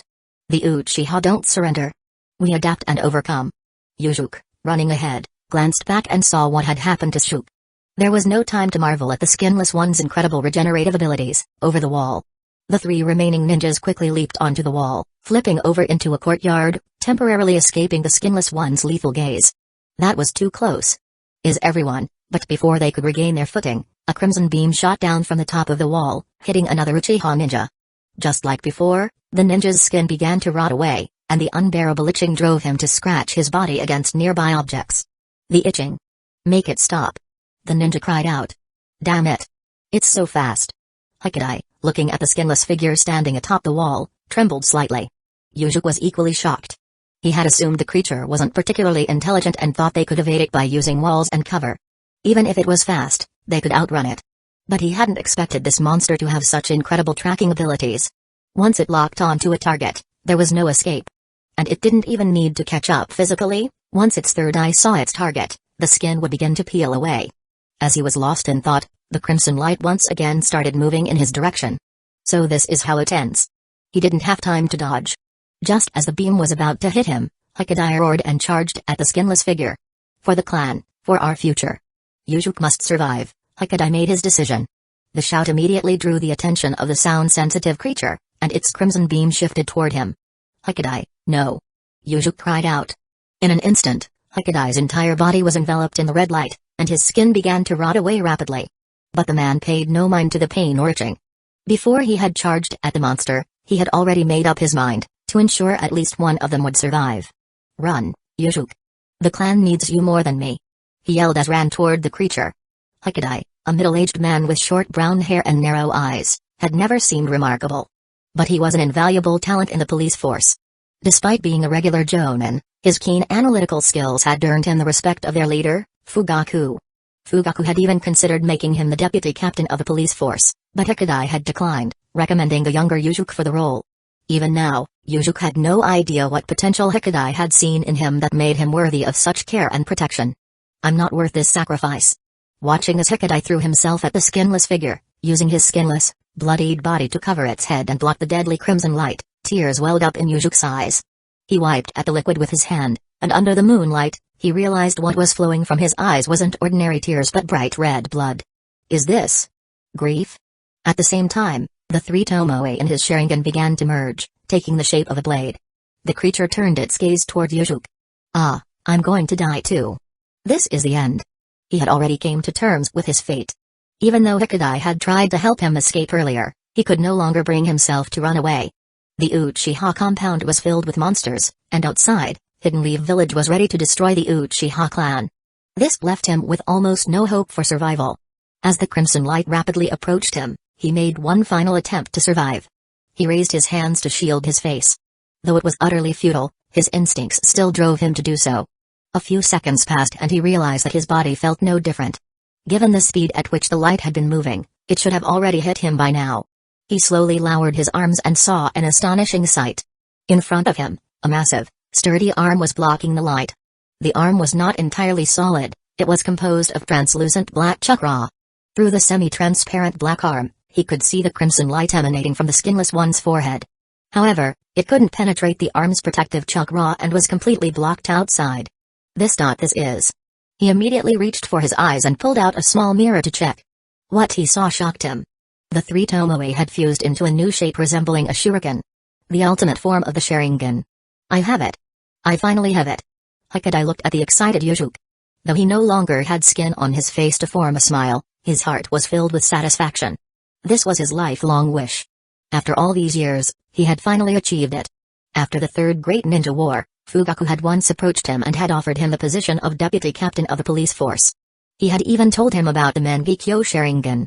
It was the ultimate form of the Sharingan. Those who possessed it gained power equal to, or even surpassing that of a Kage-level ninja. The method to awaken it involved experiencing deep emotional pain. Fugaku had also shown him his own Mangekyō Sharingan. Its existence and awakening method had only been known to the higher-ups of the Uchiha clan. In the past, this knowledge had once been widespread within the clan. This had led many members to become obsessed with gaining its power, which had then resulted in infighting and bloodshed. As a result, its existence had become classified information within the clan. Of course, there had been exceptions like Shizui, who had awakened his Mangekyō Sharingan on his own. As for why Fugaku had revealed this secret to Hikidai, it was clear he had wanted to groom Hikidai into a Mangekyō user. The more wielders of this power the Uchiha clan had, the stronger they would become. But only Hikidai had known that, as someone with no close family or friends, there was no one whose death could cause him enough grief to awaken the Mangekyō. Thus, he had refused Fugaku's offer and had devised a plan with him, the Mangekyō Sharingan project. Hikidai would play the role of someone who could evoke grief and anger in the target. At the crucial moment, he would sacrifice himself, allowing the target to awaken the Mangekyō Sharingan.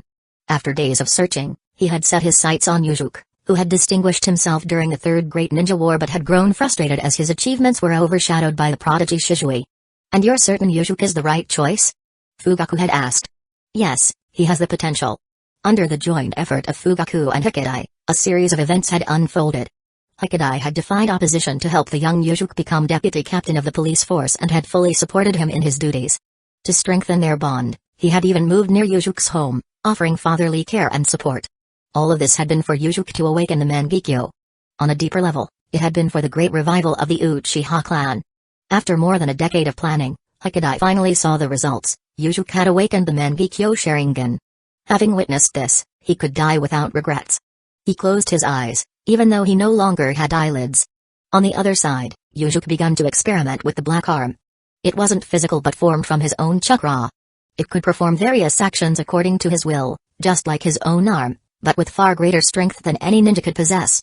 He didn't know that this arm was part of Susanoo and what he was using was merely its most basic form. But for now, he didn't need to know that.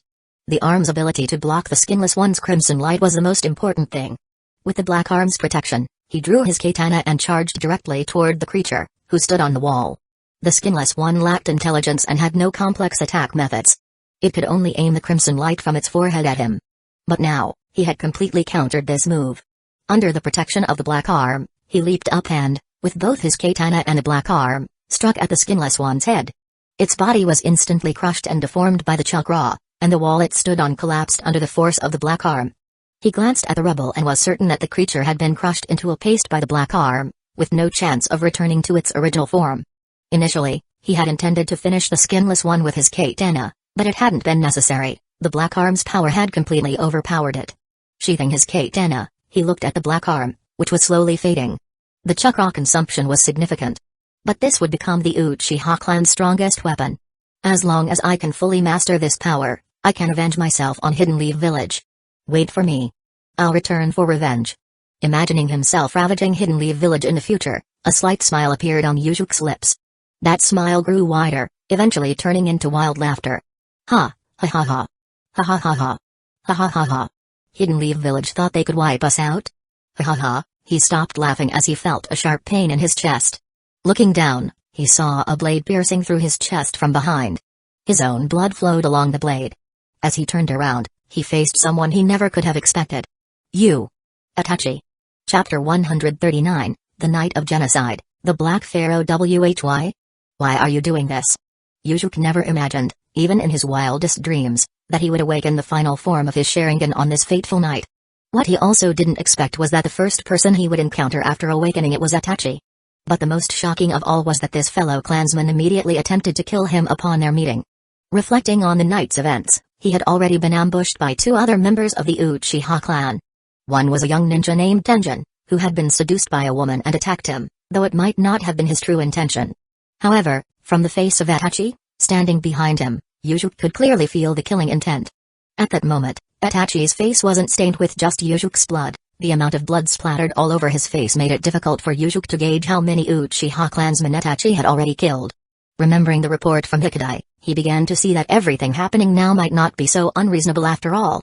After the discovery of Shishui's body, Hyuga had led 2 other Uchiha ninjas to the clan leader's home to investigate Itachi. Not only did Itachi avoid all 3, including Hyuga, but he also made statements like a tiresome clan and shallow-minded fools. However, when Fugaku appeared, he immediately knelt down and apologized to Hyuga and the others. Hyuga reported this to Yujuk, but he had dismissed it as Itachi going through a rebellious phase. As both the clan leader and his Itachi's father, he believed Fugaku would be able to handle Itachi, so he did not intervene. But now, in hindsight, it all seemed like a signal. Perhaps Itachi had harbored malice towards the Uchiha clan since that moment. Damn you! Yujuk forcefully pushed away Itachi, clutching his chest where he had been pierced. He tried to activate his Mangekyō Sharingan once more. However, due to his previous injuries and the exhaustion from already having used the Mangekyō, the 3 Tomoe in his Sharingan started to come together but soon dispersed again. Seeing this, Itachi was slightly surprised. Have you awakened it as well? But whether Yujuk had awakened the Mangekyō was irrelevant to him at this point. He swiftly rushed forward and plunged his blade into Yujuk's heart. Hyuga, I'm sorry. I couldn't. Make your sacrifice count. And just like that, Yujuk was killed by Itachi before he could even experience the full strength of his Uchiha bloodline. Itachi pulled his katana from Yujuk's chest, flicked off the blood, and glanced around at the skinned and mutilated bodies of Uchiha ninjas and the collapsed walls that formed the ruins of the courtyard. Itachi had only just arrived in this area and had no idea what had transpired earlier. He simply saw Yujuk standing there, laughing madly, which prompted him to strike. Even upon closer inspection of the surroundings, he couldn't make sense of what had happened. He had also sensed similar abnormalities on his way here. Originally, he had agreed with the masked man, who claimed to be Madara, to split the task, each handling one side and not interfering with the other's area. But for some reason, on his way here, he saw many Uchiha civilians who had died horrific deaths. These civilians had either been completely skinned, like the ninjas on the ground, or had their skulls pierced by a sharp, spiral-shaped object, with their brain entirely drained. This grotesque and troublesome method of killing didn't seem to match the style of the masked man. Itachi found such methods utterly repulsive. While it was true that the vast majority of the Uchiha clan had to die tonight, he still wished to give them a swift and painless death. Not this kind of agonizing, torturous end. However, he had no time to ponder this further, as the greatest challenge of the night still lay ahead. He glanced up at the blood-red moon, growing more intense in its color. And without further hesitation, leaped several times into the alley, heading toward the home of the Uchiha clan leader, Fugaku. That was once his home too. As he departed, a figure slowly appeared beside the collapsed courtyard wall. This figure had a voluptuous and alluring figure, with a black fan covering her stunning face, radiating charm. She was the bloated woman, disguised as a beautiful young girl. She peered through the gap in the wall but saw no living soul. Just a moment ago, I saw a handsome young man. How did he disappear so quickly? She was about to step into the courtyard when she suddenly stopped, looking at the figure near her feet. Why are you so useless? Despite her words, the bloated woman used her invisible tentacles to lift the skinned corpse from beneath the rubble. This skinned figure was no longer a full body but merely a sheet of skin. Or rather, the appearance of the skinless one had always been its true form, a skin. The bloated woman held the horrifying skin, filled with muscle tissue, tendons, and blood vessels, with an expression of disdain. Carrying you around is really cramping my style when it comes to seducing men. Whatever. We're done here anyway. There aren't many good men left, after all. On the street leading to the clan leader's house, Itachi encountered a dozen more Uchiha civilians. These were people who had run to the clan leader for help. Seeing the son of the clan leader return, they rushed forward excitedly, believing they had found their savior. Look! It's Itachi. We're saved. One of them cried out. There can be no salvation tonight. But before they could utter another word, his katana had already swung through them. His swift and precise blade granted these civilians a merciful death, as fresh blood splattered across the walls of the street. Just then, a towering figure stood in his path, blocking his way. Father? Itachi swallowed nervously, trying to calm his tension as his gaze traced the shadow back to its source. To his surprise, it wasn't Fugaku who stood there, but a dark-skinned man dressed in a dazzling robe. Under the crimson moonlight, Itachi could make out the details of the man standing before him. The man wore a sandy-colored, tall, circular crown on his head. His body was draped in an extravagant golden robe, decorated with obsidian-colored lines. The robe's tail dragged along the ground, creating an appearance that seemed cumbersome and impractical for movement. Such attire was not only unheard of within the Uchiha clan, known for their typically modest clothing, but it was also rare in the entire village. Usually, only traveling performers from outside Hidden Leaf Village would wear something so pretentious. Coupled with the man's pitch-black skin, far darker than anything the sun could produce, he immediately concluded that this person was neither from Hidden Leaf Village nor from the Uchiha clan. The dark-skinned man was not standing empty-handed. He held a staff, half as tall as a person, decorated with golden and blue stripes. The handle was inlaid with several black gems. At the top of the staff, a massive red gemstone emitted a scarlet light. The man's physique was robust and imposing, his posture tall and majestic, and his face handsome yet arrogant. To the 12-year-old Itachi, the man appeared formidable. Unconsciously, he could feel a sense of pressure emanating from him. Why? Why am I feeling fear towards this man, who isn't even a shinobi? Itachi couldn't yet determine the man's identity, but from his gaudy, impractical clothing and the lack of any ninja village forehead protector, it was clear that this man wasn't a shinobi. As for being a civilian, he dismissed that idea as well.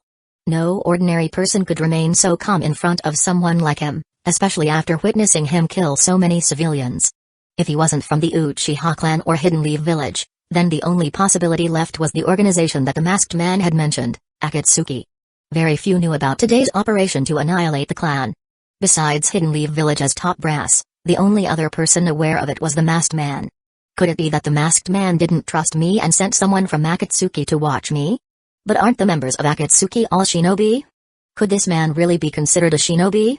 In the narrow alleyway, he quickly ran through various possibilities regarding the man's identity. But all of his guesses were quickly dismissed. Who are you? What business do you have here? Itachi finally asked. This was the simplest and most direct way to identify him, and the dark-skinned man responded. I am an observer of this world. I gaze upon the misfortune of mortals, mock those cursed by fate, and warn those who dare to seek ancient, forbidden knowledge. You may call me the Black Pharaoh. Black Pharaoh? What kind of title is that? You're not from Hidden Leaf Village, are you? Why are you here on this night of all nights? As soon as he finished speaking, the Black Pharaoh took a step forward, and the shadows on the ground moved towards him. I told you, I gaze upon the misfortune of mortals. The destruction of the Uchiha clan, and the tragic fate of someone bearing the name Itachi, is that not worthy of my presence? Hearing the name of his clan and even his own name spoken from the mouth of such a bizarre figure felt weird to him. Yet, within the Black Pharaoh's regal and arrogant demeanor, he sensed something else. This man looked at him with the same disdain an inspector might show when surveying the downfall of the Uchiha clan. This arrogance infuriated Itachi. He recalled the words the Black Pharaoh had spoken earlier. The Black Pharaoh claimed to mock those with cursed fates, and it seemed he considered Itachi to be one of them. Cursed fate? Is that what he thinks this is? Are you here to mock me? The Black Pharaoh merely nodded his head slightly. Yes. But I am not mocking you alone, Itachi. I mean all of you, everyone who bears the name Uchiha. You are all cursed by fate, and you are all subjects of my ridicule. You dare to mock the sacrifice I'm making? Before the Black Pharaoh could finish speaking, Itachi's body moved. He closed the distance between himself and the Black Pharaoh, aiming to decapitate him with his blade. Just as his blade was about to sever the Black Pharaoh's head, he noticed the man smiling, although hard to detect. The smile conveyed pure disdain, without the slightest attempt at concealment. He truly was mocking him, mocking the entire Uchiha clan. The painful decision Itachi had made for the peace of Hidden Leaf Village and the future of his brother and the resolve to personally carry out the massacre of his own clan, was being so easily ridiculed by an outsider. This only fueled his anger further. His blade came down at full speed toward the Black Pharaoh's head. But just as the blade was halfway through its arc, he felt a strong resistance. The moment the resistance appeared, it forcefully pushed his blade away, causing him to flip in the air before landing back on the ground. What was that? He knew that his katana hadn't come close enough to touch the Black Pharaoh's body, yet the resistance had clearly been there. Something had blocked his attack. But he didn't see what it was, only a distortion in the air. Realizing that his attack had failed, he suppressed his anger and refrained from blindly attacking again. He stayed grounded, carefully observing the area around the Black Pharaoh. Suddenly, Itachi noticed two areas of faintly distorted air on either side of the Black Pharaoh. They stood motionless, like invisible entities guarding him. Some kind of barrier jutsu? Recalling the distorted air that had blocked his blade earlier, he immediately understood that something hidden must be concealed within those distortions. He should have noticed this detail earlier, but the man's flamboyant attire and mocking words had clouded his judgment, leading him to attack rashly. Is that the best the mighty Uchiha can offer? He's not even taking me seriously. Chapter 140, The Night of Genocide. Analyzing at this moment, Kagami was observing Itachi through the eyes of his spider.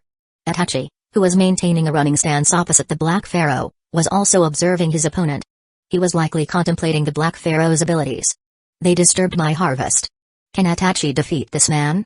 He didn't know, but he had no intention of using Itachi to kill the Black Pharaoh. His goal was only to obtain souls and observe the drama. Beyond that, he neither wanted to save anyone nor target anyone specifically. Most of the living had already perished at the hands of numerous weird beings and Itachi himself. He even suspected that these beings were some kind of avatar of one of the Great Old One.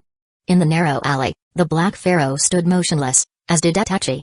He was analyzing what the two distorted air masses around the Black Pharaoh could be, but he noticed that without him initiating an attack, his enemy also didn't attack. Typically, those with strange ninjutsu would choose to eliminate their opponent before they could analyze the weaknesses of their technique, wouldn't they? However, this man didn't do this. He just stood there silently, maintaining a haughty posture. This feeling was as if the Black Pharaoh was the defender of an arena, the stronger party, while Itachi was the challenger, the weaker party. In this comparison of status, it was clear whose posture was loftier and whose pressure was stronger. Realizing this, he felt even more displeased, but he didn't rashly attack again. Instead, he cautiously used the powerful observational ability of his Sharingan to assess the two distorted air masses. When the Black Pharaoh's safety wasn't threatened, these two air masses barely moved. The weak distortion made it difficult for him to clearly see the almost invisible changes in the air. Only when the Black Pharaoh was attacked would the air masses actively move, making the traces of distortion more obvious and easier to see the changes within. So Itachi decided to conduct a probing attack first. He drew a kunai from each of his leg holsters and threw them at the Black Pharaoh. Then, with hand speed that made one dizzy, he formed the hand signs for a classic ninjutsu. Fire style, Great Fireball Jutsu. The kunai flew straight towards the Black Pharaoh's body. However, the Black Pharaoh didn't dodge, still standing in place like a living target. But in the next second, the two kunai hit a distorted air mass one after another and fell to the ground. Although the kunai were dealt with, the subsequent attack was more troublesome for the Black Pharaoh. A huge fireball pushed through the narrow alley towards him. Logically, if he didn't jump out of the alley, there was no way to avoid it. But he still chose not to dodge, because the fireball was blocked by something that looked like an air barrier in front of him. The attack wasn't without result, as the flames revealed the outline of the air barrier. Itachi finally saw clearly the abrupt form that appeared in the flames. It was a shape similar to a long snake, except this ugly snake had a pair of enormous wings. Earlier, when blocking the kunai, it wasn't that the kunai hit distorted air, but that these snake-like beings quickly flicked their tails at the moment the kunai arrived, knocking them down. As for the second fireball jutsu, two long snakes symmetrically spread a pair of huge wings, blocking the flames for the Black Pharaoh. After the fireball's flames subsided, although these two winged long snakes were also covered in flames, the air distorted a few times, as if flapping wings, and extinguished the flames on their bodies. Without flames on their bodies, the two snakes returned to an almost invisible state. This scene greatly shocked Itachi, as he had never encountered such a ninjutsu in his knowledge. Or rather, he could no longer distinguish whether these two snakes were ninjutsu or some kind of animal. There are forces in this world far beyond your comprehension, young Uchiha, the Black Pharaoh said, as if reading his thoughts. In fact, it was normal for Itachi not to recognize them, because these creatures were not animals from reality, but more distant and fantastic beings. Flying polyps were just their appearance, hunting horror was their true name. Hunting horrors, black snake-like creatures with huge wings, also possessing bizarre and twisted heads and limbs with giant hooked claws. They were extremely agile, capable of making various quick reactive movements in the air. They lived on a black planet, possessed some intelligence, could speak human language in a harsh and loud voice, but had no social structure or material civilization. More importantly, they were one of the attendants of Nyarlathotep.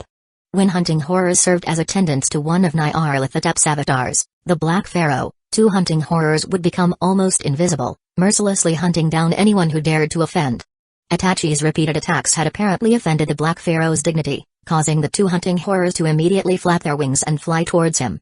Although he couldn't see their specific forms, Itachi could see the two distorted air masses rapidly approaching him. This situation made him realize that if he didn't deal with these two troublesome snakes first, he couldn't get close to the Black Pharaoh at all. And from the use of the Great Fireball Jutsu earlier, it seemed that flames could attack their bodies and possibly cause damage. It's just that ordinary flames were too shallow and couldn't stay attached to their bodies long enough to cause damage. If that's the case.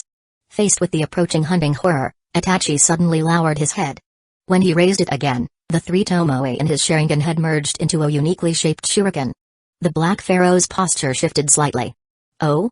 The boy has some tricks left. Amaterasu. His eyes bled as he focused on the two air masses rapidly approaching him. In an instant, black flames attached to the forms of the hunting horrors. Although they were almost invisible near the Black Pharaoh, the black flames would appear on any object as long as even a slight trace of its existence was seen. This process didn't require seeing the target very clearly or completely. As long as the target was a physical entity, it would be burned by Amaterasu. Under the scorching of the black flames, these creatures let out painful howls. The sound was very harsh and loud, even making Itachi vaguely feel it was like a rough human voice. Pain. So painful. This was the howl of the two air masses' true forms, which once again put him into confusion. Summoning animals. Most animals summoned by jutsu possess intelligence and can speak human language, and their voices are even more pleasant to hear than these two snake-like animals.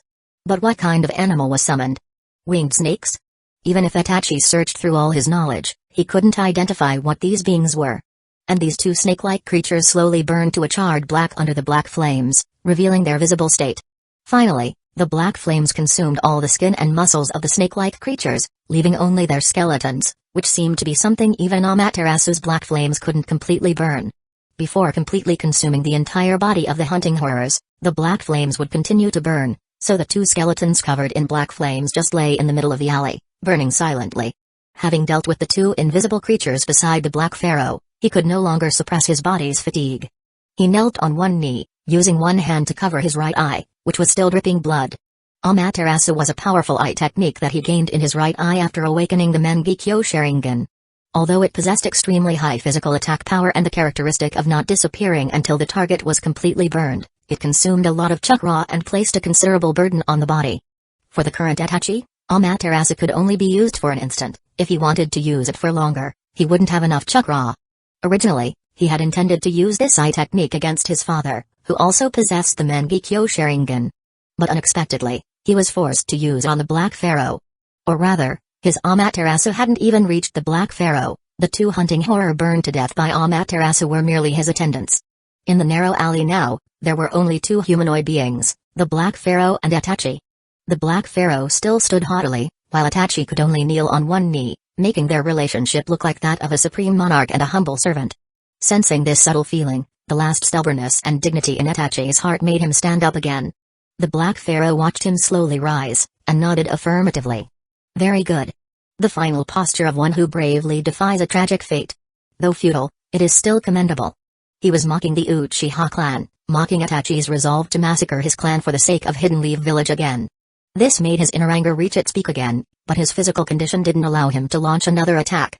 He could only grip his sword a little tighter. Then, he heard the scream of a young boy, Sasuke.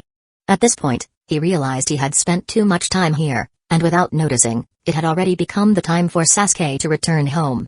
Itachi's plan was to let Sasuke see him killing their parents. This way, Sasuke would hate him, and this hatred would transform into his powerful motivation. But now the plan had been completely disrupted by the appearance of the Black Pharaoh. The two strange creatures had consumed his only use of Amaterasu, and Sasuke had already returned home. Moreover, he hadn't gone back to confront his father, so why would Sasuke, who had returned home, scream? Could it be? He immediately thought of the various bizarre deaths he had discovered in the Uchiha compound tonight, as well as Yuzuki, who had used a Mangekyō Sharingan but didn't know what target he was attacking. Adding to this the sudden appearance of the Black Pharaoh, Itachi finally realized that tonight's Uchiha compound was far more lively than he had imagined. Those Uchiha clan members who died so horribly were killed neither by himself nor by the masked man, but by the Black Pharaoh standing in front of him. And he probably wasn't alone, otherwise, it wouldn't have been possible to kill the entire Uchiha clan so efficiently. Who are you people? Why are you doing this? Why did the Uchiha clan members die tonight? Was it for the peace of Hidden Leaf Village? The Black Pharaoh maintained his haughty posture, not answering. And in the next second, Sasuke's miserable cries echoed through the night sky again. Without another word, he ran towards the direction of the voice. Chapter 141, The Night of Genocide. Sasuke. It had already gotten so late. On the streets of the Uchiha compound, Sasuke was jogging towards his home. For some reason, the teacher at the Ninja Academy kept him late into the evening today. Why today of all days? This left Sasuke, who normally had excellent grades and prided himself on being a good kid, feeling very confused. At least I'm not alone in this. That idiot got held back too.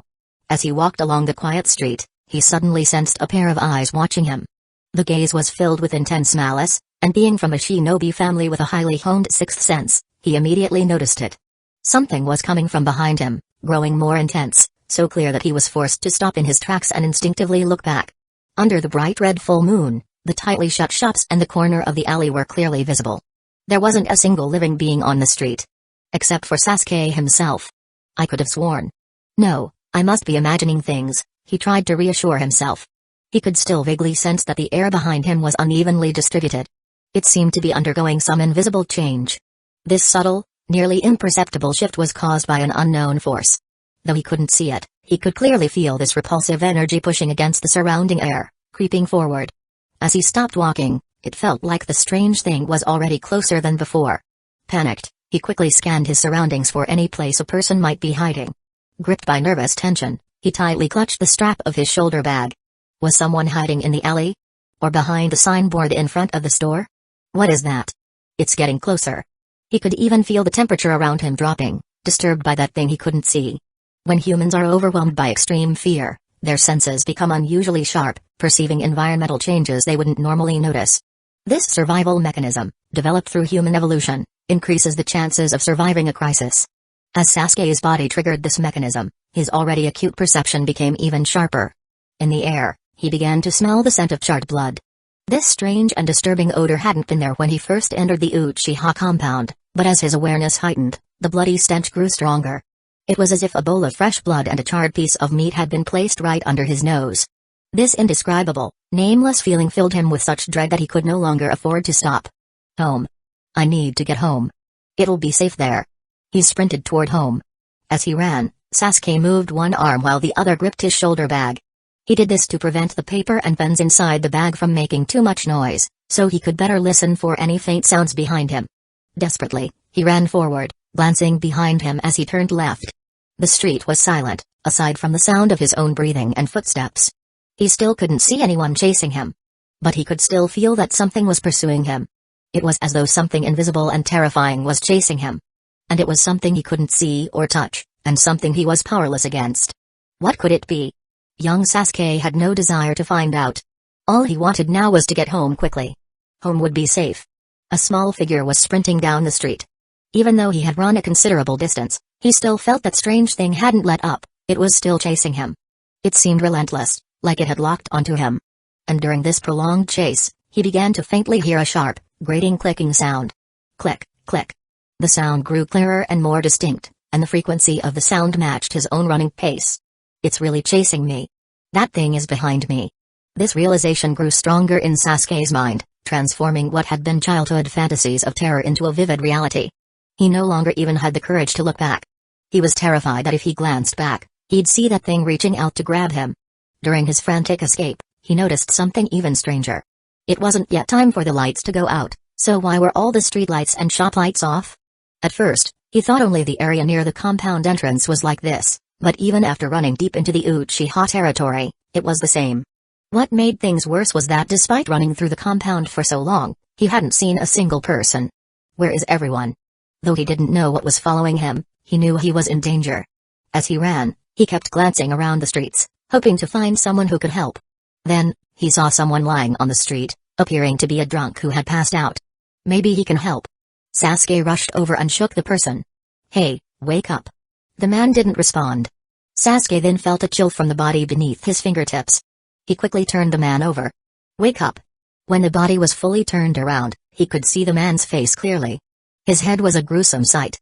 One half of his face was frozen in an exaggerated expression of shock. The other half had been burned to a charred black, revealing his teeth beneath the disfigured, hole-ridden flesh. Where the eyes should have been, there were only dark, empty sockets. Ah! Sasuke fell to the ground, too scared to look at the face any longer. He scrambled to his feet and ran toward home again. Are we under attack? The footsteps behind him became even clearer, forcing him to give up checking on the others lying along the street. As he ran, he saw more and more clansmen lying in the shadows on both sides of the street. Some lay in the middle of the road, and as he stepped over them, he could see their faces, twisted in the same expression as the man with the burned face. It was hard to imagine what these Uchiha had gone through before their deaths. What is going on? Don't look. Just keep running. Don't look at their faces. The bodies of the dead Uchiha were becoming more and more numerous along the streets, and the footsteps behind Sasuke were growing closer. What's happening to our clan? Where's Nisan? Where's father? Why? Why is it chasing me? Stop chasing me. He gritted his teeth and dashed the last stretch of the road. He then quickly opened the wooden house door, slammed it shut behind him, and jumped up to bolt the lock at the top of the door. Only after doing all of this did young Sasuke let out a small breath of relief. Is it gone? Did I make it? He crouched behind the wooden door, gasping for breath. The extreme tension made even this short run leave him breathless. He glanced back at the door. In Hidden Leaf Village, people didn't lock their doors or worry about theft, so doors weren't very sturdy. The upper half of this door was just a wooden lattice covered with paper, easy to break through with a single axe swing. This wouldn't stop anyone who wanted to break in. After waiting for a moment and hearing no sounds, he went to the door. He then pressed his ear against it to listen more carefully. Outside, it was quiet, as if the strange presence had disappeared. Was it just my imagination? Now that he was back in a safe environment, he found himself doubting whether the feeling of being chased had been real or just his imagination. But one thing he was sure of, the dead Uchiha clan members he had seen were not illusions. Then, the thought of his family struck him, and he called out, "Father! Mother!" He frantically searched each room to see if anyone was still alive. The patriarch's estate was enormous, and without any lights, he searched several rooms in vain. The once lively home now felt like it was occupied by him alone.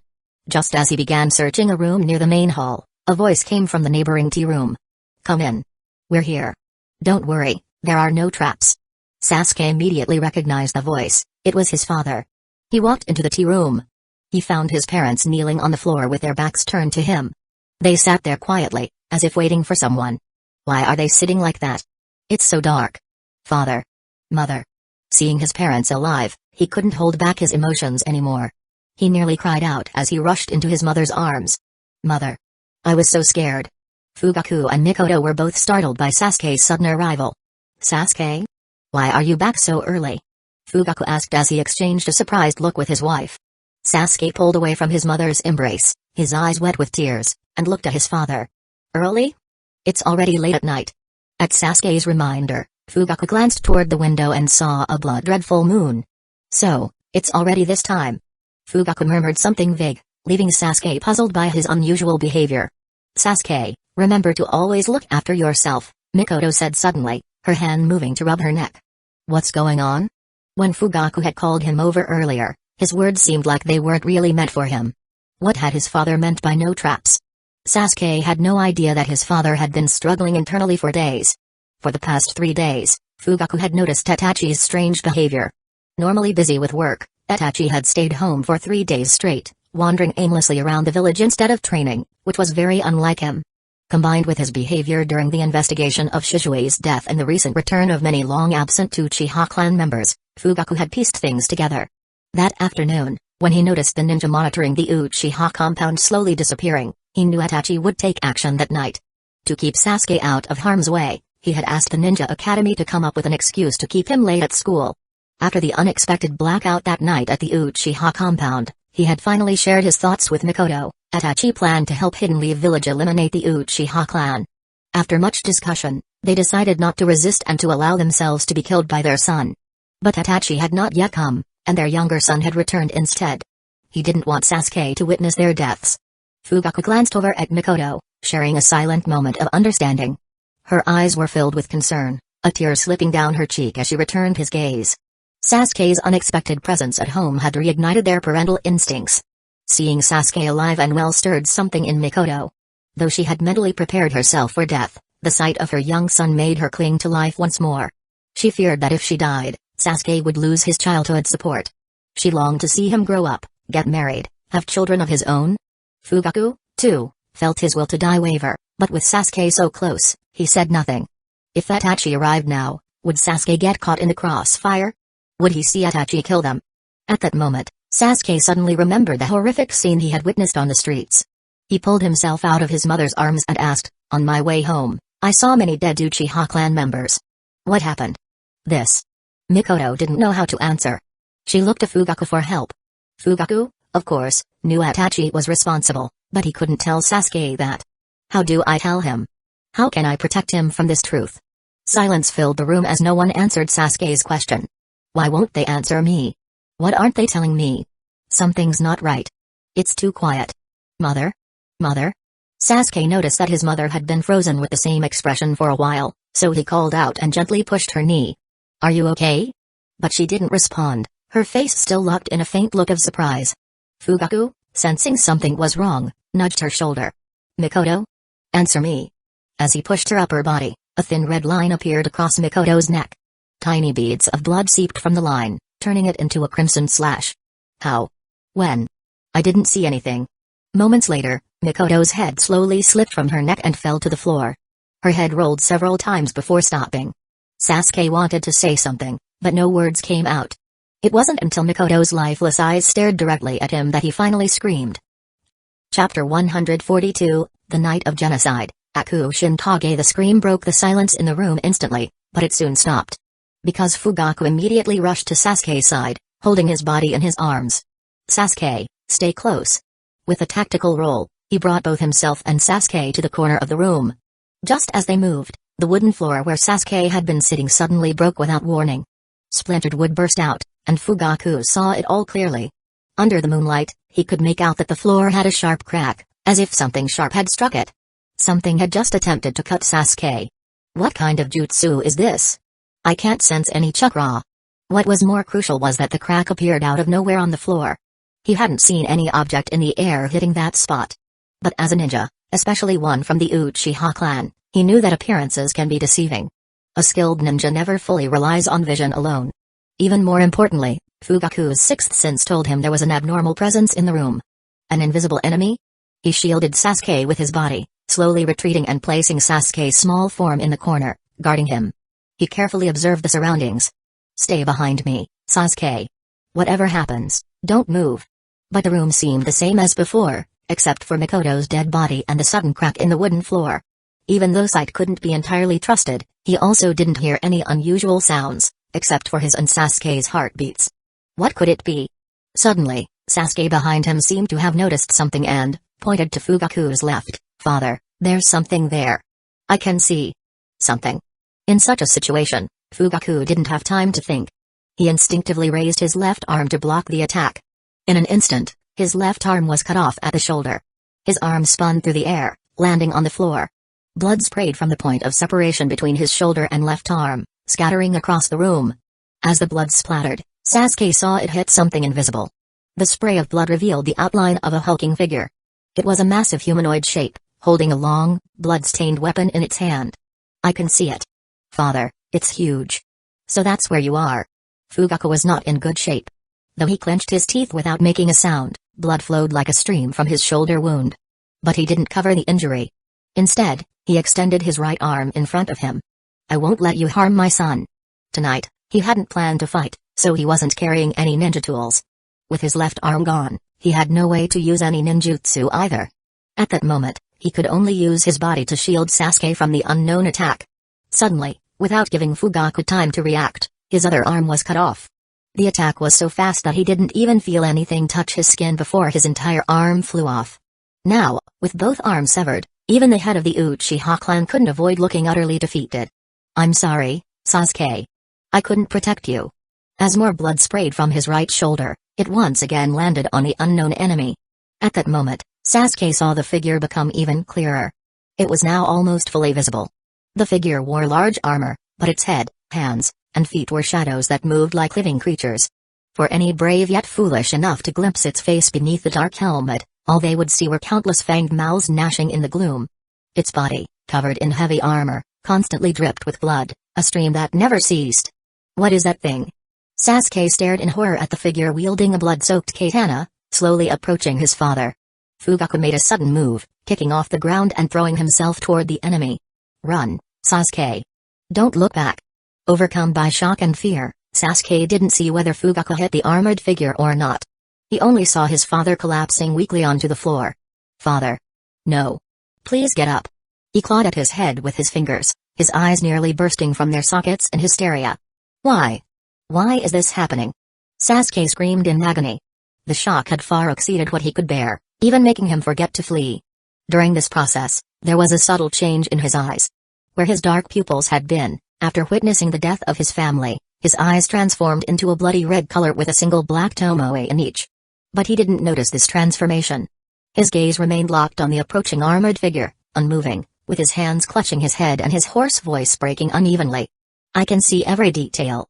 Every drop of blood. Is this how I die? Alone, watching that thing. Just when Sasuke was at his most desperate and broken, the window shattered. A figure rushed into the tea room, grabbed the despairing Sasuke with lightning speed, and leapt out into the courtyard. Sasuke felt the warmth of another person against him, his mind clearing slightly. He turned his head to see who was holding him. Nissan? You came. Seeing his brother's face gave him hope again. He was not alone. Strangely, he felt his brother's embrace was warmer than it had ever been before. Itachi looked down at Sasuke and immediately noticed the change in his eyes. Sasuke, you, mother and father, they. I know, Sasuke. At that moment, Sasuke heard a distinct clinking sound from the tea room's doorway. Only now did he understand what the sound behind him on the street earlier had been. It was the sound of armor plates clashing. It's coming, Nissan. I can hear it. The figure in heavy armor slowly walked out of the tea room, its shadowed helmet turning to face Sasuke and Itachi. He's watching us. This gave Itachi, who wasn't fully aware of the situation, some insight. You can see that thing? Sasuke nodded. Yes, I can see everything. Hold on to my back. You guide me. Aku Shinigami was a manifestation of Nyarlathotep that could only be summoned when there was a full moon. It was completely invisible, blending perfectly into the night and silently stalking its victims. This perfect invisibility could be considered one of its unique abilities. Unlike the invisibility of the hunting horror, it left no trace, not even the slightest distortion in the air. Fascinating. Kagami's spider observed from its hidden vantage point. Moreover, it emitted no detectable scent, sound, or physical trace when it touched objects, making it a true example of complete sensory isolation. However, this perfect invisibility only applied to those unaware of its presence. Once victims began to sense it, signs of its existence intensified, sounds became audible, and its form became clearer until it was fully visible. Seeing the humanoid form of Aku Shinigami did not cause a significant loss of sanity, but its true form beneath the armor was where the real terror lay. As stated in some old tomes, those who gazed upon its true form were described as brave yet foolish, a clear sign of reckless behavior. But it was not easy to see, as its ability was a twisted paradox. The only way to see it was to first sense its presence. But if you could not see it, you could not sense it. Thus, detecting its presence from the start required extraordinary extrasensory perception, often referred to as a sixth sense or intuition. Even if one person managed to see it, others could not detect it through that person's description. Its invisibility was personal, affecting individuals differently. You cannot see the fear I perceive aptly described this situation. Itachi grabbed Sasuke by the collar and placed him on his back.